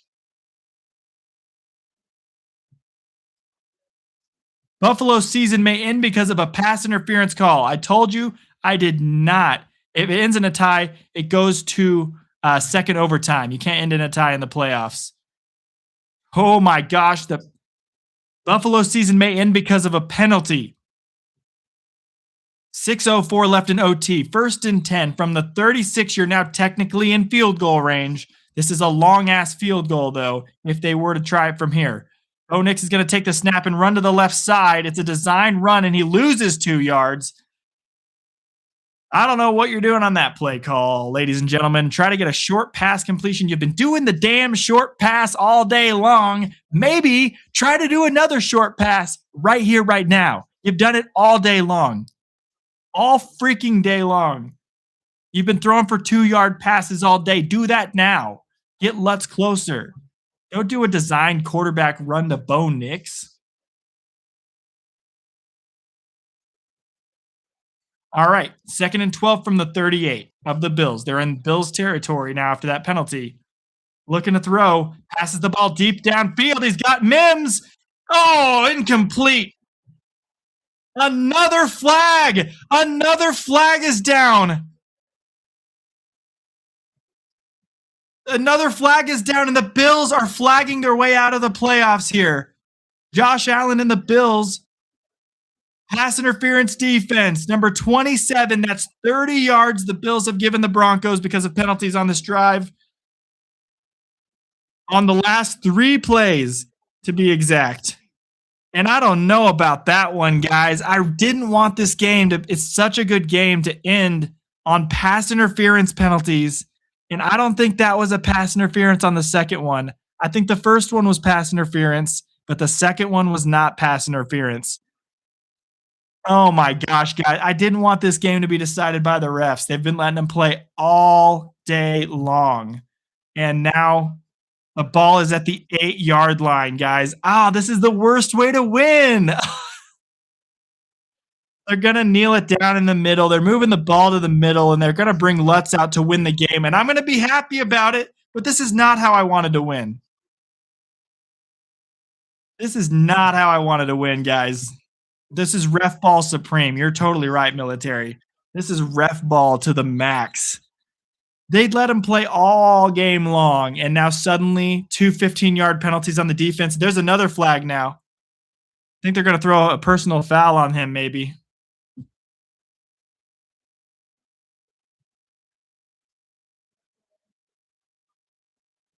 On sportsmanlike conduct, number 27, he took his helmet off with the ref and he slammed it on the ground. They're calling it unsportsmanlike conduct on Tre'Davious White. That's going to go half the distance to the goal and make it even closer. This is an old extra point at this point. Um, well, we're correct on if he makes this kick, I'm correct on my first pick for the divisional round. And the Broncos are going to move on to the AFC Championship game for the first time since Peyton Manning and the Broncos won the Super Bowl. Okay. Is McDermott going to get fired after this game? At this point, still. Hey, Josh Allen has no reason to feel bad. He's married to Haley Steinfeld. I'm just going to keep repeating that. Sure, you can feel bad about this for a minute. But he can't, like, he has to go to a certain point and then be like, all right, move on. Move on. I'm a great quarterback. It's not my fault. Again, it's not my fault. There could still be a blocked kick. There could still be a shank. There could still be a bad hold. Tony Romo is calling this game, and Tony Romo has a notorious Cowboys play that broke down, and then they had to roll out because the hold wasn't good. And, this game is still not over, but if the Broncos win on this kick, they will be the host team for the AFC Championship game. First and goal. Lutz is out there to try the kick. Yeah, Josh is one in life. One of the best quarterbacks in the NFL, married to a smoking hot woman who's an actress. He's already won in life, even if he continues to lose. The Broncos kick is up, and it is good. The Denver Broncos are headed to the AFC Championship game, and finally Steve is wrong, and finally I am correct. One of my teams this year has finally won something. Yes. Denver is moving on to the AFC Championship. I hate the way they won on that final drive, but they beat the Bills 33-30, and they are moving on to the AFC Championship game. That is an absolute heartbreaking game. This may be more of a heartbreaking game for the Bills than for the Packers, man. This is one of the most heartbreaking losses that you could possibly have. Denver's going to win. Herna's not really as happy as I would have expected. Cold Front Buffalo is upset.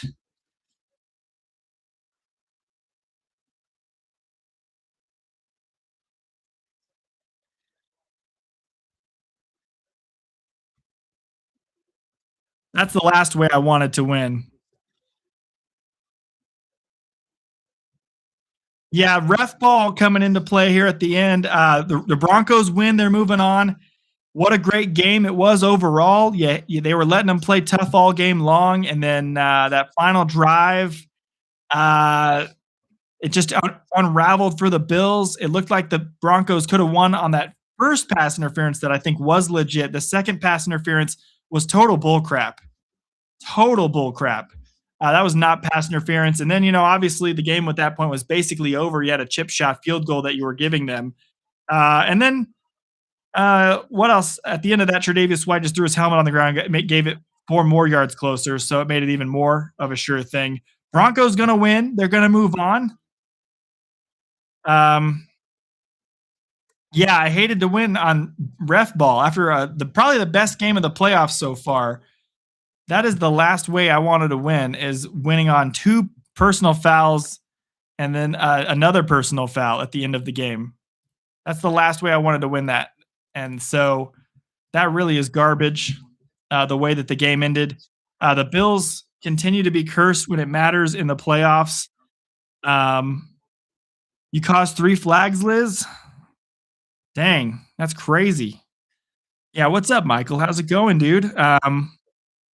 Yeah, the Bills are cursed when it comes to playoff games against the AFC West. Like the Cortland Sutton pass interference, I saw him. He was kind of pulling on the arm a little bit. They've been letting him play all game long, so you don't know if you want to let him have that. Okay, so you give him the 1 penalty. Now at that point, you really need to let him play. Don't let your decision be the reason why, unless it's a really egregious flag. Don't let because they're still not in an easy field goal range here. Oh, thanks, Michael. First super chat of the day. Thank you so much. Boop, boop. A double boop for Derek. He's happy for the Broncos as well.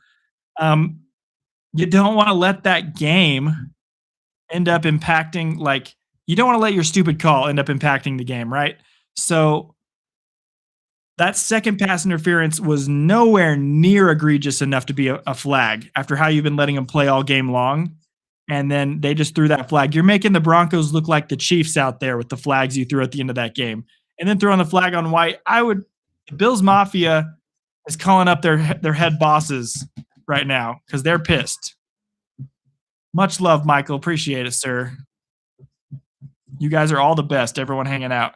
You said Bo leave Bono's football 3 times. Bill got 3 flags.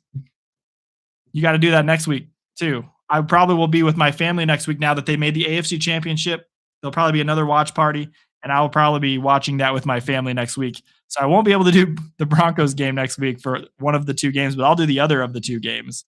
But my goodness, guys, what a game. That was the best game so far of the playoffs. What's up, Michael? You said Ryan. Much love. Much love back to you as well. Let's go through our stats for Bills Broncos. I don't even know if the other game has started yet. I think it has not started yet. I think that they're holding it off for the end of the first game because they wanted all the fans to go over to that game together. Josh Allen is going to end this game 25 of 39 for 283 passing yards and 3 touchdowns, 2 interceptions, and 3 sacks. It comes down to those turnovers earlier in the game. The fumble that led to a field goal at the end of the first half, and then the fumble at the beginning of the third quarter that led to another field goal for the Broncos. That was a 6-point swing, ended up being the difference in this game. Without either of those 2, the Bills would have won 30-27. Without one of those 2, it would have still been 30-30. But it ended up being the difference in the game. Those 2 fumbles by Josh Allen. Big deal. Oh, appreciate it again. Michael with another 2. LMAO. I dropped an F-bomb in the last one. Steve, you may be a dumb piece of garbage, but I'd like to apologize to you. You were wrong, but just want to let you know that I won't throw you for the next game. But I may throw you next week if you're wrong about the Broncos again. You can't do me like that. You can't do me like that. All right. Will, if it's not Seahawks Broncos Super Bowl, Michael with another 2. We got to boop Derek's nose. Boop, boop. Double boop for Derek's nose. We are now going to switch over to obviously Seahawks and 49ers. But I can't make any promises that I'm going to get there on the opening kickoff for everybody. Because I have to get everything switched over on the stream now. That game took so long. We've been rolling for 4 straight hours. And let's just say that game took 4 hours. So it was a great game. Best game of the playoffs so far. I hate it for Bills fans the way that they lost. I hate it when refs come in and ruin the game at the end of it after, the team has to earn the win, right? And the Broncos on that last drive had the potential to earn it. And then you let them just get the win for free. You bailed them out. So really hate that for Bills fans.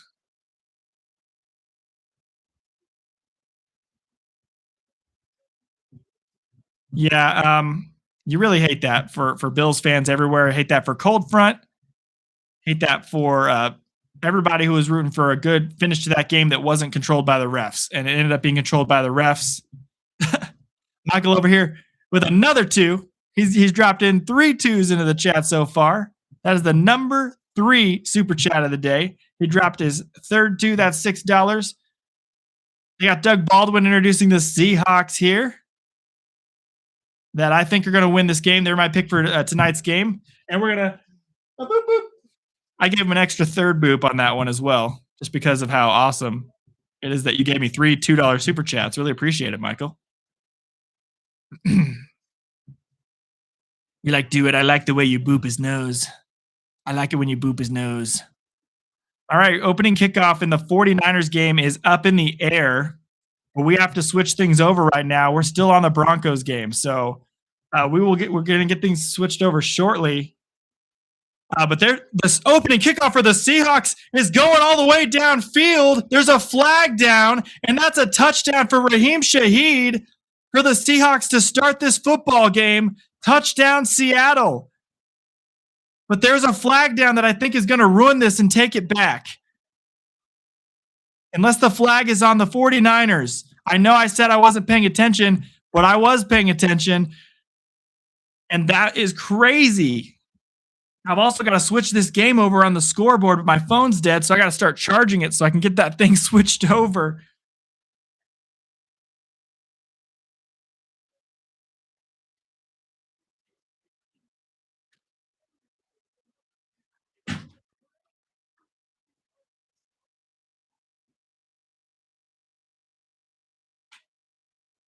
All right.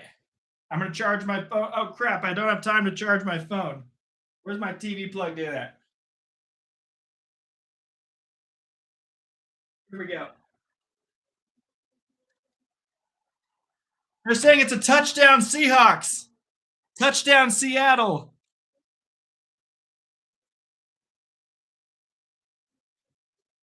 Touchdown for the Seahawks. On the opening kickoff of the game, Sam Darnold and his slight injury, they're not even going to have to go out on the field on this first drive, guys. Oh, boy. Yeah, Casey, that's a bad start, guys.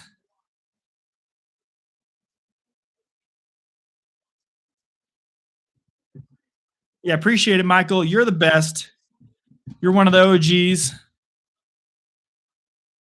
Pinheiro was trying to trip up Shaheed there with a little bit of a tripping. Going to be enforced on the next kickoff. And we got ourselves a 6-0 game. We're going to immediately flip the board to the new game now. Seahawks are the home team. They're the orange team. And they are now winning 7-0. I almost ripped the flip board. I'm having a hard time keeping up with everything happening right now. I still have not been able to update the stream from the Broncos game over to the other game. But I need to do it really quickly. Let's switch the thumbnail at least over to the other one. This is why you make both thumbnails before the day starts, and that's what I did.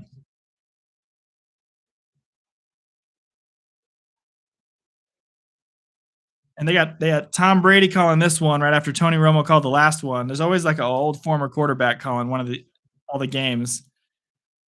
Okay. San Francisco 49ers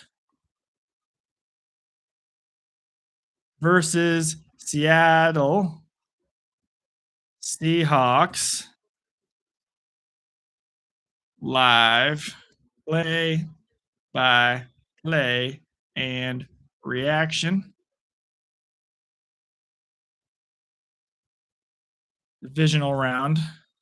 Boom. There we go. Now we got to do the description.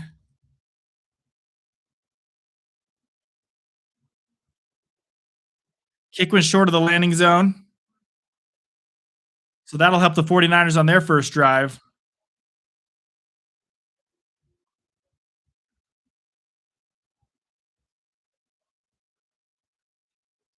Cisco 49ers versus the Seattle Seahawks game. We watch second game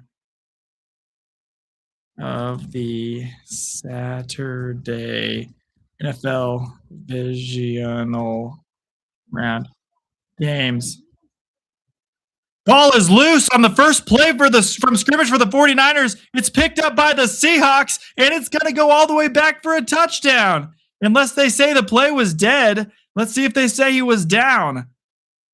Purdy was looking to throw on this pass, and the ball looked like it might have been slightly coming forward before it got hit into the air. This is similar to what happened to the Cardinals when they played the Seahawks. They got shell-shocked in the first game of the season against the Seattle Seahawks. Actually, the second game against Seattle. When we went to Seattle, we got shell-shocked and ended up going down 14 or 21-0 in the first quarter within the first few minutes because of this crazy defense. They're saying it's not a fumble, so Purdy is going to keep the ball for the 49ers.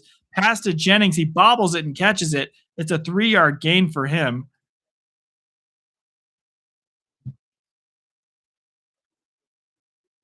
This live play-by-play and reaction for the San Francisco 49ers versus Seattle Seahawks game. Come hang out with us. We watch the second game of the Saturday NFL Divisional Round games. Who will advance to the NFC Championship game? Hashtag Seattle Seahawks. Hashtag 49ers.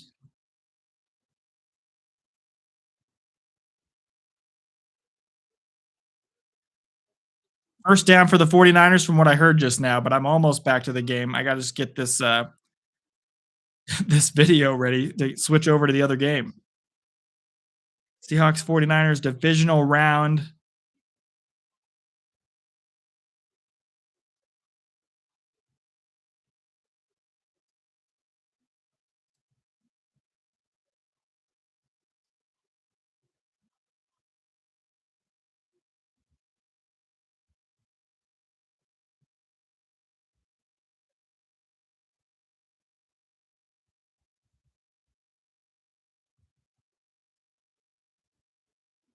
Okay, guys, we're back. We're so back. I've got everything set up. Boom, we're clicking it. We've switched over the thumbnail. Everything's set. Making sure it's all good. 49ers have the ball still driving. We got to get our scoreboard flipped over here. We'll get it soon enough. I just got to make sure my phone has enough juice to turn back on. Toss out here to Robinson, trying to get a first down. He's got to be short. It's going to be 3rd and 1. They're at the 40 of the Seahawks. It is a 7-0 lead early for the Seattle Seahawks, who haven't had the ball yet offensively. Seattle fans very loud right now. The 49ers wearing their gold helmets, white tops, gold pants. Seahawks went all blue today. Blue helmet, blue top, blue pants. They're going Seahawk blue all the way up and down.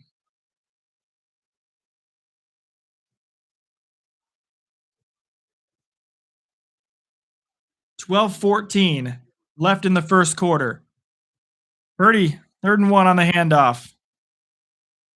To McCaffrey. He's not going to get the first down. Stop for a loss of 1. It's 4th and 2.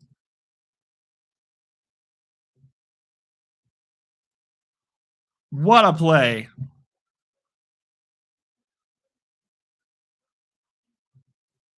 There we go. There we go.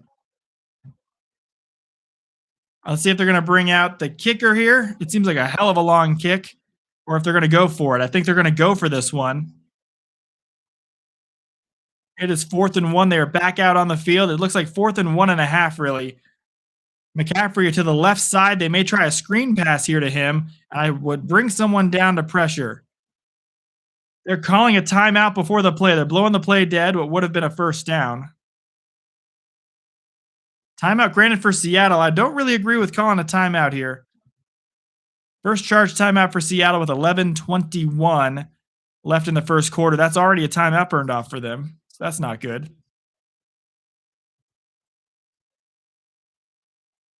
Seattle's defense used to be called the Legion of Boom. Now they call themselves the Dark Side. They're the #1 scoring defense in the NFL for the first time since 2015. Fewest by Seattle points allowed per game since 2014. This is all Legion of Boom territory once again, as we were saying. They are all absolutely on fire this year.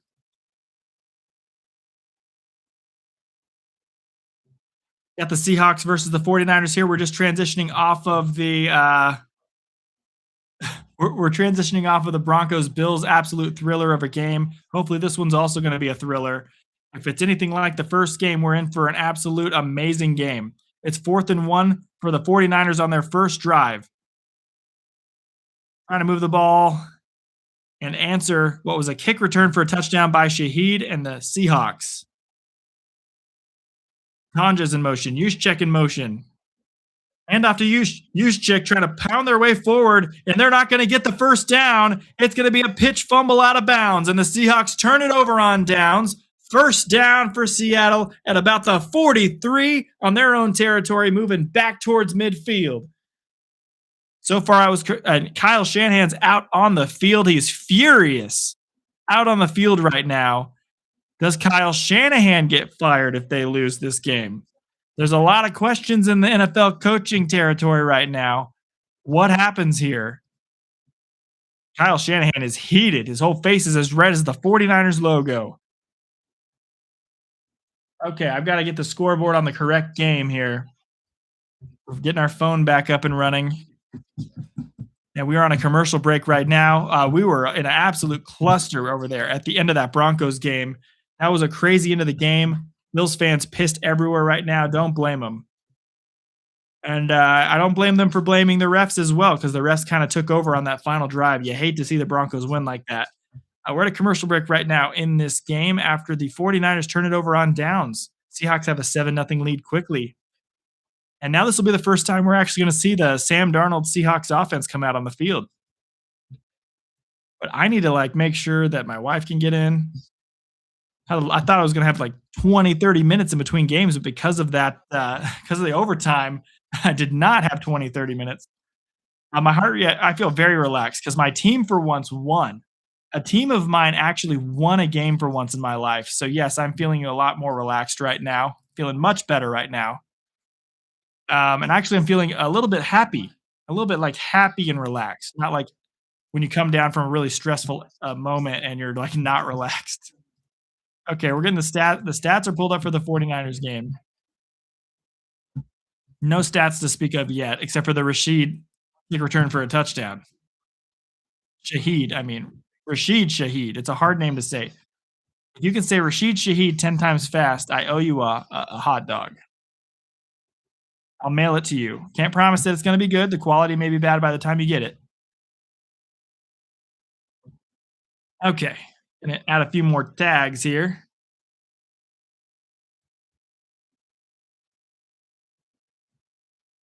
Seahawks versus 49ers divisional round. NFL playoffs.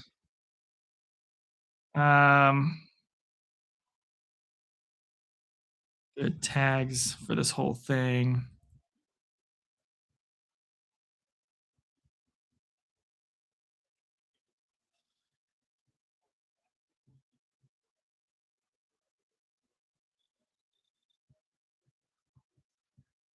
All right, Seahawks with their first play from scrimmage in the game, already with a 7-0 lead. Here's Darnold and the offense. Barner moving around in motion. That might be Disley, actually. Handoff here. Going to Walker for the first play from scrimmage. Gets a few yards. Ball's at the 45-yard line. I called the Broncos to win their game. It was a very close one. Looked like they didn't actually multiple times deserve to win that one, but they pulled it off. Looked like the Bills were going to win it for a long time. They're late. Caught here by Walker, going to get a first down. That's going to be 8 yards. First down, Seattle moving the ball downfield. I thought the Broncos were going to lose. They won, though, so that means that I'm correct on my first pick for the divisional weekend, and that the second pick I have is the Seahawks winning today. And then tomorrow I have the Texans. And what's the other one? The Texans and the Bears. I have the Texans and the Bears winning. Arnold looking to throw down the middle. He's not going to have anyone open there. Intended for Njigba. Can the hot dog have relish on it? Sure. I'll mail you some relish, too. Who remembers I shipped my pants meme? I don't remember that meme. I've got to set the scoreboard up. Let's get it set in the right game.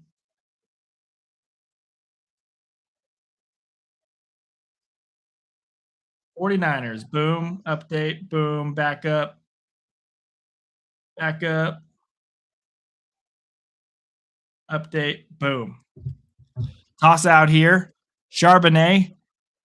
Charbonnet is going to get a first down and more. That's a 16-yard gain for Charbonnet. Ooh, smooth, fine wine. Goes down easy.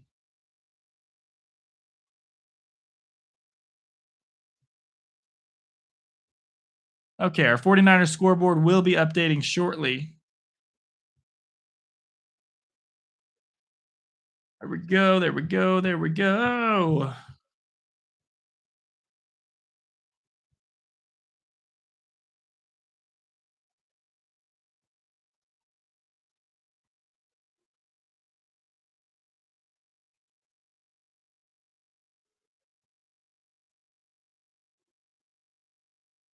And off to Charbonnet again is going to go for 4 yards. First down. Is going to make a 2nd and 6 right now. All right, the scoreboard has finally changed. We have that all set up. We also have this scoreboard in the back that is correct at the moment. Everything's looking good. We just need to change the light to green over in the back. Get it to a Seahawks green. It's going to be 2nd and 6. Seahawks with the ball. 7-0 lead early. Just based on how the 49ers offense has been looking the last couple weeks, I didn't think they were going to win this game. So I've got the Seahawks for this one. Darnold looking to throw, completes it to Cup. Cup's going to get this ball out 5 yards downfield, makes it 3rd and 1. Half yard shy of a first down.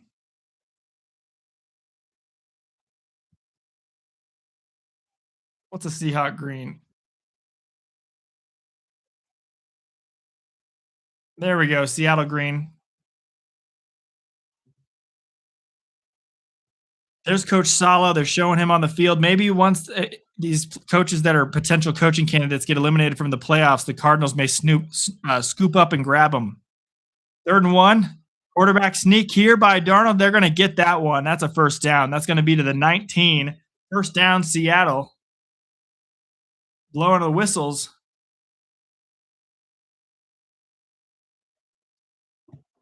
First down, Seattle. They called it.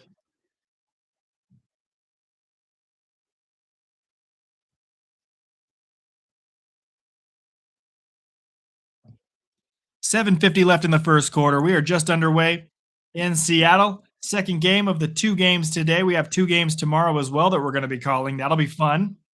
Super excited about that.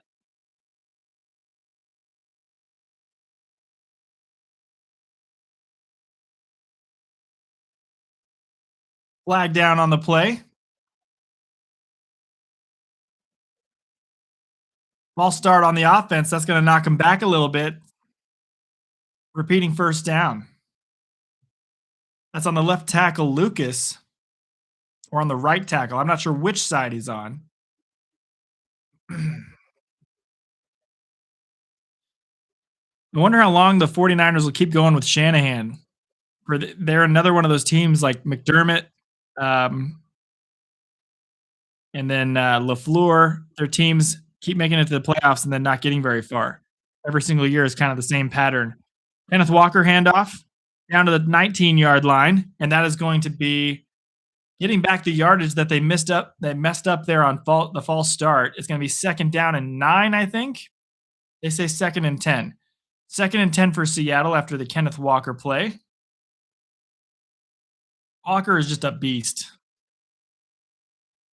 2nd and 10. Sam Darnold in the huddle, relaying the play to everybody. So far, looks fine. Looks like the injury's not affecting him. Said it was a side injury. I don't know if that meant oblique injury. Maybe when he was twisting something, throwing. Maybe he tweaked something in one of the muscles. Fake handoff, rolling to the right side, looking to throw. Gets the ball out. It's caught by Cup, and Cup's getting involved pretty early in this one. Hasn't been involved much this season. It's going to be an 8-yard gain, and it's 3rd and 2 for Seattle. Yeah, those uniforms were sick. Yeah, K9. Love K9. When the Seahawks had the neon green with the navy blue, looks sick. Yeah, it's a pretty cool uni. The Seahawks have I like their colors since they switched. Their old colors used to be pretty boring, just like the silver and like the lighter blue. Their colors now are, I think, a lot better. The colors they've had ever since they switched. Charbonnet is going to get stuck in the backfield on 3rd and 1 for a 2-yard loss. This may force Seattle to kick a field goal. If they're smart, they'll make it a 10-0 lead. Let that defense go out there and continue to dominate. Robert Saleh's defense playing good again.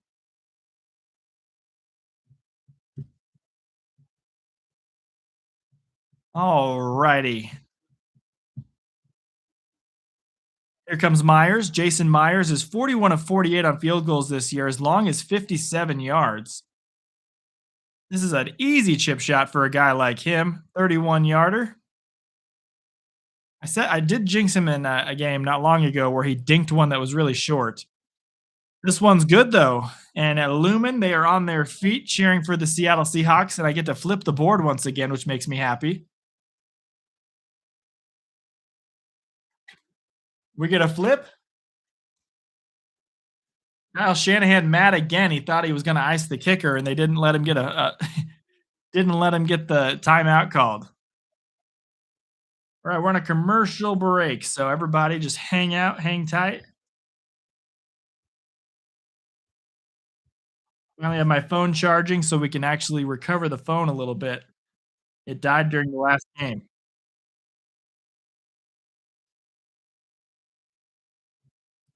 Hope everyone's having a good day. We are currently at how many people have hopped in here? I'm really excited for next year, guys. The amount of when we do the whole game, like every single game for the Cardinals streaming and other games at the whole season next year. I'm really excited for that. That's going to be pretty awesome. And I think that, in the regular season games, we're having a lot more people coming in for the streams. Like the playoffs, I know it's a little bit different. Everybody can watch those games. Everybody, everybody can watch those games. There's competition for everybody streaming the same game, so it's a little bit harder to get new people in here. We've still been getting a couple new people as well, but yeah, super excited for next year. It's going to be amazing. But right now, we're waiting for this game to get back. Seattle already has a 10-0 lead. I'm gonna need to take a break at some point here. We had no break from the Broncos Bills game. Literally not even 5 minutes to step away. So I'm gonna need a minute at some point here. But let's go ahead and hop out of this while we're waiting and hop over to our thing here. Looks like Tom is live, right? He's live right now. Yep.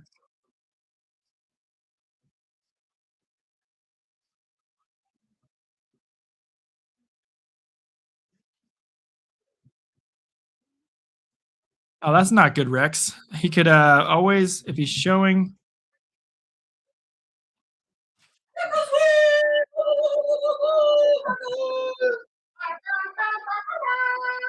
That was a great game. Yeah. Um, really good game. It was very exciting. But yeah, my wife got home. She's just cheering for the Broncos there. But what I wanted to say really quickly is about his stream. He can have the live stream put back up if he goes into the live stream. I'm trying my best to help Cold Front here, and she keeps interrupting me. Sorry, guys. If he goes into his live stream and in an editor of any sort and cuts out that part that got copyright claimed and got the video taken down, he can get the video put back up and still be public and keep all the watch hours for it. There's also the YouTube editor. He can go into the part where it got claimed and then just completely remove that part. Maybe just go till the end of the game, clip out the entire part after the game, and then he can still have the video be considered public and all the watch time count and all the stuff count, and then not have any sort of strike or any copyright claim on his stuff. All right, ball's at the 28 for the 49ers next possession. Purdy is in the gun. He's going to hand this off to McCaffrey. McCaffrey trying to get something going. He's going to get a few, and then he's going to fall down at the 31-yard line. Oh, Casey's having a good game. I mean, good day. She's kind of quiet right now. I think we might be a little bit stressed about the 49ers performance so far, maybe. But Casey's kind of quiet. Usually adds a bunch of life to the streams. 4:30 left in the first quarter. 2nd and 7 for Brock Purdy from the 30-yard line. Purdy at the 30. Takes a snap, dropping back to throw, getting pressure, throws it quickly to the right, gets it completed out. And that's Tonjes who fumbles the ball, and it's picked up quickly, scooped up by Seattle. That is another turnover, and that is going to be a first down for Seattle going the other way. Seattle with the turnover, moving the ball downfield. And they will take over in the 49ers field position already. That was Tonjes. The guy was coming down. Seattle's guy kept his hand on the ball the whole way down and ripped that ball out. It was Jones the fourth. Rips the ball out. And let me tell you how quickly that safety scooped it up. Love was there immediately to scoop that ball up. And Seattle has the ball again. Seattle's had the ball the whole game. I've had 3 cats at one point. My wife's allergic to cats, so I can't have any cats now. But my dad and I, when we were growing up, my dad, my stepmom, and I, we had 3 cats and 2 to 3 dogs at a time. And the dogs would be outside. We had land. The dogs were outside, and they had their dog houses and a pen and stuff. Cats were inside, and then they would go out and come back and stuff. Yeah, so 3 dogs, 3 cats. My mom's side have always had 1 dog, and now I have 1 dog. 49er Magic ran out of players to sacrifice to the football gods. Yeah, definitely, 100%. The 49ers have been getting lucky the last couple weeks because they have not been playing. The last 2 weeks I watched them, their offense just wasn't the same. After that Bears game, has not been the same. But that's why I think this. That's why I called the Seahawks to win this game on who I think was going to win. I mean, I don't have the best history of being great at my picks. When I did a couple pick'ems this year videos on my YouTube channel, they did not do like the best. But yeah, I don't have like the best history of that. But I've been really good recently, getting out a lot of my picks correct. So far, we're 1-0 today. If the Seahawks can get it done, we'll be 2-0 on the divisional round, and then we'll see if my bracket from my who's gonna win the Super Bowl stays perfect. Because right now we're perfect after 1 day, and we're making it like March Madness before March Madness, see how far we can get this sucker to go. On commercial break right now, everybody. Hope everyone's having a great evening. Liking and subscribing is free. Welcome into the stream if you're new. Tom's stream is like, the Flash running, and it's just going it's constantly scrolling up. It's crazy. His chat is absolutely blowing up. So far in our chat, we've had a total of 291 people here and 49 watch hours. So very glad that all of you are here today. Your cat's name is Sammy. I had a cat named Sam. He was orange. They were all pretty much dropped outside when you found them. The best cat I ever had, we found in a Walmart parking lot, and we were just like, let's take him to the vet and then just take him home with us. And we took him to the vet, got him all his shots, took him home, and got him for free. It was the best cat we ever had. He was one of the best personalities. We found him in a parking lot. All right, Darnold looking to throw, rolling out to the right side on 1st and 10. He's going to get sacked for a bad loss. Bad loss for Seattle there. They were on their side of the they were on the 49ers side of the field, and after that sack, they're on their own side of the field. And Darnold is limping. And he's not faster than Mustafa. That's all I'm going to say. Good sack by the 49ers. They could end up keeping the Seahawks from scoring any points on this now after they knock him back about 10.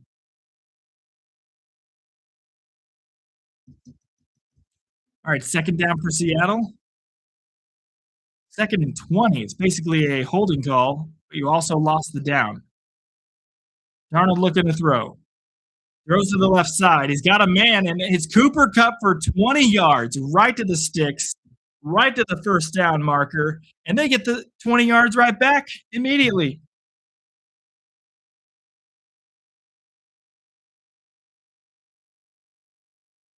Oh, man. Jesse, you should start a cat farm. Just have a bunch of cats. Meow. Just run around everywhere. Meow, meow, meow. You can start a little cat farm and take care of all the cats, and you'd be called Uncle Cat, the head cat. They call you the head honcho. You would go out and just dump catnip all over the place. There'd be a kitty trough for kitty food. Incomplete pass on 1st and 10.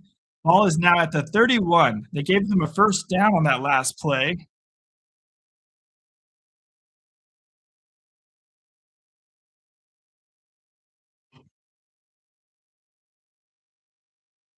I thought that my doggy had come in here, but he's not in here. So I figured out I can make personal emotes that members can do on my channel. So I'm going to make one for Derek, and they can do it in live streams. So I'm going to make one for Derek, I'm going to make one for Steve, one for Nugget, one with my face being goofy, and then we're going to add more as well. And I'll figure out how to do that and maybe have it done by next week, hopefully. Oh, man, this throw on 2nd and 10 is incomplete, but that's a bad pass interference.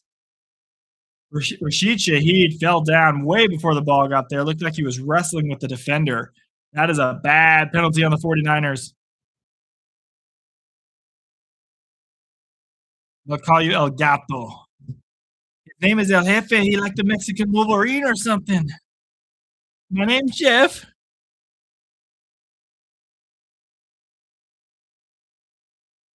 23 cats, barn cats. Oh, love it. Was wondering where the Nugget was today. Nugget was with mom over at the watch party with his mama, which is my wife. My wife, 240. Sam Darnold gonna hand this off to Kenneth Walker. He's gonna get it down to the 4, and he goes down. Second and goal now. Tomorrow we have 2 games as well. Be sure to come in here and hang out with me for both of those also. We're gonna be doing both of those games as well. You've never seen a cat ride on someone's shoulder before. I've had some chill cats, some ones that want loves and touches, and I've had some cats that don't want you to touch them at all and wanna mind their own business, and I've had one cat that was just an asshole. 2 minutes left in the first quarter. Darnold and the Seahawks with the football. They're at the 4. It's gonna be a fake handoff, rolling out to the left side. Darnold throws to the end zone. He's got a man, and he caught it. It's in Jigba, and that's a Seahawks touchdown. And they're gonna take themselves a 2-touchdown lead in this one. We may not be hearing much from Casey in this game, because she may wanna not watch this. They're gonna take a 17-0 lead if they get the extra point here, and Myers is pretty solid on extra points. What a grab by Smith.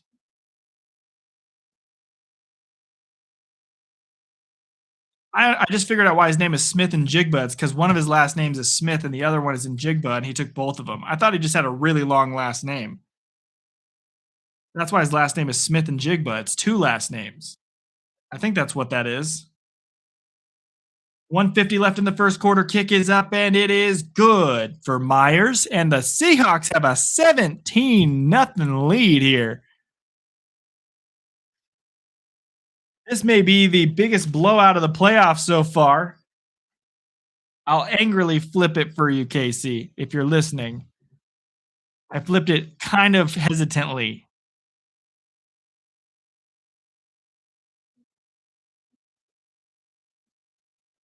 If anybody who is in the chat right now has not yet joined the Discord, go ahead and join our Discord. Link is at the top of the chat. We're creating a fun little community on there. And it's kind of small right now, but it's growing. We've passed 50 watch hours on the stream today. That's awesome. I've got so many live streams from this year, and we only did like the final 6 weeks of the year. First one was 3 months ago. We did the Seahawks Cardinals first game. We did like the second half only. And then it went to a few live post game shows I did. Yeah, but it was week 10. The first actual live stream I did was week 10.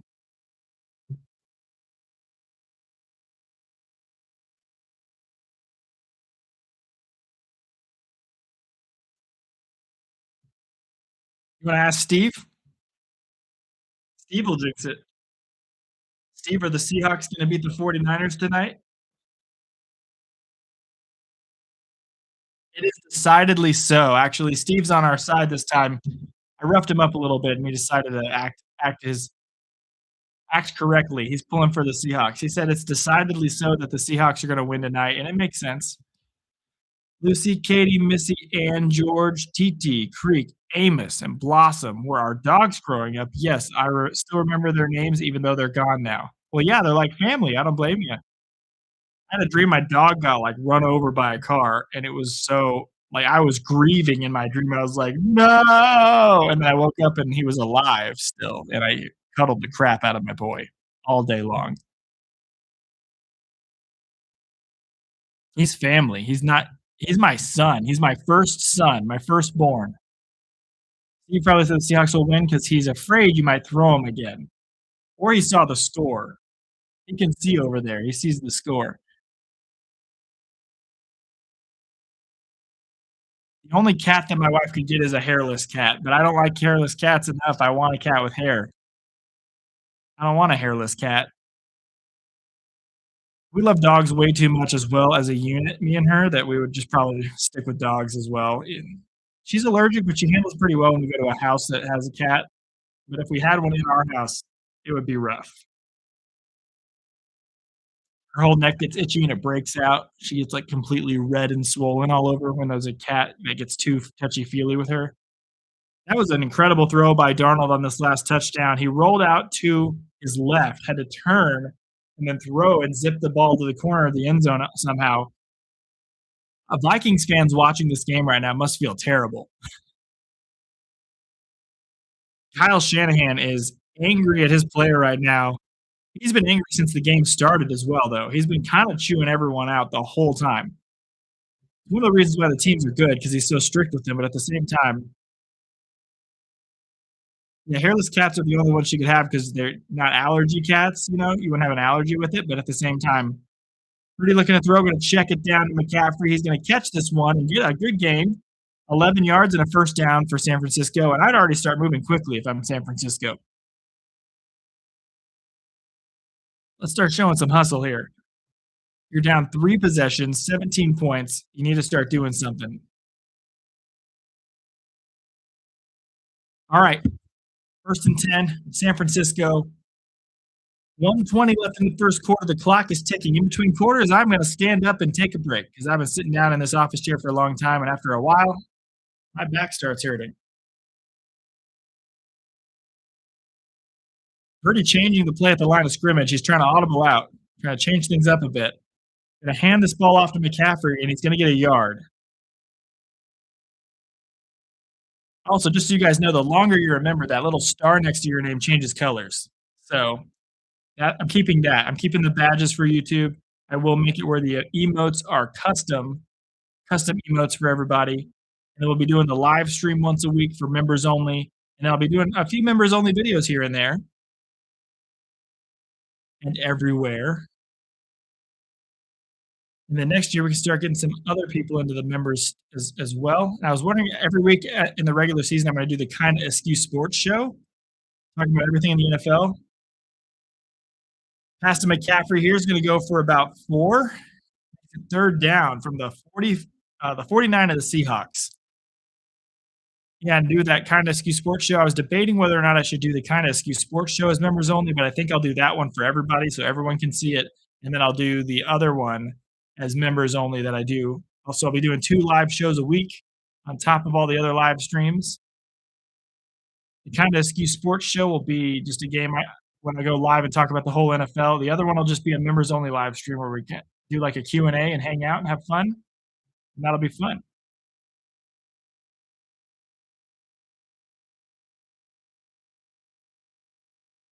The only cat you had that was bottle fed was named Tat. That's really adorable, honestly.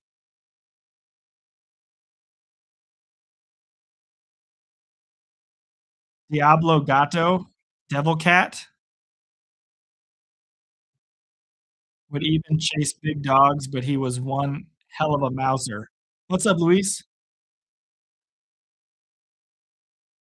Thank you, amigo. Muchas gracias, mi amigo.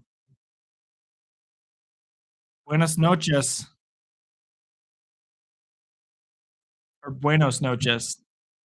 I know a little Spanish. I'm on a 135 or something day streak on Duolingo, and I also had like 2 years in college. I'm trying to refresh it because I work with some families who are Spanish speaking only, so I have to have some conversations in Spanish that are like very, very light. But hope you're having a great day, Luis. My father-in-law's from Puerto Rico. Grew up in Puerto Rico a little bit. I think he might have been born in Houston and grew up in Puerto Rico for a few years. Lived there for a little bit. Yeah, we had a great time at the Broncos game.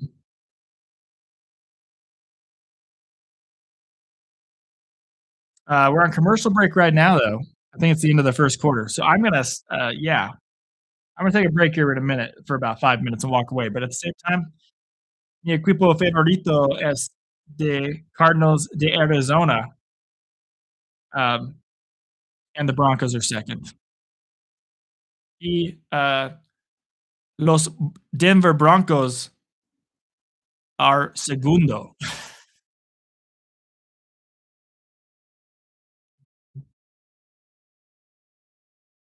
Vamos Texans. Yeah, I picked the Texans to win tomorrow. Go to face the Broncos in the AFC Championship game.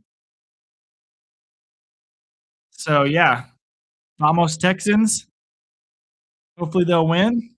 Rooting for the Texans tomorrow. Their defense, I think, is just going to absolutely crush the Patriots. The Patriots could hardly score against the Chargers, so they're going to have a hard time scoring against the Texans defense. Texans Seahawks Super Bowl, you're calling it now? I'm still, if you guys look at my video, I'm calling it for a Seahawks Broncos Super Bowl, but I'm also, this is just it's my actual opinion. I actually think the Broncos are going to win the Super Bowl. They almost were eliminated today, but I feel like the Bills would have won the Super Bowl had they won today as well. That's just my opinion. Texans could easily beat the Broncos if they beat the Patriots. If they beat the Patriots, yeah, they can beat anybody. I have them at least winning tomorrow in the bracket I've created. Purdy's going to avoid some pressure on 3rd and 5. He's getting pressured again. Throws it back to Tonjes, who catches it and is going to get a first down to the 39-yard line of the Seahawks. What a play. Brock Purdy was getting absolutely hounded on that one. Somehow got the ball out. It was a dead duck. It was caught. And then a first down for Tonjes and the 49ers. You're calling Seahawks Broncos, Liz? I agree with you. I think it's going to be a Seahawks Broncos rematch, but I've got tomorrow the Texans and Bears winning, and then I've got the Seahawks beating the Bears, and then I've got the Broncos beating the Texans to get to the Super Bowl. But that'd be the furthest the Texans have ever gone, I think. So that'd be really awesome. Even if they didn't win the championship game for the NFC or the AFC, it would be really cool if they made it. I'm hoping they win. I don't want the Patriots to do anything.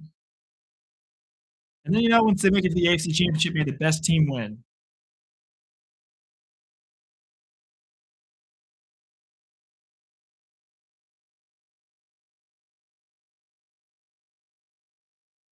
Oh, Rex just showed me, he sent me the link to the video for Cold Front that got taken down. Oh, you have it already? You have it there still? You're showing footage. Oh, yeah, you can't do that. You're not allowed to do that. All right, pass out to Christian McCaffrey is going to be an 8-yard gain right around the marker. I think they see if they give him a first down. 49ers actually sustaining a drive here and moving the ball. Yeah, he was showing clips, pretty much unedited clips. You've got to, in order to have it where it doesn't get claimed, what I do on my videos, you got put back up, so hopefully he's good. Yeah, hopefully he's good. For me, I slow the clips down, and I'll make them smaller, or I'll zoom way in on them so that you're closer up on the image. You've got to zoom in, you've got to slow it down, you've got to change the scene up a bit in your videos, and you've also got to make sure that you only put in little snippets and stuff and moments in the game while you're also talking about the stuff that happened. You can also make it smaller and put it up in the corner, as long as it's only there for 5 or 10 seconds. And you got to make sure it's slowed down a little bit too, slightly. So that helps me a lot with my clips not getting copyright claimed when I show actual clips from the football games. Texans D is a work of art. Yeah, they barely edged out the Broncos for number 1 defense at the very last week of the season. They became the number 1 defense in the NFL, and then the Broncos got pushed to 2. But that Broncos defense hasn't been looking as good the last few weeks. I know that Bills offense is something else, though. If you get a cat, get a Devon Rex, a Devon Rex. They're hypoallergenic and have very short curly hair and adorable as heck. Your friend had an orange one named Sherbert. Oh, that's cute. I'll have to look up what they look like. 1st and 10 back from commercial break. Now ball's at the 29. Moving the ball against the Seahawks here. Purdy is all alone. Christian McCaffrey running around behind him like a goofball. Just joking, that's the play. McCaffrey with a good block there. Throw by Purdy to the left side over Jennings' head, and he's going to take a hit. And that's not going to be a completed pass to Jennings. Just a little bit over his head on that one. It's going to be 2nd and 10.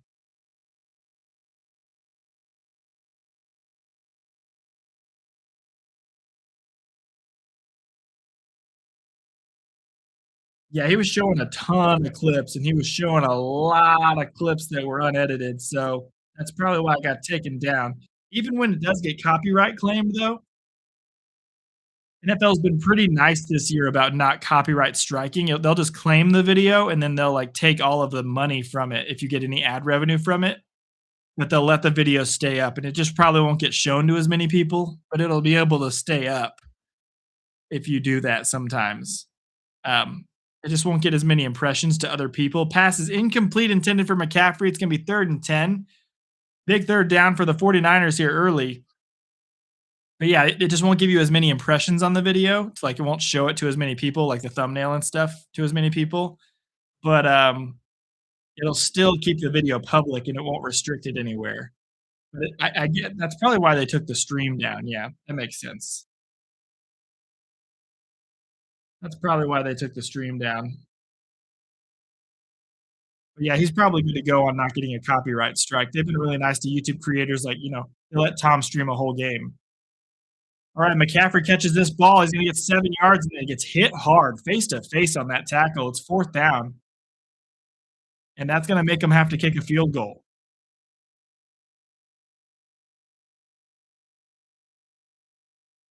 Yeah, I can tell the difference. You guys got into a really big cat conversation at the beginning of the game, so I feel like you guys would have maintained that conversation regardless of what's happening. Thanks for such good commentary, Ryan. Been a great half year of football commentating. Really appreciate it, Chris. Super sorry about your Bills. Hopefully you'll come hang out with us for the rest of the playoffs. I know you may not want to because your team is not in it anymore. But yeah, really appreciate you hanging out this year and being one of the mods for the Discord and stuff. And hopefully you'll come watch some of the videos on the channel and hang out in the members only live streams. Or if you're not a member, maybe someone will gift it to you eventually. But yeah, come hang out with us there and in other live streams we do as well. We'll be doing like a public live stream every week and then a members only one every week as well. The public one will be talking about the NFL. The other one will be not. The other one will be just talking about whatever. Like a Q&A will be members only. But then we might, I don't know. We'll have to flip it later on to do do it in a bit of a different way. As the Q&A later on when we have more people, we'll be wanting that to be for new people to learn more about me or whatever. I guess, Tom does that way. But yeah, appreciate everybody who hangs out and comes in here. You guys are all the OGs. The first year, anybody who's here in the first year is an OG. So yeah, next year I'm really excited to be doing a whole season and calling just the games I want to call and really finding a bunch of new people in the regular season where I'm not having to compete with everybody who's all watching the same game at the same time, which, the Cardinals games were usually my highest viewership, even though they suck. So I was getting like average of 20 to 30 people in that one game that blew up. And next year is going to be great. I'm already calling it here, especially with all the videos that we're going to be making and stuff. We're going to be growing our subscribers slowly but surely. And next season will start up and we'll be finding new people as well through that and rating people and getting rated back. And then hopefully getting this channel to pop off next season for sure.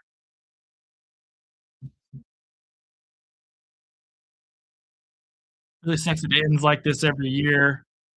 We'll hang out. Awesome. Love that. You're debating to go for Rams or Bears. This pick is what they look like. Oh, I can't see a link or a pick or anything, just so you know. I'll look it up myself, though. Let's see. It's Devon Rex. Are you sure it's not just a picture of Rex? Just click on your pick to see it larger. I don't actually see a single pick, actually. It doesn't show anything. What? It's just an arrow. It's like a little arrow icon. The Cardinals' schedule isn't out already, but the Cardinals' opponents are out already, and it looks horrible. If you guys want to look at it real quick, it looks terrible. We're playing the Eagles, the Broncos. Let me just pop it up real fast while they're waiting for the kickoff here. Arizona Cardinals 2026 opponents. It's a terrible schedule, guys. The Cardinals are playing the Eagles, the 49ers obviously twice, the Seahawks obviously twice, and the Rams obviously twice. And they're playing the Eagles, they're playing the Broncos, they're playing the Lions, they're playing the Commanders, they're playing the Chargers, the Chiefs. Other than that, we've got a couple all right ones. We got Saints, Giants, Jets, Raiders that could be wins, but I think the Giants and Saints could beat us. I think we'll beat the Cowboys because we always beat the Cowboys. But man, the two Seahawks games, the two 49ers games, the two Rams games are losses. I feel like the Chargers is a loss, the Chiefs is a loss. You've got the Eagles, it's a loss, the Broncos is a loss. It's already 10 losses, and the Lions is probably a loss. It's a lot of rough games on the schedule next year. Okay, I'll click on your name in a sec. All right, handoff here. First down, and I only get a couple on this one. That was Charbonnet trying to get some room for the Seahawks.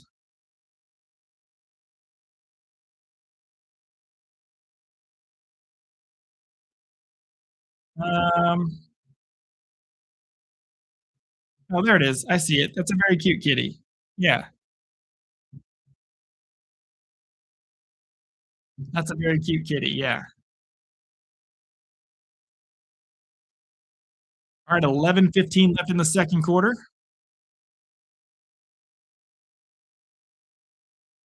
Second and 8 for the Seahawks from the 39. Darnold looking to find someone open. He's going to check it down to Walker. Walker's got a lot of work to do to get back to the line of scrimmage, but he got it done. He got 6 yards. It makes it 3rd and 2. And I got to flip it for the 49ers here.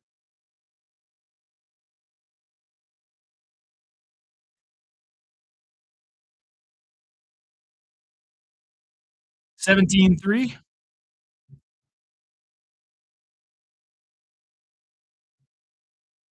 Yeah, Chris, I'm not sure who you should go for this year. Yeah, the Cardinals have a really tough schedule. I feel like at the most we win 4 or 5 games next year unless we end up getting a really good quarterback, really good coach. Then we could turn it around maybe. Darnold going deep on 3rd and 2, and that's gonna be an incomplete pass. It's 4th and 2. They're probably gonna punt here. You throw a ball like that on 3rd and 2 if you're going for it, though. And I don't know why you'd go for it in this situation. Your defense is so good. Let them be good. Watch the Seahawks blow a 17-0 lead. Like, now that I said it, I jinxed I jinxed it from happening, so now it won't happen. Hunter out on the field for the Seahawks.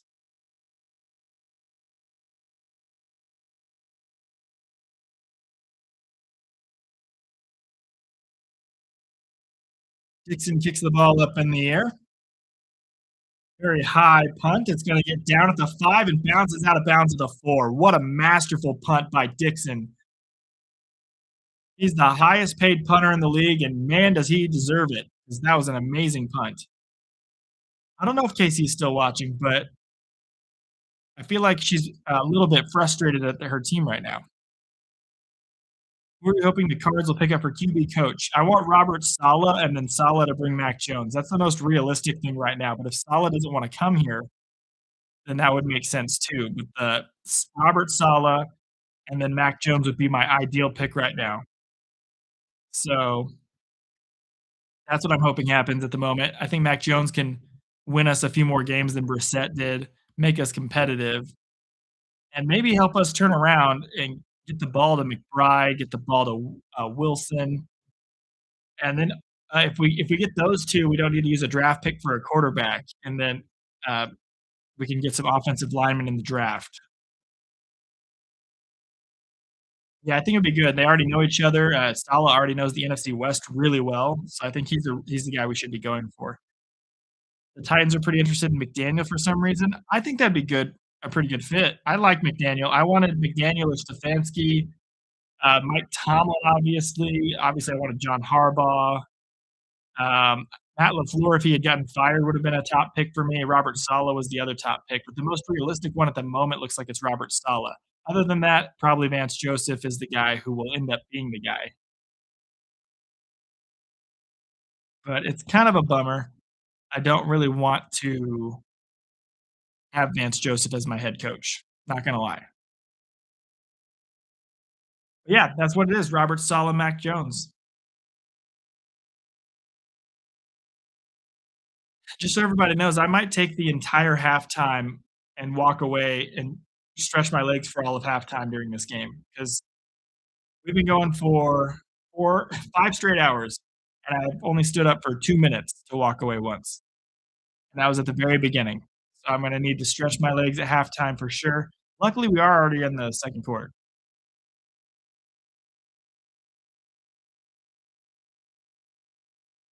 Let's take a look. Yeah, the Cardinals' 2026 opponents could be rough. You got the Eagles. Commanders, if they're good, that's a loss. Broncos, that's probably a loss. Raiders, who knows who they're going to have as coach and quarterback? That could be a loss or it could be a win. Who knows if they're going to be good or bad? It's just a rough schedule. Then the Chargers and Chiefs, then the Cowboys. You never know if they're good or not. Then the Lions. It's just a tough schedule, man. And you got our own division, which is already so hard all the time. Right, 49ers at the ball from the 5, hand off to McCaffrey, gets it out to the 12. That's gonna be second down and 3. 10 minutes left in the second quarter. Their defense is, doing a really good job right now keeping them in this game. Because the Seahawks, if the defense wasn't playing that well, could have just put this game away already. Yeah, there's Robert Saleh on the field. They're showing him right now on the sideline. I just think he's an absolute beast of a human and then a beast of a head coach. Like, he could be a beast of a head coach. He's a beast of a defensive coordinator. Hand off here, going to go for 3 yards, and that's right at the line to gain. It's going to be a first down for the 49ers, moving the ball downfield.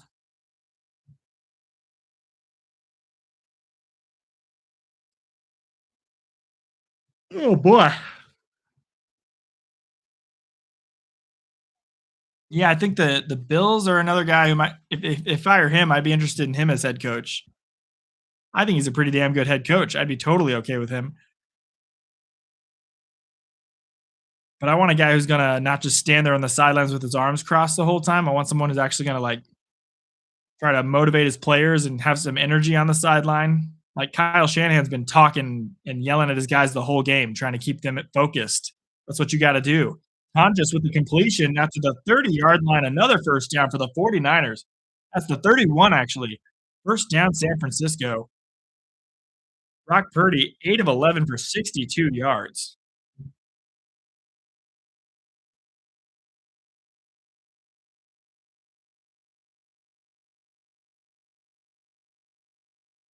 And we are in the second quarter right now. This game is going by a lot faster than the last one. That's for sure. 8 minutes left in the second quarter already, and we have already only been going in this one for an hour.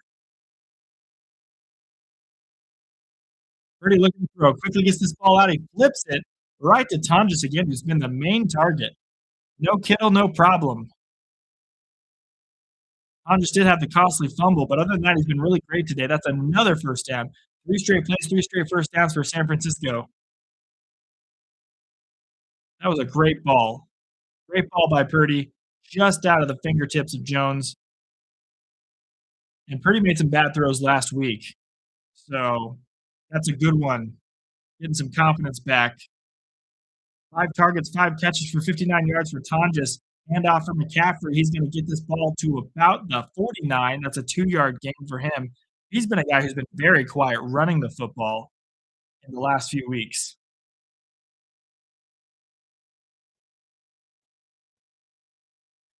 Vrabel ran down the sidelines and still has good speed. Yeah, Vrabel's a head coach. I want a guy like him. I want a guy like one of these new coaches. All these new coaches you show, they got like a bit of an attitude. Like Vrabel, you've got the coach for the Jaguars and the Johnson or whatever his name is, the coach for the Bears. They all have a bit of attitude to them, like a bit of confidence to them and swagger. That's something that Gannon didn't have. Like the ability to just go up in anyone's face and be like, no, I don't agree with that. Hell no. Like, this is what we're doing. Like Kyle Shanahan, like we need a coach like that. We don't need a coach who can be a pushover. 6:30 left in the second quarter. Pass completed. That's a first down. Clock is ticking. That was a McCaffrey catch. 49ers clawing their way back into this game slowly but surely after a disastrous start. They're doing what the Cardinals didn't do when they went down quickly to the Seahawks in the second game that they played them this season. And they're actually getting defensive stops and clawing their way back.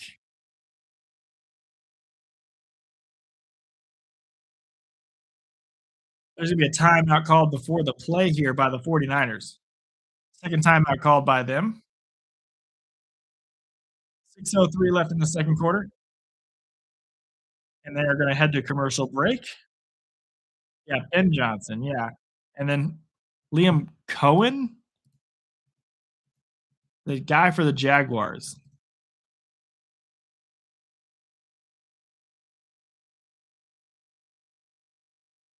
Jaguars head coach, Liam Cohen. I can't believe I got that name correct. I don't know how I knew that. I got some sort of weird 80s trippy commercial for Bagel Bites right now. Oh, it's not even Bagel Bites, it's Instacart. Joke's on you, now I just only want some Bagel Bites, Instacart. Don't make me get some Bagel Bites, I'll do it. I'll do it, I'll buy some damn Bagel Bites right after this game. I want some Wingstop as well. I had Wingstop for the first time in, like, a couple of years. I got 2 or 3 weeks ago, and it was pretty good. I'm usually a Buffalo Wild Wings guy because I like their sauces more, but when it comes to the big chains, I was pretty impressed.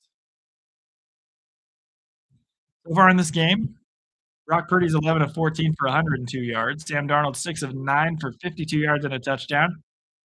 McCaffrey 8 carries for 26 yards. Charbonnet and Walker have 19 and 13 yards rushing, respectively. And Tonjes has 5 catches for 59 yards. McCaffrey 5 catches for 39 yards. Cooper Kupp has 3 catches for 34 yards, and he's the leading receiver for the Seahawks. That's hilarious. He's been quiet all year, showing up when it matters most. Yeah, who wouldn't like some Bagel Bites? I like pizza rolls more than Bagel Bites, though. So I'd rather have some pizza rolls. Oh, boy. I'm gonna sleep good tonight. I sure hope at least. I might watch John Wick 2 before bed because, I gotta watch something nice and calm before bed. So John Wick 2, that's really calm. Help me go to bed and have a nice calm sleep. Just thinking about shooting my enemies and not dying at all, fighting off about 3,000,000 of them, 400 of them or something.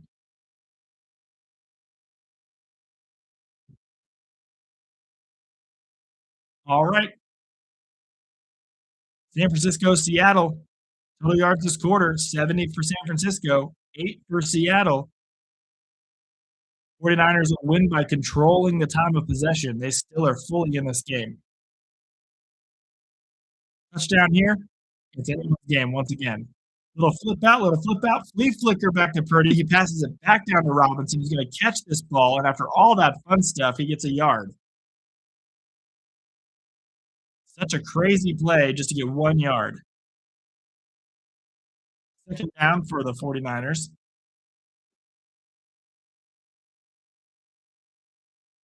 A lot of action for 1 yard. Tom Brady agrees with me. Oh my gosh, guys, Tom Brady agrees with me. A lot of effort to not chuck the ball downfield and try to get something big out of it. 5:25 left in the second. Snap, handoff. McCaffrey falls down after a gain of 3. It's going to be third down.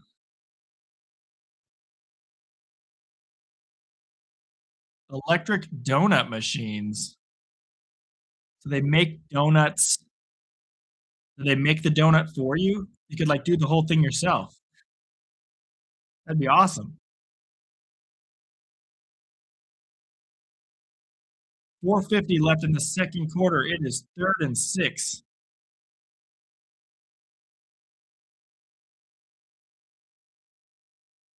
Pretty dropping back, looking to throw.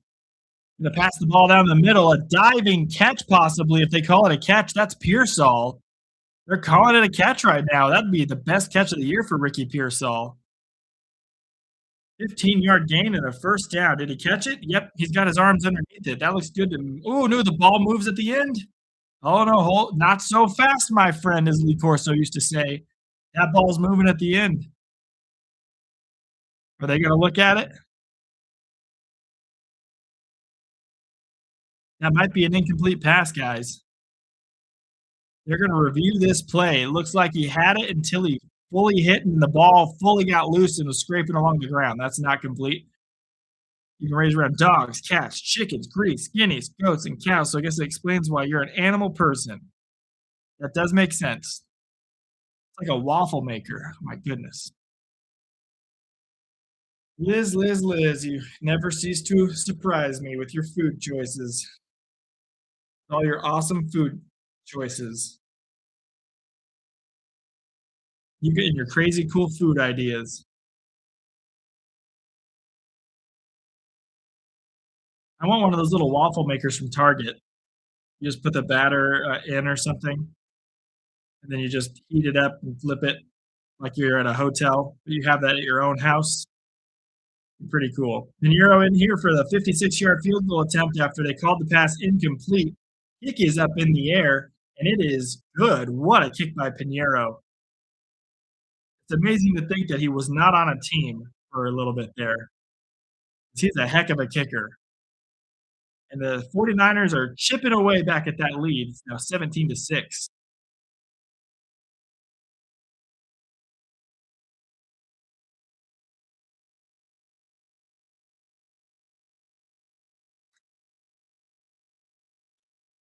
There we go, 17-6.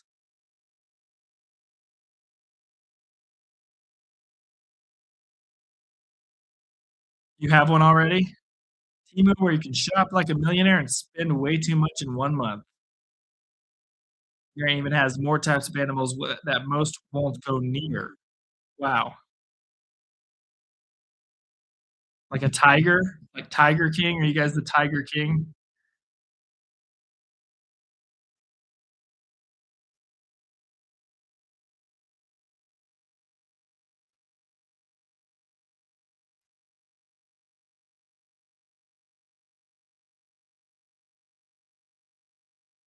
Okay.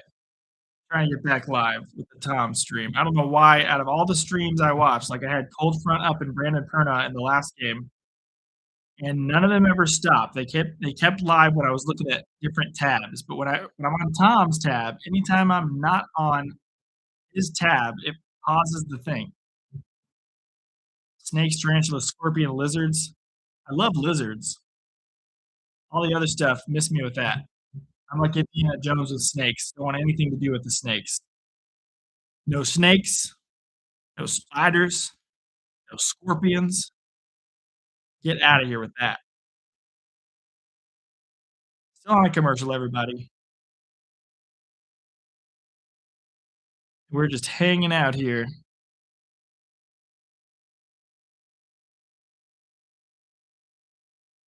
So thrilled that the Broncos ended up winning today. Scorpions are where you cross the line. There's scorpions down in Texas that would just be randomly in the ranch that my grandparents had, and it's just terrifying. And you never know at night. You always gotta wear your shoes in the house. I never wanna live in a house where I have to constantly wear my shoes all the time. I don't ever wanna do that. Does not sound fun to me.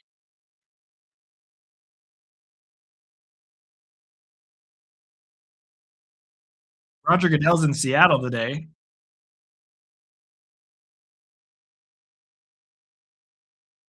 He surprised the Seahawks inspired change maker, and now he's watching the Seattle Seahawks game.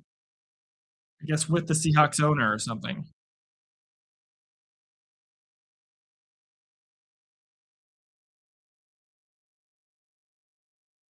And just like that, 49ers find themselves being only down 11 here.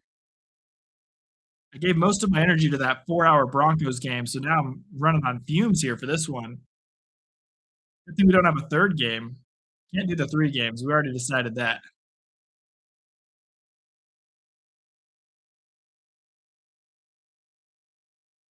So they're talking about Fred Warner right now. The original plan was for him to start this game, and then they decided him at the last second. They decided to not have him start the game.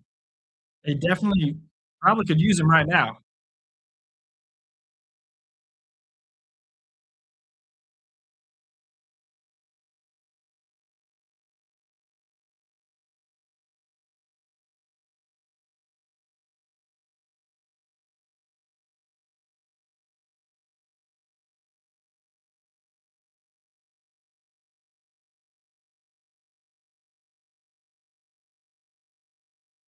All right, 4:32 left in the second quarter. Kenneth Walker 3-yard gain. That's all he's going to get there. It's going to be 2nd and 7 for the Seahawks.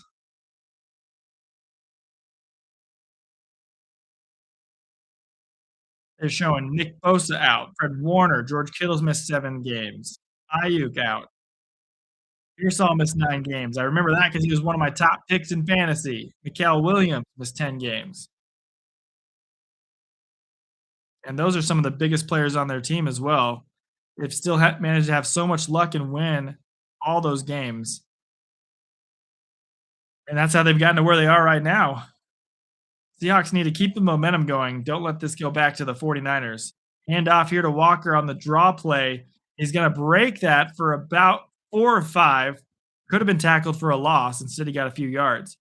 You have a great story about catching a wild snake. Oh, moves them out of the road so they won't get run over. Yikes.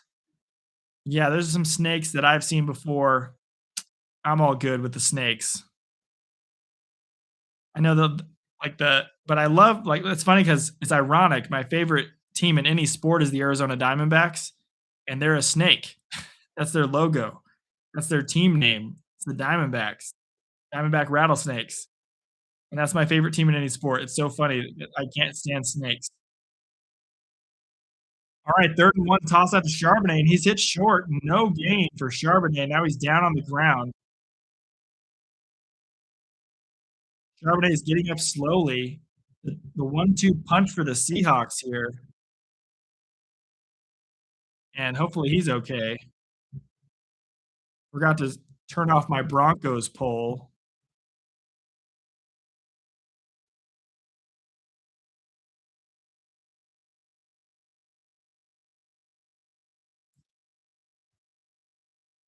Go.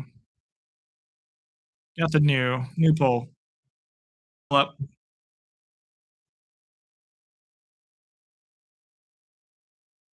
Holding on the defense, number 92, that's going to be an automatic first down for the Seahawks. Automatic first down for the Seattle Seahawks. Hopefully Charbonnet is okay. Got hit pretty hard on that one.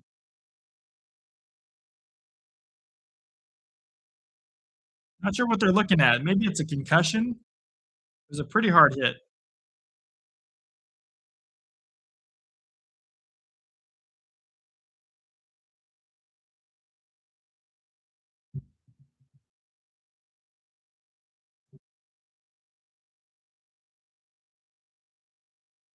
Okay, guys. So far in today's stream, we have had 328 people hop in. We're at 50 hours.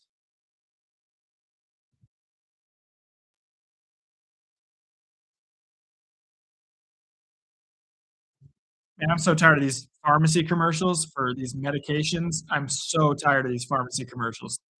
If I see another Sky Rizzy commercial, I'm gonna lose it. Yeah, hopefully Charbonnet is okay. Oh my gosh, that's horrible, Desi.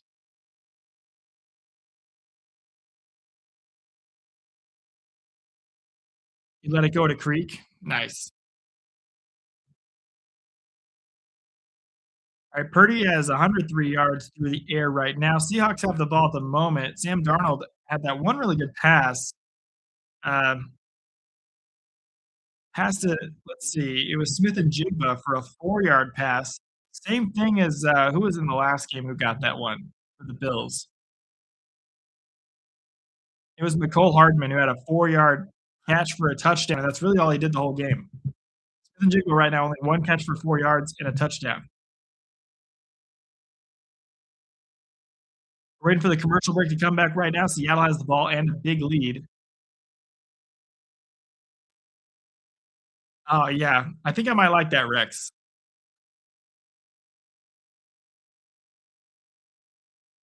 Oh, Ethan. No, Ethan, no. I don't want it.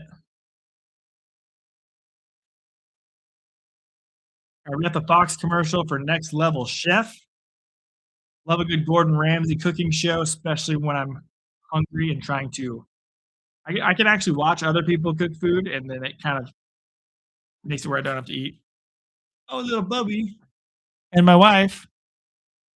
What's going on, guys? Go okay. I'm gonna spend the entire halftime here in a minute out there because I've been sitting here for 5 straight hours and I haven't gotten up. Told everybody already, so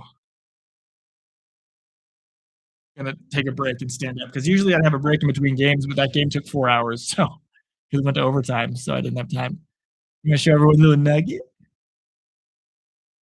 Little nugget. They probably want to see the little boy. All right, Shaheed on an end around here. He's going to get a first and 10. He's got a 10-yard gain and more. 15, 20, 25, 30. Really good gain for the Seahawks. That's a first down for them. And that might take us to the 2-minute warning.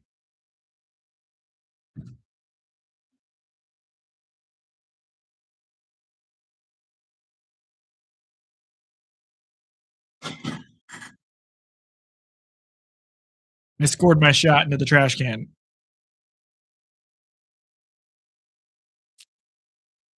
Ozempic would help me get thinner. That's for sure.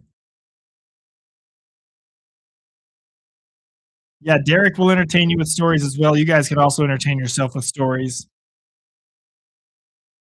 We're on the run right now. We have hit our goal of 50 watch hours today. The ultimate goal was 100 watch hours. I don't know if we're going to hit that one. We did have a lot of viewers. We had more viewers in the Broncos games. That was pretty cool. Our watch time right now is at 58.1, and we're almost at halftime. So I feel like we're going to end up at about 75 watch hours for today, which is pretty good.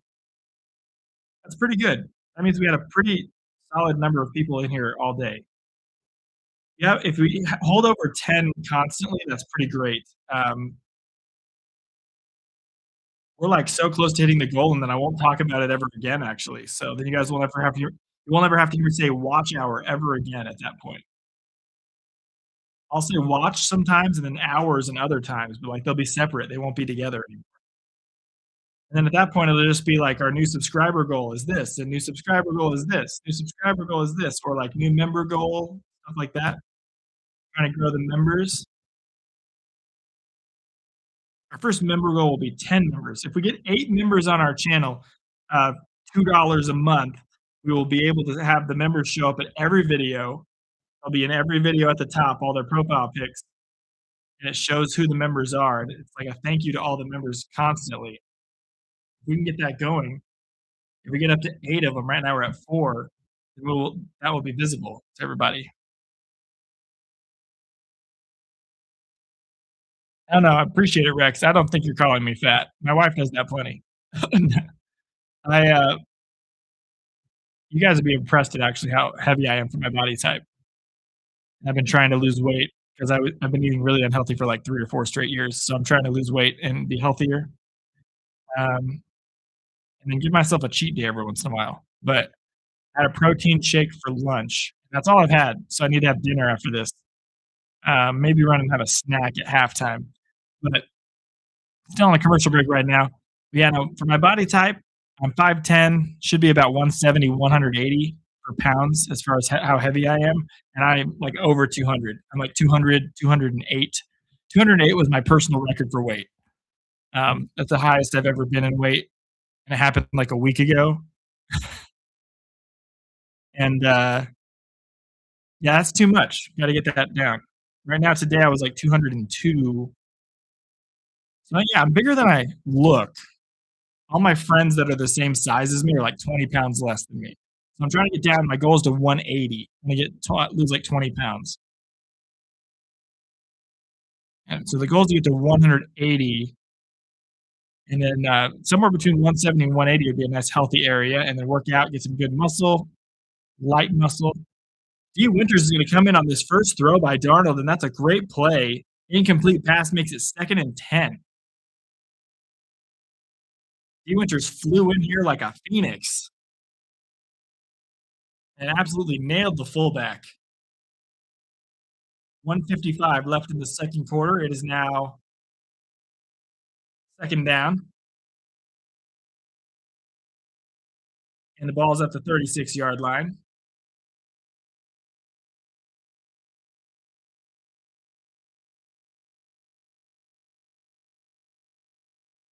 Darnold takes the snap with 1 second left. Throws the ball.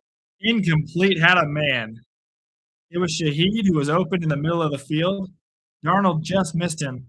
Can you imagine if the Seahawks go to the NFC Championship and win a game in the playoffs? The Vikings fans are going to feel terrible about that.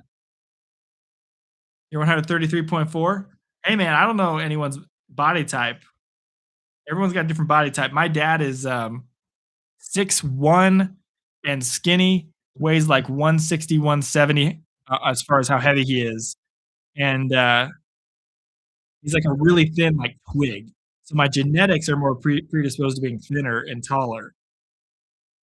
But this ball is caught here. 3rd and 10. That's a first down. Who is that? I don't even know who that is. Number 19 for the Seahawks. Catch for a first down. That's a 15-yard gain there. 6'3", 200 pounds. Yeah, see, 6'3", the taller you are, you have more, like, for, like, the regular regulations of, like, healthy body weight, it's a little bit different. And just for me, I'm trying to keep myself within that limitation. I don't wanna judge anybody else for whatever you wanna do or anything. That's just what I'm doing. Yeah, but my friend is like 140, 150 pounds. Kenneth Walker handoff here, 10-yard gain. That's going to make it, I think they're going maybe just short, make it 2nd and 1. There's 1 minute left in the second, and they're going to take this time down now. Try to take at least a 20-6 lead to halftime.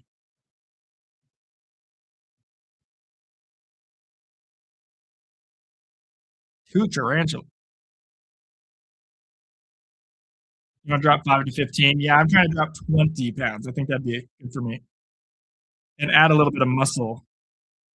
Not much, just like a little bit of definition, a little bit of muscle, so that I can look and feel healthier. And then we're gonna be having a baby in like a year or two, hopefully.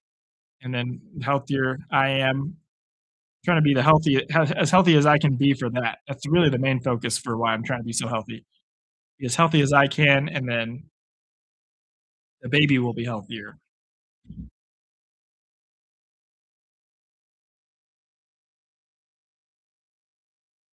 You always do between 180, 200.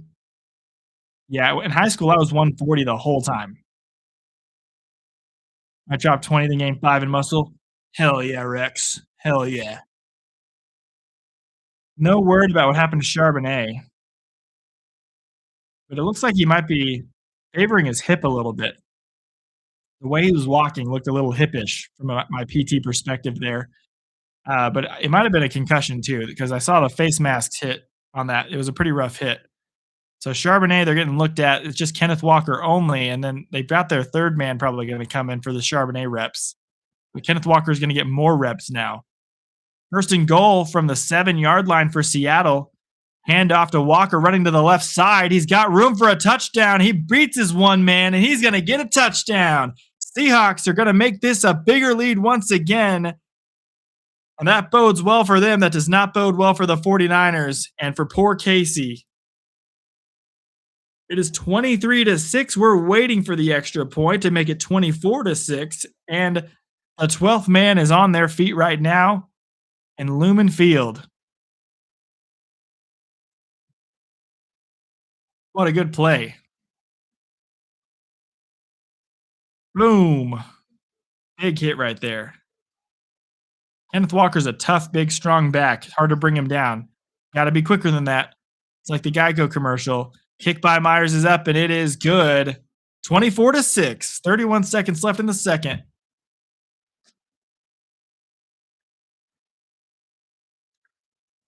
And we're going to flip it in honor of Casey's memory.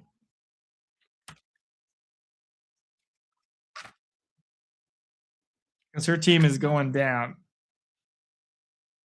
24-6. Oh, my bottle's upside down. My body armor. Brought to you by Under Armour.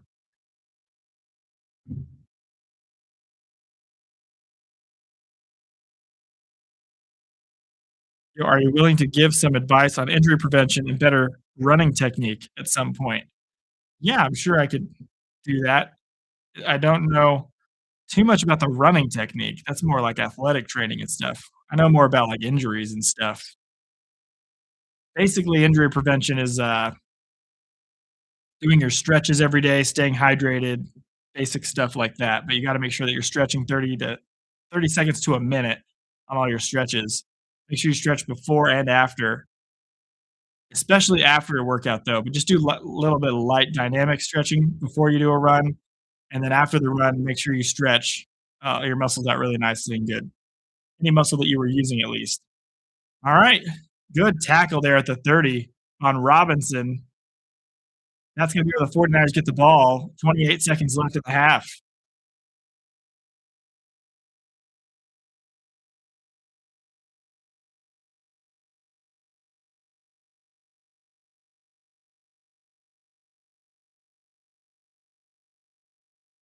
I think the 49ers may just take this to the locker room, but they may try to chuck the pill downfield a little bit too.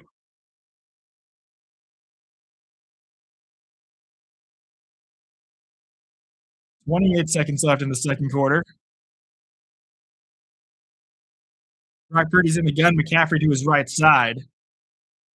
Takes the snap. Looking to find someone to throw to. And he tries that was a weird pass. Tried to McCaffrey, and that was not complete. 2 yards short of McCaffrey. Second and 10 for the 49ers. Looking like their season may be coming to an end today if they don't pick things up pretty quickly. Injuries finally catching up with them. Athletic trainer's talking to McCaffrey, who's wincing right now. He just said, "I'm good." He mouthed, "I'm good" to the trainer, but his face doesn't say he's good. 23 seconds left in the second quarter. Second and 10. A lot of seconds here. Purdy looking to find someone to throw to. He's going to run this one to the 35, to the 40, down to the 45, all the way to the 48-yard line. What a run by Purdy. That was a Purdy run. Timeout taken.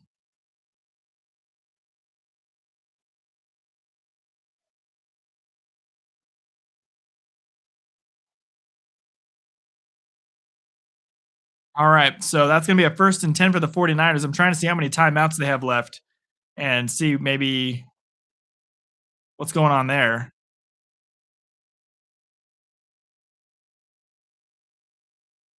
Not sure 100%.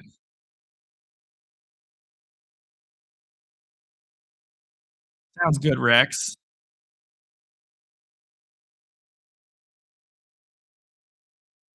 Oh, so you have trachycardia, Ethan. You have trachycardia, your heart beats too fast. You need a pacemaker, or are you good on that? You just need to not your workouts need to be light workouts, not anything too intense. All right, Seahawks now calling a timeout. That's the final timeout for both teams. 13 seconds left in the second quarter. Waiting for that to go to halftime.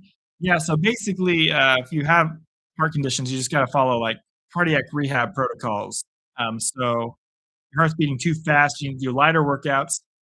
So you can do workouts still. They just need to be lighter in intensity. You can go for more endurance kind of things, which helps get the heart stronger.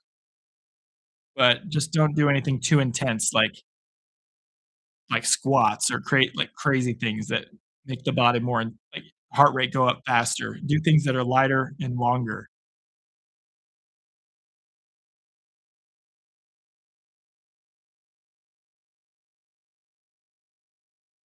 All right, we got a couple more plays in this half. Purdy, you're going to need to complete a pass, get it out of bounds. Pinero's already shown in this game he's got a leg. You make it 24-9. That could go a long way to helping you try to get back in the second half. Throw to the left side by Purdy. It's going to be caught by the Seahawks, but it's out of bounds. Interception, but out of bounds. So good catch by the defense, but that will not stand since he was out of bounds. So 7 seconds left, and now I don't think you have enough time to get this ball down to Pinero's range, get out of bounds, and also come back up and kick it. We'll see if they can call up a play here where they can get it done, though.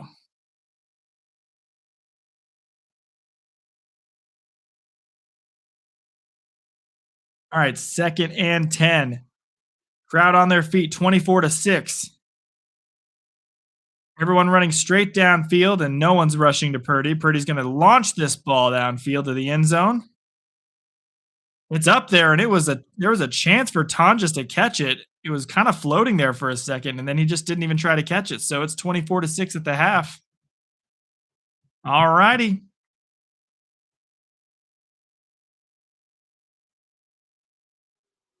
Okay. No worries, man. Just making sure it wasn't an arrhythmia or something. You supposedly have high blood pressure, but you think it's because your life is very stressful. Stress can cause it. Yeah, food can cause it, stress can cause it, all that stuff. High salt can make blood pressure go up, all that. Um, all right, everybody, hang out at halftime here or with each other, tell each other crazy stories, have fun, and I will be back at the second half start. I'm just gonna walk away. Haven't had time to stretch my legs or anything, so I'll be back in like 15 or so. Take myself a chance to have a little bit of a break, and I'm gonna let Derek take the floor. Um, but that first game was amazing today. It's kind of sapped my energy, and I need to stretch my legs real fast. So we've been going for 5.5 straight hours without getting up. So let's get Derek here. Let's find a spot for Derek to be. The problem is he doesn't balance. Oh, holy crap! Derek's balancing. Oh my goodness, I'm leaving right now. I'll be right back. Derek, take the floor. Good sir.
Thank you so much, Derek, for watching for me for halftime.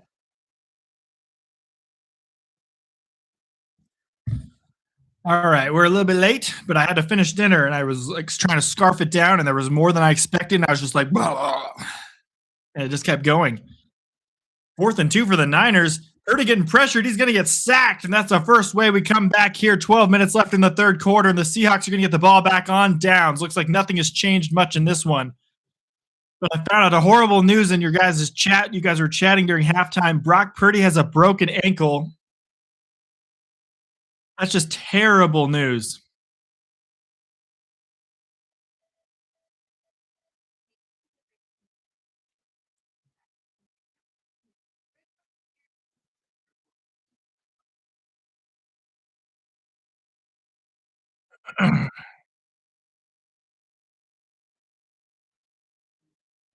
Man, this is crazy. Yeah. Oh, yeah. Bo Nix. Sorry. Yeah. Yeah. The Bo Nix injury. It's absolutely terrible. It's absolutely awful that Bo Nix broke his ankle. He's going to be hurt. And now they're going to be riding with their backup for the AFC Championship game. And this would happen. The last two times one of my two teams made it into the championship for their respective conference was obviously the Broncos 2015, but the Cardinals, the last two times they made it to the NFC Championship, Carson Palmer was hurt, the starting quarterback, and we had to go to a backup. We had to go to Drew Stanton, and Drew Stanton was doing pretty good. But then in one of those years, we had to go to Ryan Lindley because our starting quarterback wasn't he was hurt. I think he tore his ACL or something.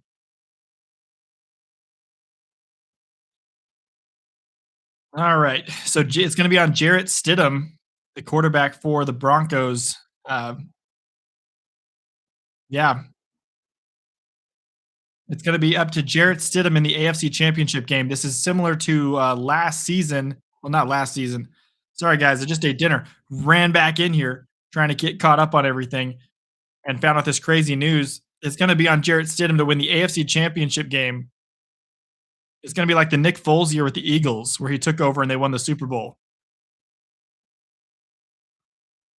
Yeah, I hope he has a quick recovery for sure.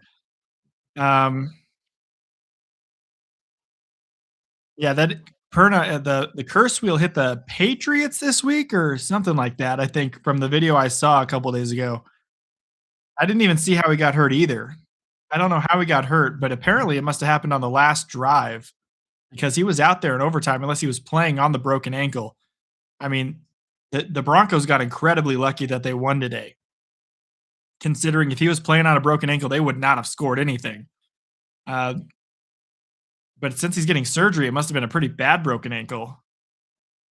I never saw him get hurt, and he walked off the field just fine, but now he's getting surgery on Tuesday. I mean, but Stidham seems like the kind of guy who can plug into that offense and do kind of the same thing Bo Nix was doing today. Bo Nix didn't look all that crazy good. He didn't look necessarily just amazing today. Like if we take a look at Bo Nix's stats, he had 279 yards, 3 touchdowns, and an INT, but one of those was a brilliant pass for a touchdown. Oh yeah, I saw Cold Front was in the chat. Yeah. Welcome in, Cold Front. Yeah, I hate that it ended with the refs at the end of the game, but they were letting them play all game long, and then at the end of the game, they threw 2 personal foul flags right away to give the Broncos a really easy kick. I thought one of them was legit and the other one wasn't. The second one was not legit at all. And so, yeah, Cooper Kupp with a catch going to get him down to the 24-yard line. The Seahawks are really taking control of this one. This is the first playoff game we've had so far that is not even close this year. And so they've all been brilliant games to this point. This one's not anywhere near close, and Kupp is having quite a game. Pat's got the curse as if the Texans D wasn't enough. Yeah, the Pats are. I don't think they're going to win tomorrow. We'll watch it together, though. We'll find out together. Yeah, Bo will be back by next year. A broken ankle, he'll be fine by the beginning of next year. But it's a bummer that he finally won his first playoff game, but he won't be able to play in the next one. And it's the AFC Championship, big deal. You don't go every year to that thing. Like some people never go back. either. So you never know if you get the chance, are you gonna get the opportunity to do it again? The Broncos are one of those franchises that have a lot of success in the past, but it's never guaranteed to go back to the AFC Championship or go back to a Super Bowl. So to get hurt right before one of those games is just terrible news. I'm gonna have to make a video about that after this. So, 2nd and 2, 10 minutes left in the 3rd. Hand off to Walker. He's gonna get basically the 2. I don't know if they'll give him the first down or not, but they probably will.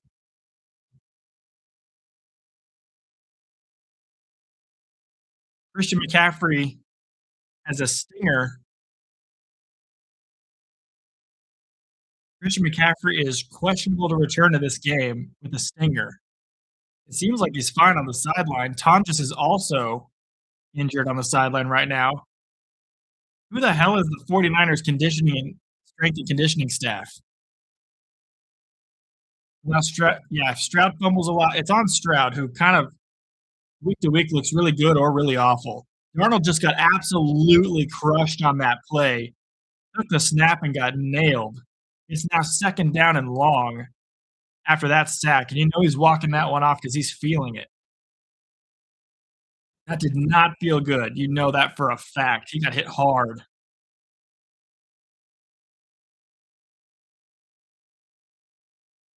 Sam Darnold really got hit hard. That was a rough hit. 8:50 left in the 3rd quarter. Darnold's in the gun. 2nd and 18, probably a run play here based on the formation. That's a toss out to Walker to the right side. He's gonna get 6 or so yards, and we'll see what they give him on 3rd down.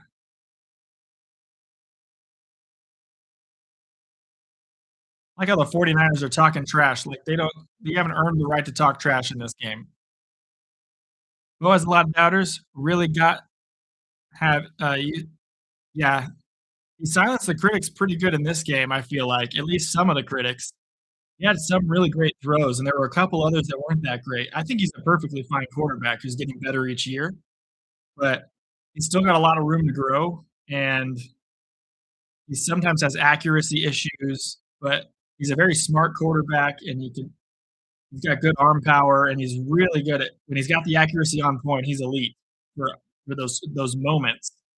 Like that fade through the end zone to, I think it was Mims for the touchdown to take the lead late in the game. That was clutch, and that was the best throw of his entire career, in my opinion. That throw right there was an absolutely amazing throw.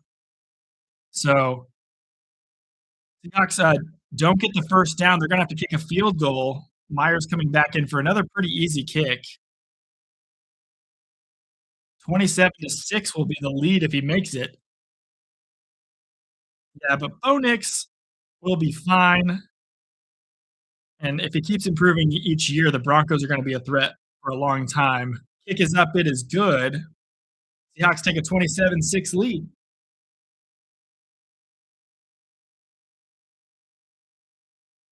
All right, got a little chippy there. Lenore headbutted Smith and Jigba. No flag. Should have been a flag for sure. All right, we're on commercial break right now, so you're missing nothing at the moment. But honestly, in this game, I don't think anyone's missing much. Seahawks are rolling their way to a victory right now. And basically, it would take a ton for it's still a 3-possession game at this point right now after that kick. It's a 21-point game, to be exact. The scoreboard hasn't updated yet. But 3 touchdowns are what is the separation between these 2 teams at the moment, and, I mean, it's not going too well right now. We're already more than halfway through the 3rd quarter. We got a quarter and a half left for the 49ers this year. We'll see if Casey joins us for any of the other games, but she may not be here tonight. She might be cussing out her TV. We had 10 votes, 7 people rooting for the Seahawks, 3 rooting for the 49ers in this stream today.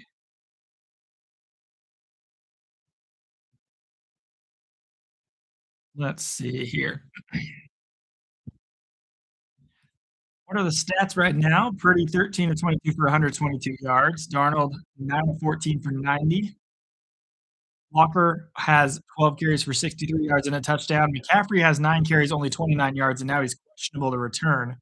He seemed like he was walking around fine on the sideline, but for some reason, I'm not sure what's going on with that. They're saying he's questionable to return. I mean, okay, if you lose, your season's completely over. You questionable to return at that point? I mean, yeah, everyone, the whole team's questionable to return at that point.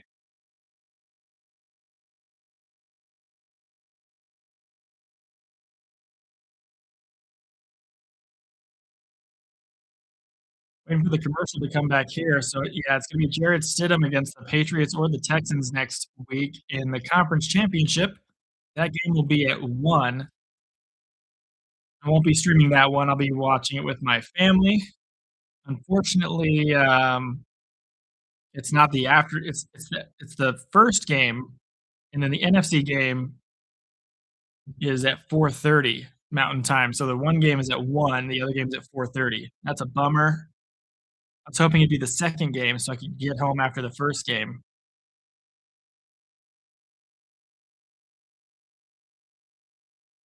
Well, that means that I'll have to go watch the game, then come back and stream whatever I can of the second game,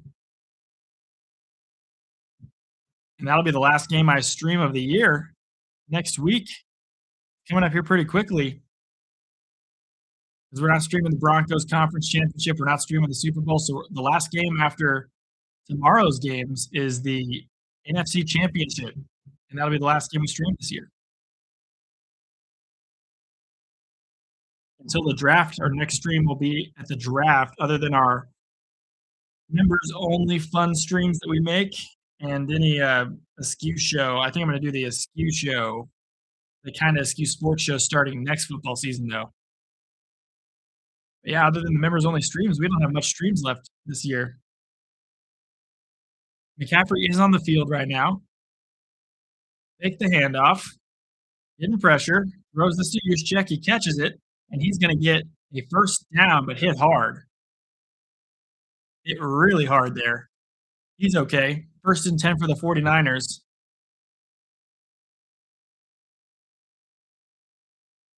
He's got 448 touches on the year, Christian McCaffrey. No wonder he's always hurt. When you use guys that much, I mean, you're eventually going to get injured. Stream the Pro Bowl. I might do the skills competition for the fun of it. I don't even know. I guess that's the week before the Super Bowl. Yeah, we'll probably do that too. Yeah, that'll be the last thing we stream is the skills competition. Hell yeah. I think that goes all day though. Purdy throws a pass and it's intercepted. The Seahawks have intercepted this pass. Holy crap, guys. This game is over, guys. Rona already posted an injury video. Yeah. Makes total sense that he already posted an injury video. I would have probably tried to get one up pretty quickly too, but since we're doing the stream right now for this game, we're not able to do so. Not able to do so right now. But hey, that's all good. We'll get one done. Perna only streams his Broncos, so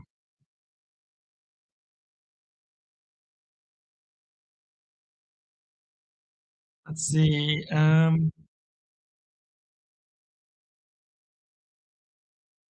think that the if I stream the skills challenge, that would already be just a chill stream for the fun of it. Let's see. Oh, okay, yeah, there it is. 6 minute 24 seconds long. Brandon Perna reacts to insane Broncos Bills ending and Bo Nix injury.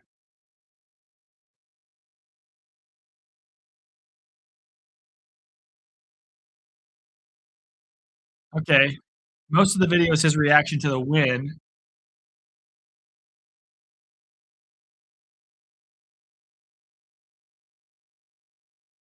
At 4:34 in his videos when it goes to the injury report.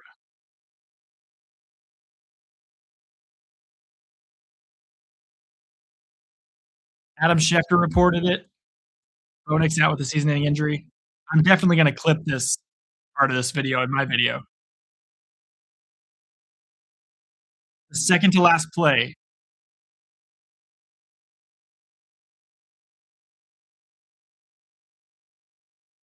Wow, that's awful. That's like buying your kid a new puppy for, Christmas, and then the puppy dies, like, an hour later. That's how that feels. Bo Nix getting hurt. That's awful.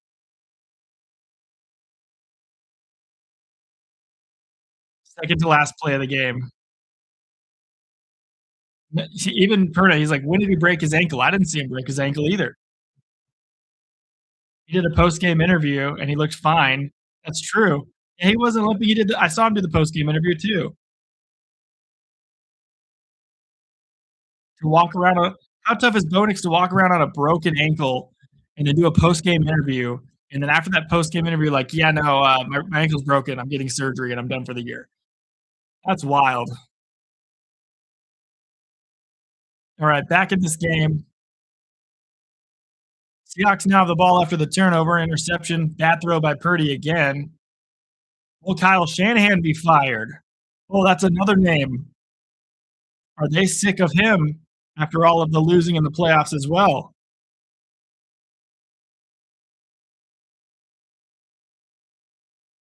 Yeah, adrenaline.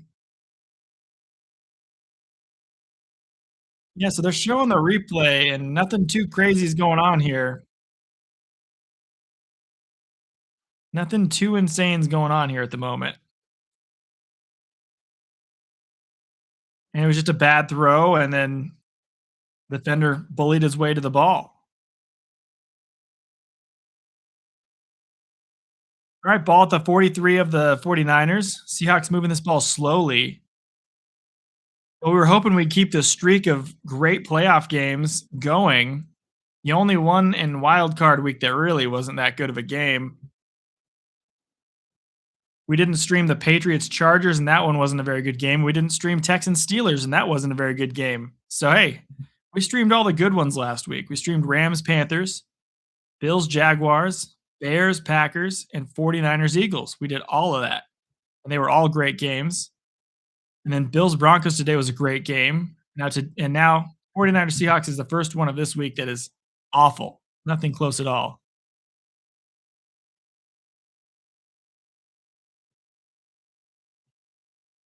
Arnold gonna throw. He's got a man open. It's Walker makes the catch, and he is out of bounds.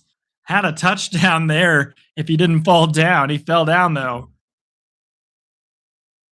Man, Vikings fans right now are punching air watching Sam Darnold do this with the Hawks.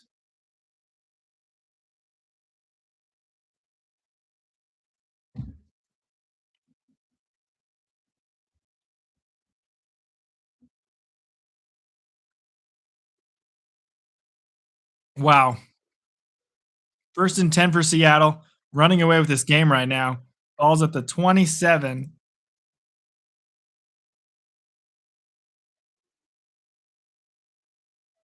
Well, if this is the first bad one, at least you have good stats than for the others. Yeah.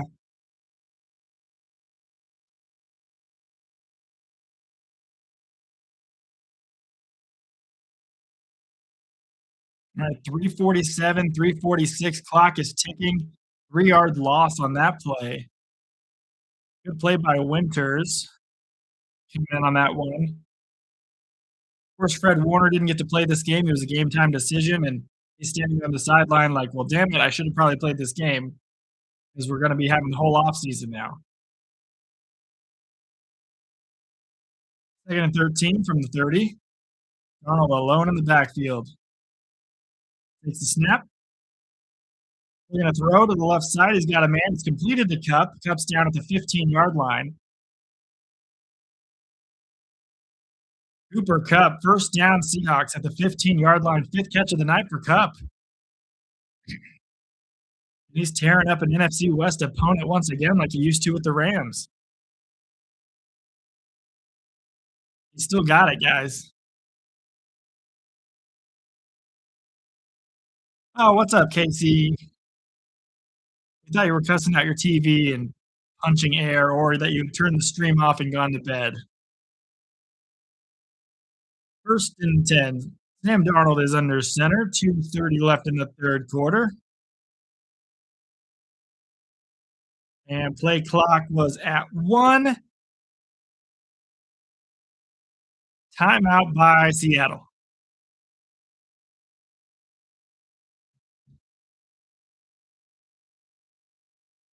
You win some, you lose some, but this is pretty embarrassing. Yeah, but it's still, I will say, very impressive that the 49ers, with all their injuries this year, have won as many games as they have and gotten to the divisional round and won a playoff game last week, defeating the defending Super Bowl champions. That's still very impressive.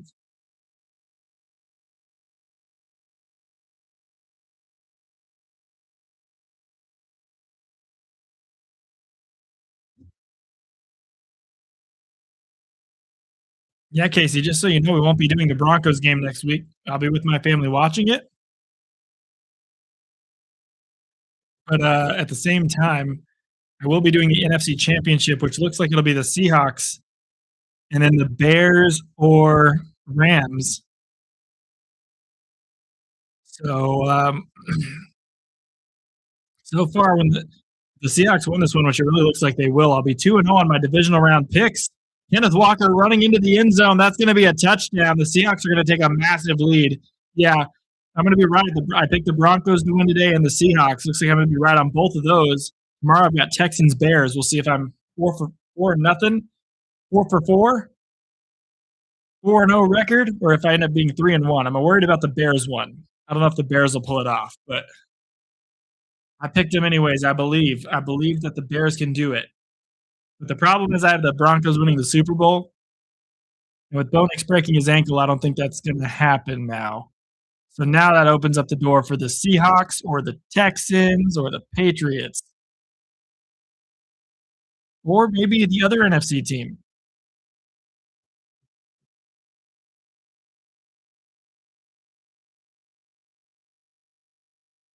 Last PI was PI per the rule book in the Bills Broncos game. They barely threw a flag all day, then 50 plus yards of penalties in the final drive.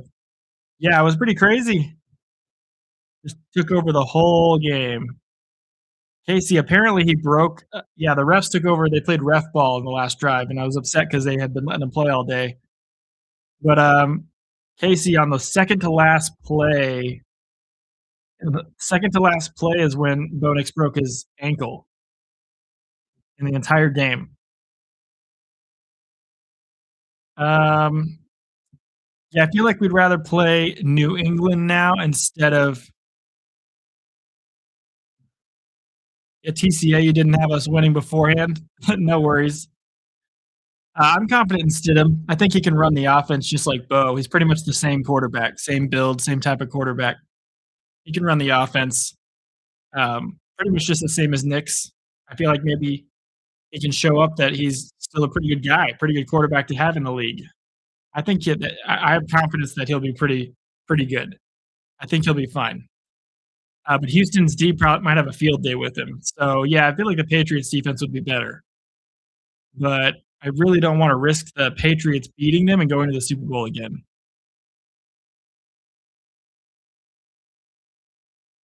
You got Patriots beating Texans. Yep. Appreciate it, Cold Front. Yeah, he didn't even seem hurt till they announced it. He did a post game interview and everything. He went up and was like talking like nothing was wrong, and then all of a sudden he's hurt. We got to flip the board because this game is just crazy out of hand. 34-6 now.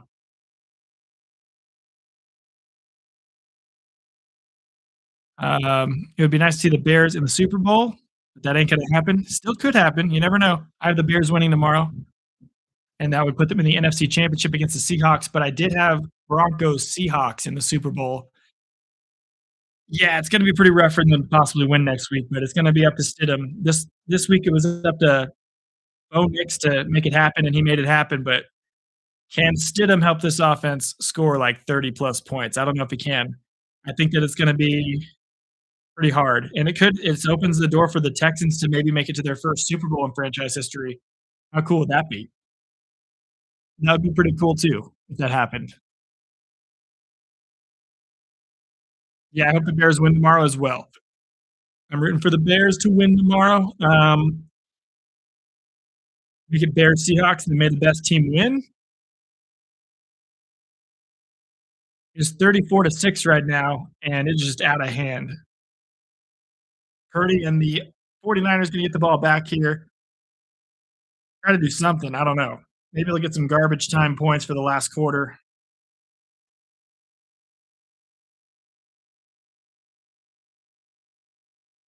But other than that, yeah, this game is pretty much over. Most broadcasters and color commentators don't want to call a game till it's over. But on my channel, I'm calling it. It's over. We can cancel the game right now. Let the 49ers go home early. 2-yard loss on a handoff here to McCaffrey. Not sure what that play call was. Yeah, welcome in, TCA. Don't know if I've seen you before here, but happy to have you here.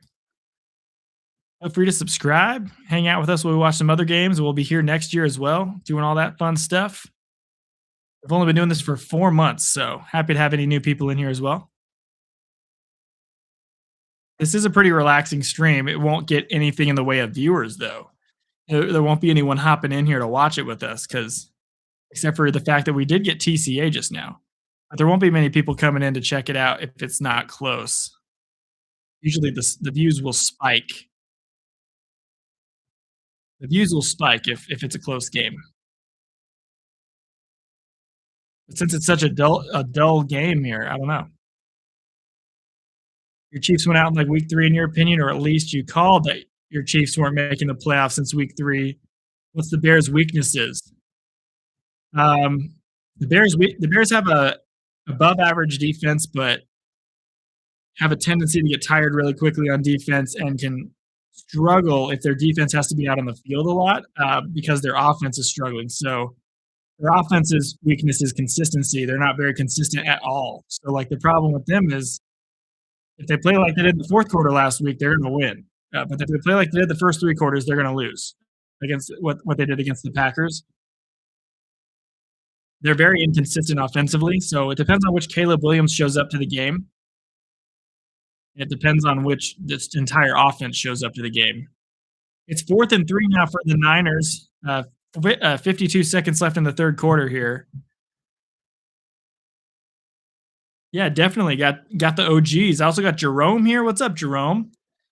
You're just looking for misery streams? Things look sane around here. Carry on. Don't worry. Yeah, we don't care at all about this one, except for Casey. Casey's upset.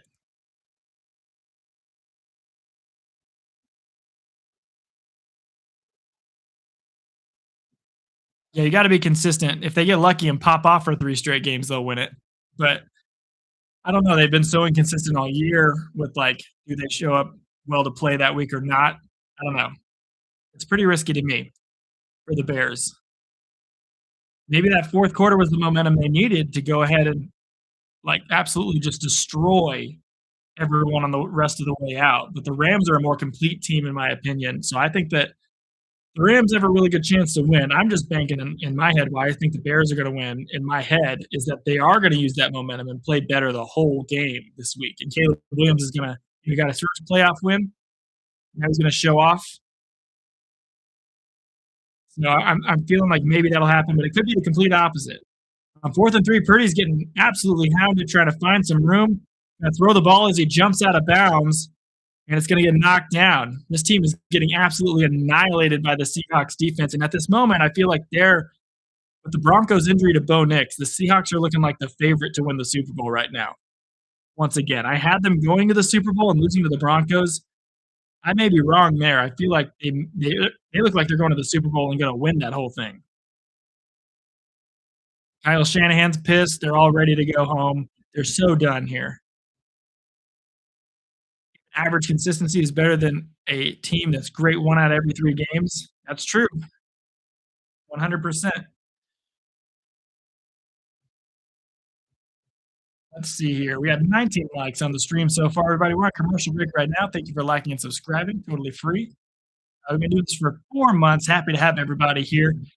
We've been streaming for 6 hours and 17 straight minutes, watching the whole Broncos game, and then over here now. So happy to have everybody here watching it with us.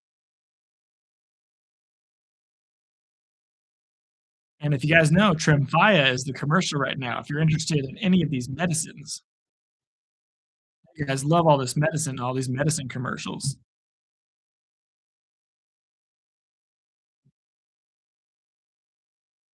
It is pretty good. We're gonna hit the goals for the watch time though. We're gonna get really close. I think we're gonna get past 75. That's pretty awesome. 75 watch hours. We've had 385 people hop into the stream, so that's pretty cool too. And we're waiting for the next drive by the Seahawks, who have already basically locked the game up. We're just waiting for them to close it out now at this point. But I think that the favorite to win the Super Bowl now is the Seahawks. Things change week to week,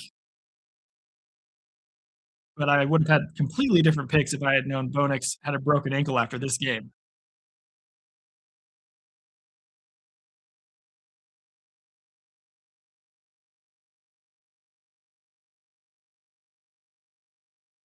Also, second channel will be starting after football. Yeah, it's gonna be baseball, but that's if you like Arizona Diamondbacks baseball. It's gonna be heavy Diamondback stuff. This one's just all NFL, um, with a focus on the Cardinals and Broncos, but at the same time, it's all NFL. I make videos about every team here. But on the baseball one, it's mainly just the one team I'm gonna be doing because it's the second channel. I'm gonna focus more on the one team. You always look at strength of schedule. That's why I wasn't leaning on the Broncos this year. In my opinion, Broncos opponents were weak throughout the year. Chiefs don't count as a great win this year. Let's see. Question for Ryan unrelated to football. If you severed your finger and it was reattached and now have loss of sensation, can PT help with that? The nerve damage and loss of feeling. I would recommend you getting a grip ball, like a squishy ball, like this. You could squeeze it and squish it and stuff.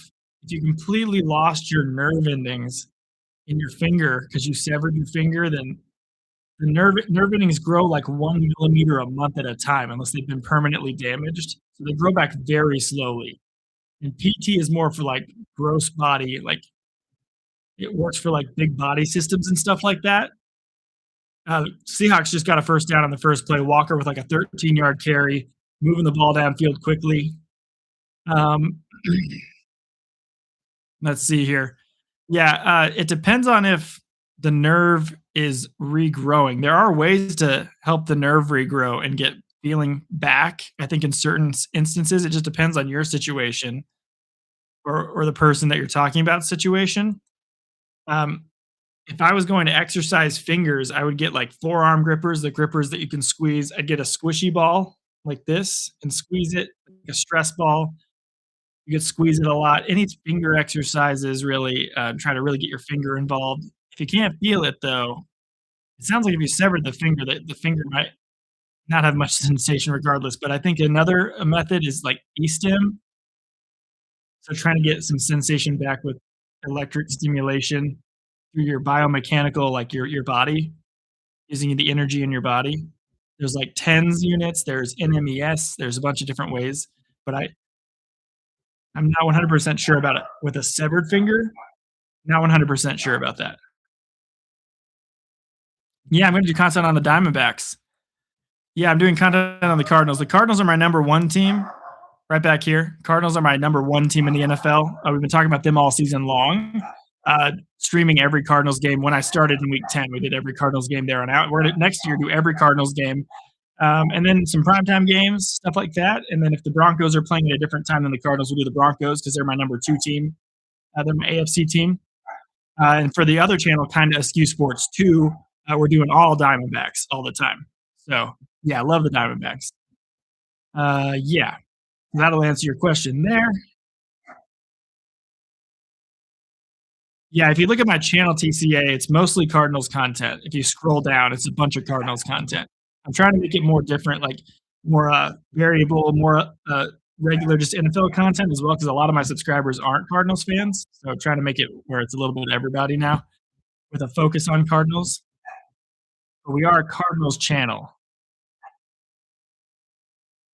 So who are all my teams across sports that I care about? It's mainly Arizona. So you got the Diamondbacks for baseball, Cardinals, and Broncos for football. I live in Denver. My whole family's from here. So yeah, Cardinals Broncos for football, Phoenix Suns for basketball, and then it was the Arizona Coyotes for hockey and the Colorado Avalanche, but now it's just the Colorado Avalanche only for hockey. But yeah, let's see here. Charlie severed their finger a while back, walked down the street to the hospital like a badass. Holy crap, dude. I didn't realize Charlie was a badass. I already thought he was a badass, but I didn't think he was that much of a badass. I almost lost my thumb that severed the tendon and thankfully missed the bone. He had nerve damage. It took about 2 years to sort of get normal feelings back. Yeah. So as he's saying, what we learned in school is that normal nerve endings grow back incredibly slow. Like it could take a millimeter of the nerve ending to grow. It's like a month to 3 months for a millimeter of the nerve to grow back. That's what we learned in school. All right, handoff here to Walker. He's going to get 9, getting pushed by his team now 10, 11, 12, 13, all the way inside the 10. This just isn't even a contest, guys. The Seahawks are bullying them.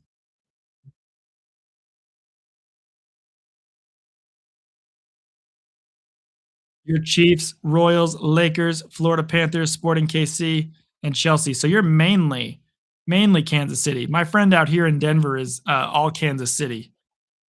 Actually, like he doesn't like baseball. He likes the Kansas City Chiefs, Manchester United. That's like his 2 teams. He doesn't really like anything else. I'm not a big soccer guy myself. Not a big soccer guy. I'm all about the my favorite one's football right now, and then baseball and hockey, and then that's pretty much the big 3 I follow. But it just depends on the season. They're all my favorites. So those 3 are all my big favorites. You know, my favorite team in every sport is the Diamondbacks out of any sport. The top one is the Diamondbacks, but as far as sports, football is my favorite, then hockey second, then third is baseball out of sports. Who looks good in the draft for the Cards? I think I've heard that they might go for the Texas Tech defensive end Bailey. That guy's a beast. They might go for an offensive lineman at 3 or 4, and I think there are 3 in the draft, right? They might go for an offensive lineman. Really hope they don't go for a quarterback because there's not really any good quarterbacks this year except for Mendoza. All right, well, they keep going to Walker here. It's 3rd and goal at this point.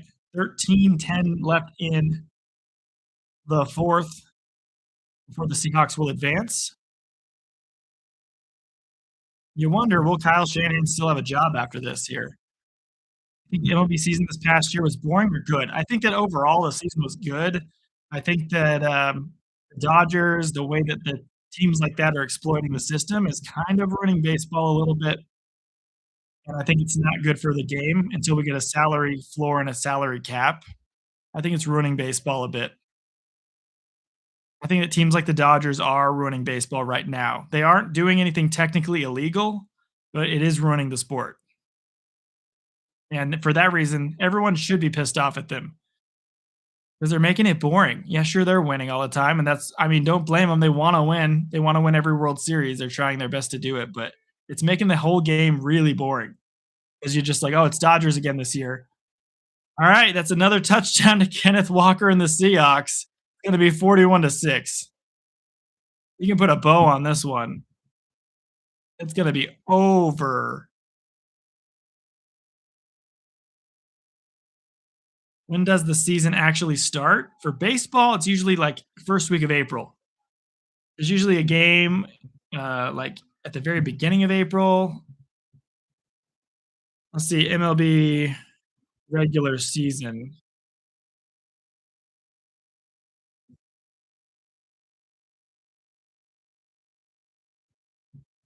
Yeah, so looks like the first game is the Yankees versus the Giants on March 25th. So it's actually getting started the final week of March this year. That's not normal. I feel like it's usually the first week of April, but Diamondbacks Dodgers. The Diamondbacks are kicking off their 2026 season against the Dodgers on March 26th at 6:30 p.m. my time. Nice. Very nice.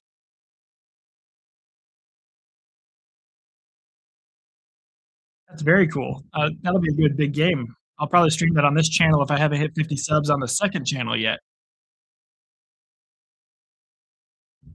True military. No one wants to watch if there's no parody, which is why I like hockey more at the moment. But my favorite team is the Diamondbacks.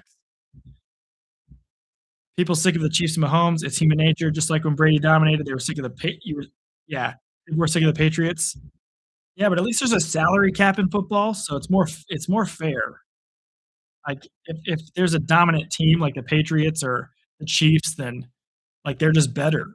They just executed more and they won. I mean, some people say the Chiefs got flags in their favor, but like they just executed better and then they won the games. In football, there's a salary cap. Everybody has the same rules for everyone as far as who they can pay, how much they can pay, all that stuff. In baseball, the Dodgers just got Kyle Tucker. They just made it way worse for everybody else. They just increased their budget, their spending to a massive like break in the luxury tax. It's like insane.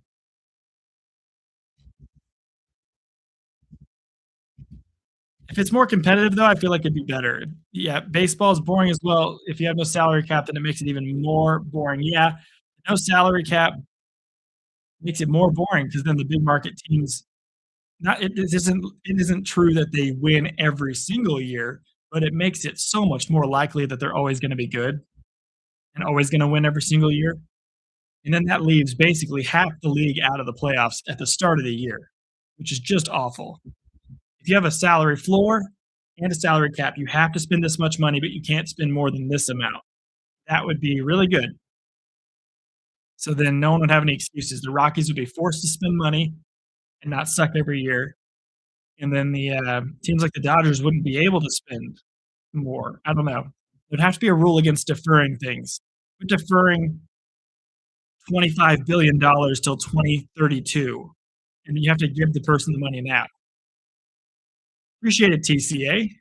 Welcome to the Askew crew. Happy to have you here. You can also join the Discord link. We have a Discord as well. We just created. Got about 17 or 18 of us in there. We've only been doing this for like 4 months, dude. So happy to have you here. Any new person is one new member of the Askew crew, and that's a good day. If we can add one new member of the Askew crew a day, that's a win.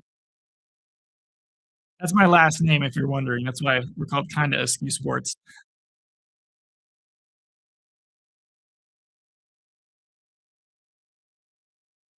Yeah, I skipped the hat, and I also got a haircut with a nice mid fade this week as well, Casey. I don't even want to talk about this game anymore, guys. It is 41-6. I gotta flip the board. Casey didn't even remind me. I bet you she doesn't want me to flip it. I'm gonna flip this board though. I'll flip it just for you, Casey, because you're the flip it person, even though you don't want me to flip it in this game specifically because you wanted your 49ers to win. You tune in MLB once we hit the postseason. You like playoff baseball. Regular season is boring for you. I don't blame you. Everyone thinks it's boring. Unless you have a team you really love and really follow, like hardcore, like I do, then it's boring. But I like know the ins and outs of my baseball team, so it makes it more fun to follow that team every game. But yeah, I totally get why baseball would be boring for people if they didn't have a team that they really were like, oh man, I love this team so much, like I'm totally in on it. I sadly flipped the board for you, Casey. I didn't want to enthusiastically flip the board. I mean, come on. All right, quarterback sneak on 3rd and 1. 49ers going to get a first down here. There's 11:30 left in the fourth. Time is ticking on this game. And on the hopes of a miracle victory. Right now, Perna's video about the insane Broncos Bills ending and Bo Nix's injury has 2.3 thousand likes and 0 dislikes. Not a single person has disliked the video. That's an insane stat with 25,000 views. Purdy's going to run for some yards, 3 yards there. Stays inbounds, though. Clock's going to keep moving.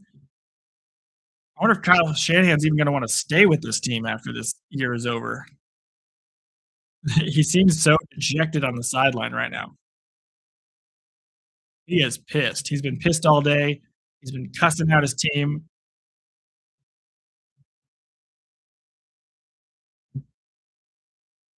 All right, 2nd and 6 for the 49ers.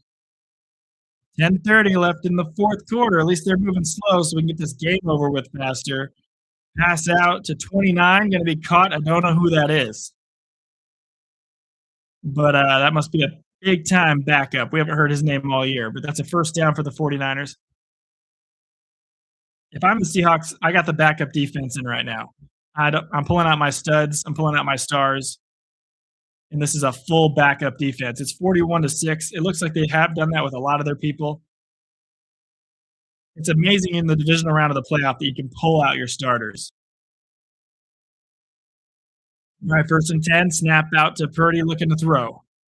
Rolling out to the left. He's going to run again. 2 yards. I mean, that's not getting anything done. I feel like QBs that get hyped up ain't winning any Super Bowls, i.e. Allen, Jackson, and Purdy. All hype, no results, too much talk, no action. Burrow's on that list as well. Hey, TCA, since you're a Kansas City fan, it's good for you to know that I'm a Texas Tech graduate up there when Mahomes was there, and I like Mahomes quite a bit. I'm not a Chiefs fan, but I'm a Mahomes fan. Yeah, it's very embarrassing for San Fran, dude. So embarrassing. All right, another fumble. Another fumble. Seahawks just picked it up. Just kneel down the rest of the game. I don't know. Both teams should just kneel it the rest of the game. I mean, my gosh, dude. What are we watching here? Purdy was trying to run with it again. Strip sack from behind. This game is over, dude. You would honestly go 6-11, then get beat 41-6 in divisional. Yeah, you'd rather go 6-11. Hey, I'd rather win 3 out of 5 of the last Super Bowls as well for my team, but my Cardinals haven't won one. So, and my Broncos, they've won a lot more, but I'd like my Cardinals to win one. That's the team I like the most.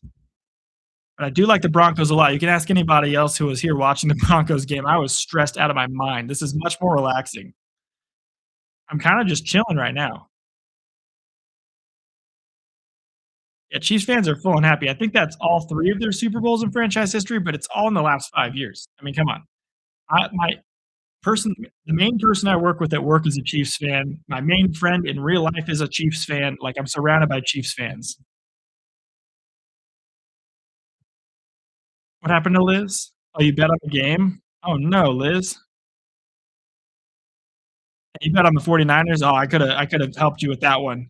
I wasn't gonna go with the 49ers in that one. Oh, yeah, I dropped an F-bomb on Steve and threw him away. Didn't throw him away, he's right here. He corrected it later. You live in Thailand and had a buddy over here. He's hardcore Arizona Cardinals fan from Minnesota. Wow, awesome. I work with some people at my job from the area of Thailand. They're from Burma. It's kind of, I think, in the region at least. Very nice, very nice.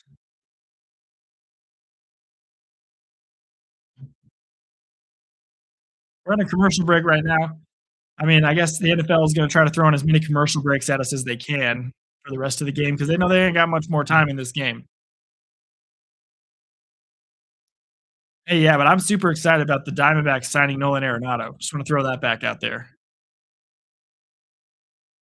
Yeah, Casey, I told Steve in the overtime, I said, "Will the Broncos beat the Bills?" And they said, "As I see it, no," or something like that, or it is decidedly like not so, or something really sassy. And I said, "F you, Steve," and I threw him over on the bed.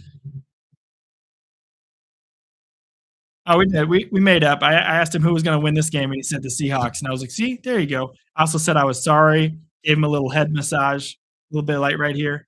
This is his head. This is his shoulder. This is his hip. This is his knee. This is his foot. Also, Derek, the crazy sponge in the background. He did the halftime show today. You missed out, Casey. He was sitting on top of the mic. You would have loved it. You can check it out later, try to find it. The whole 15 minutes of the halftime, he was sitting on top of the mic and he was balancing. It was crazy. I didn't know I could get him to balance like that.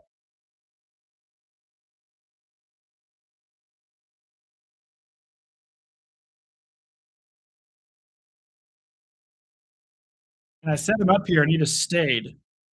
Like the magic in Derek was holding him up. Oh man. Oh man. Oh man. Now he's not doing it for me. He's nervous, Casey. Seahawks backups are in now. It's just full backup city. Come on now. Well, I don't know how I did that earlier, but somehow it worked, and now I can't figure it out. I set him up perfectly with nothing, and he balanced, and I did it because I was in a hurry. I said, "Okay, Derek, you take the halftime," and then he stayed the whole time, and now I can't do it.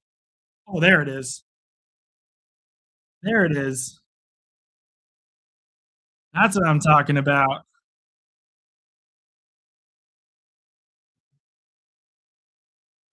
Oh, I fell.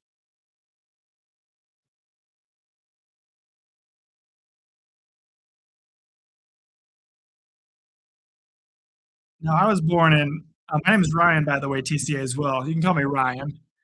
That's my first name. I was born in Phoenix, Arizona. That's why I like all the Arizona teams. I live in Denver, lived here for the last 5 years. My whole family's from Denver. My wife's from Denver,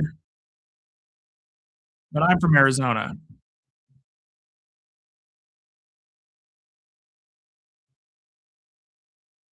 Oh, well, the Seahawks backups are gonna have to punt,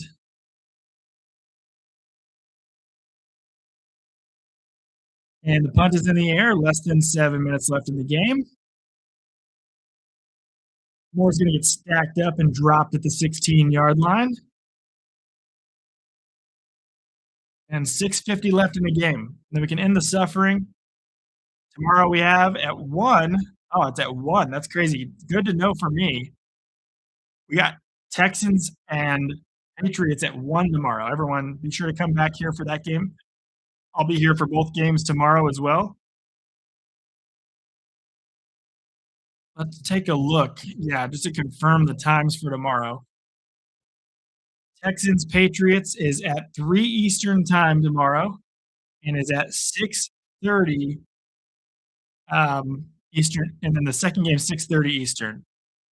So the first game for me is at 1 and the second one's at 4:30. So we'll be done actually kind of early tomorrow. That'll be nice. Give me time to make a video possibly or take a break. There's a guy in your graduating school named Askew, went to homecoming dance with his little sister actually, Dustin Askew. I don't know many Askews. I have a really small family, but it's always cool. There wasn't like a single Askew I ever went to school with either. I was the only one. And then people would be like, "Do you know this other Askew?" And I'm like, "No, I don't. My family's like 3 people. I don't know anybody." The Askews are small. My dad was the Askew. He only had My granddad had 1 son and 1 daughter. The daughter then took on a different name, obviously, and my dad had me, so I'm the only Askew, and then I got married to my wife, so now we're the only 2 Askews other than my dad and my mom, and then we'll continue, we'll make more Askews. I mean, all the little Askews running around. Look at all these little Askews. Alright, 3rd and 5. Mac Jones is on the field now for the 49ers. Keep that boy healthy, we need him next year. He's gonna pound his way for a first down. He's playing hard, love that. Auditioning for the Cardinals next year as a starter. Let's get that going. The origin of Askew? I don't know, I think it's somewhere out in Britain. I think it's somewhere just like it's an English name or something. I think it was in the 1400s or something. I always think, like, you know how people are given names based on what they did in the past? That's when they started giving people last names like Tanner. "Oh, you're a tanner. We're gonna give you Tanner as your last name 'cause you're a tanner as your trade." Like, for Askew, I'm like, "What are we, telemarketers or something? We're telemarketers by trade?" I have never done an ancestry thing either, that'd be cool to do. It's from an askew origin.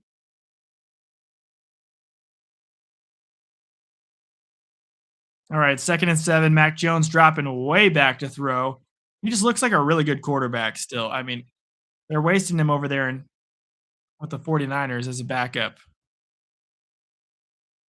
Obviously, they needed him this year. He worked out well for them when Purdy went down with injury. Um, it's going to be interesting to see if Saleh goes to Arizona. Will Mac Jones follow him in a trade or in a free agent deal? I don't know what Mac Jones's contract is.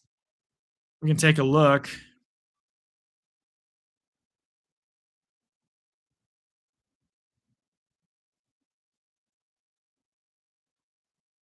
He signed a 2-year, $8.41 million contract with the 49ers in the offseason, so he still has 1 year on the deal after this year. So he's gonna have to come to Arizona on a trade.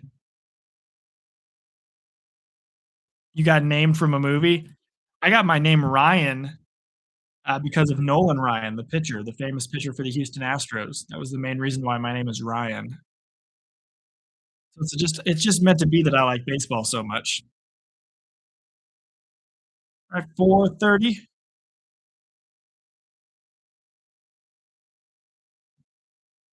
4:30 left in the fourth quarter. This game is about to be over. We're gonna have one more commercial. We're gonna have probably 2 more commercial breaks.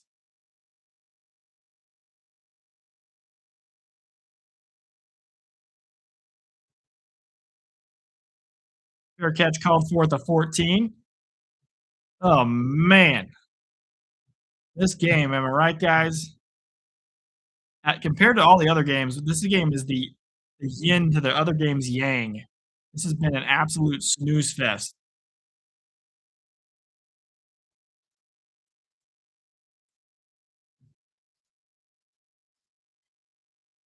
After this game is over, I'm gonna make a quick Bo Nix injury video, and then I'm gonna post that thing, and then I'm gonna go to bed after I wind down with my wife. It's already 9:08 over here. On the East Coast, it's 11:08, dude. Crazy. Your real name is German after Christ. It's Christ bearer? Oh, no. Note, as far as I know, I have no German ancestry. I know that Ryan means kingly. One of the meanings for the name Ryan is kingly, which is pretty cool.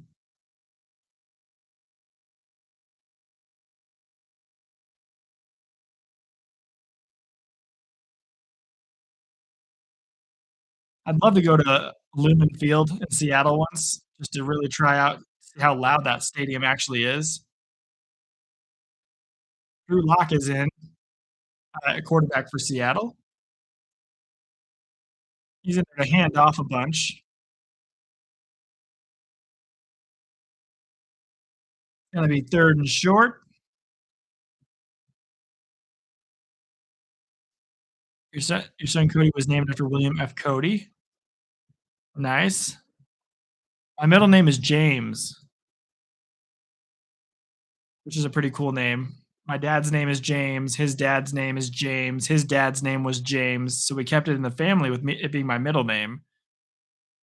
And then my son, if I have a son, he'll have a middle name of James. We'll keep the James going.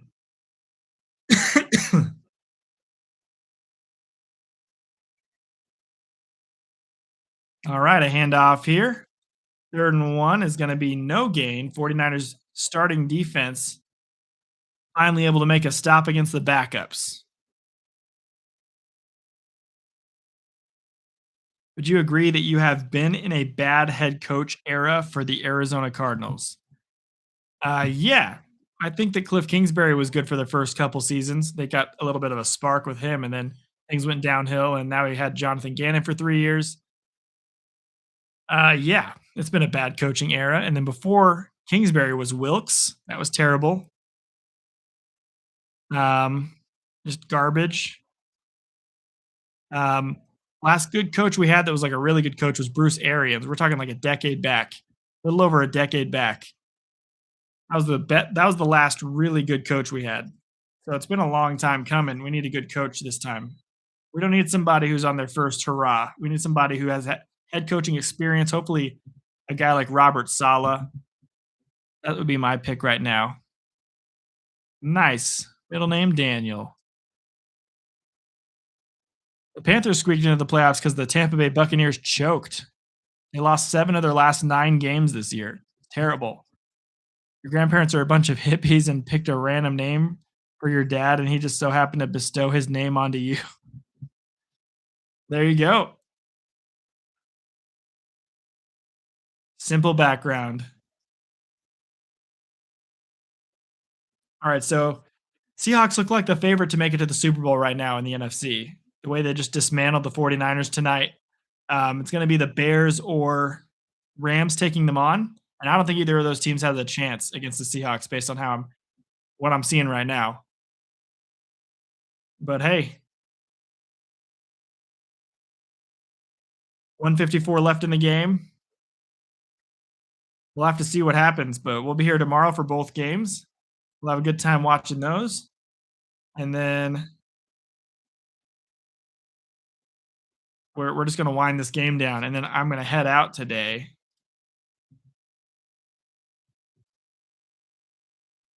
Which games on the final day of the season had playoff implications other than seeding this year?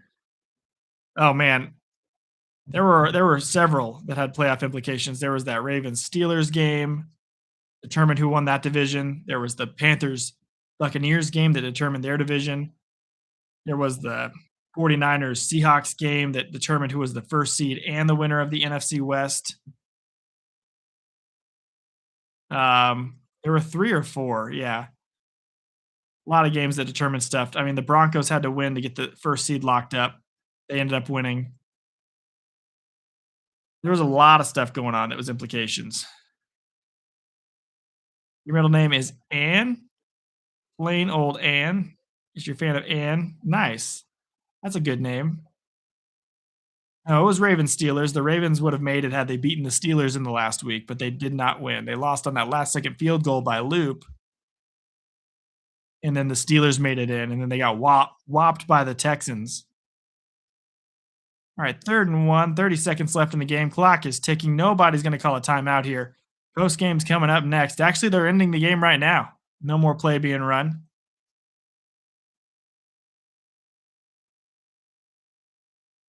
The two coaches shake hands. Kyle Shanahan gives congratulations to the Seahawks coach, Mike McDonald. Or, yeah, that's McDonald, yeah.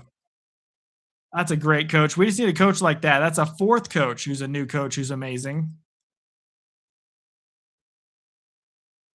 Ethan, have you seen Anne of Green Gables? It's a funny movie. You streaming tomorrow? Yes, TC. I'll be here for both games.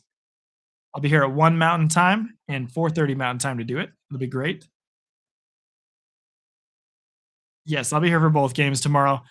We're on the run towards 4,000 watch hours, so every watch hour means the world to me. We're like 350 to 400 watch hours away from being fully monetized on YouTube and hitting 4,000 watch hours. So we're keeping that going. There's your final right here on the right side of the screen. It was a 7-hour stream. So I think it was a pretty good long stream today without stopping at all. And it's the longest stream we've had consecutively without a single stop since the beginning of the channel. So that's pretty cool. But yeah, tomorrow we'll be here for both games. I think that my picks for tomorrow are Bears-Texans winning. We'll have to see if we're right. Right now, I'm 2-0 so far on my other 2 picks. So, yeah, we'll find out what happens. I got to make that Bo Nix video now, though.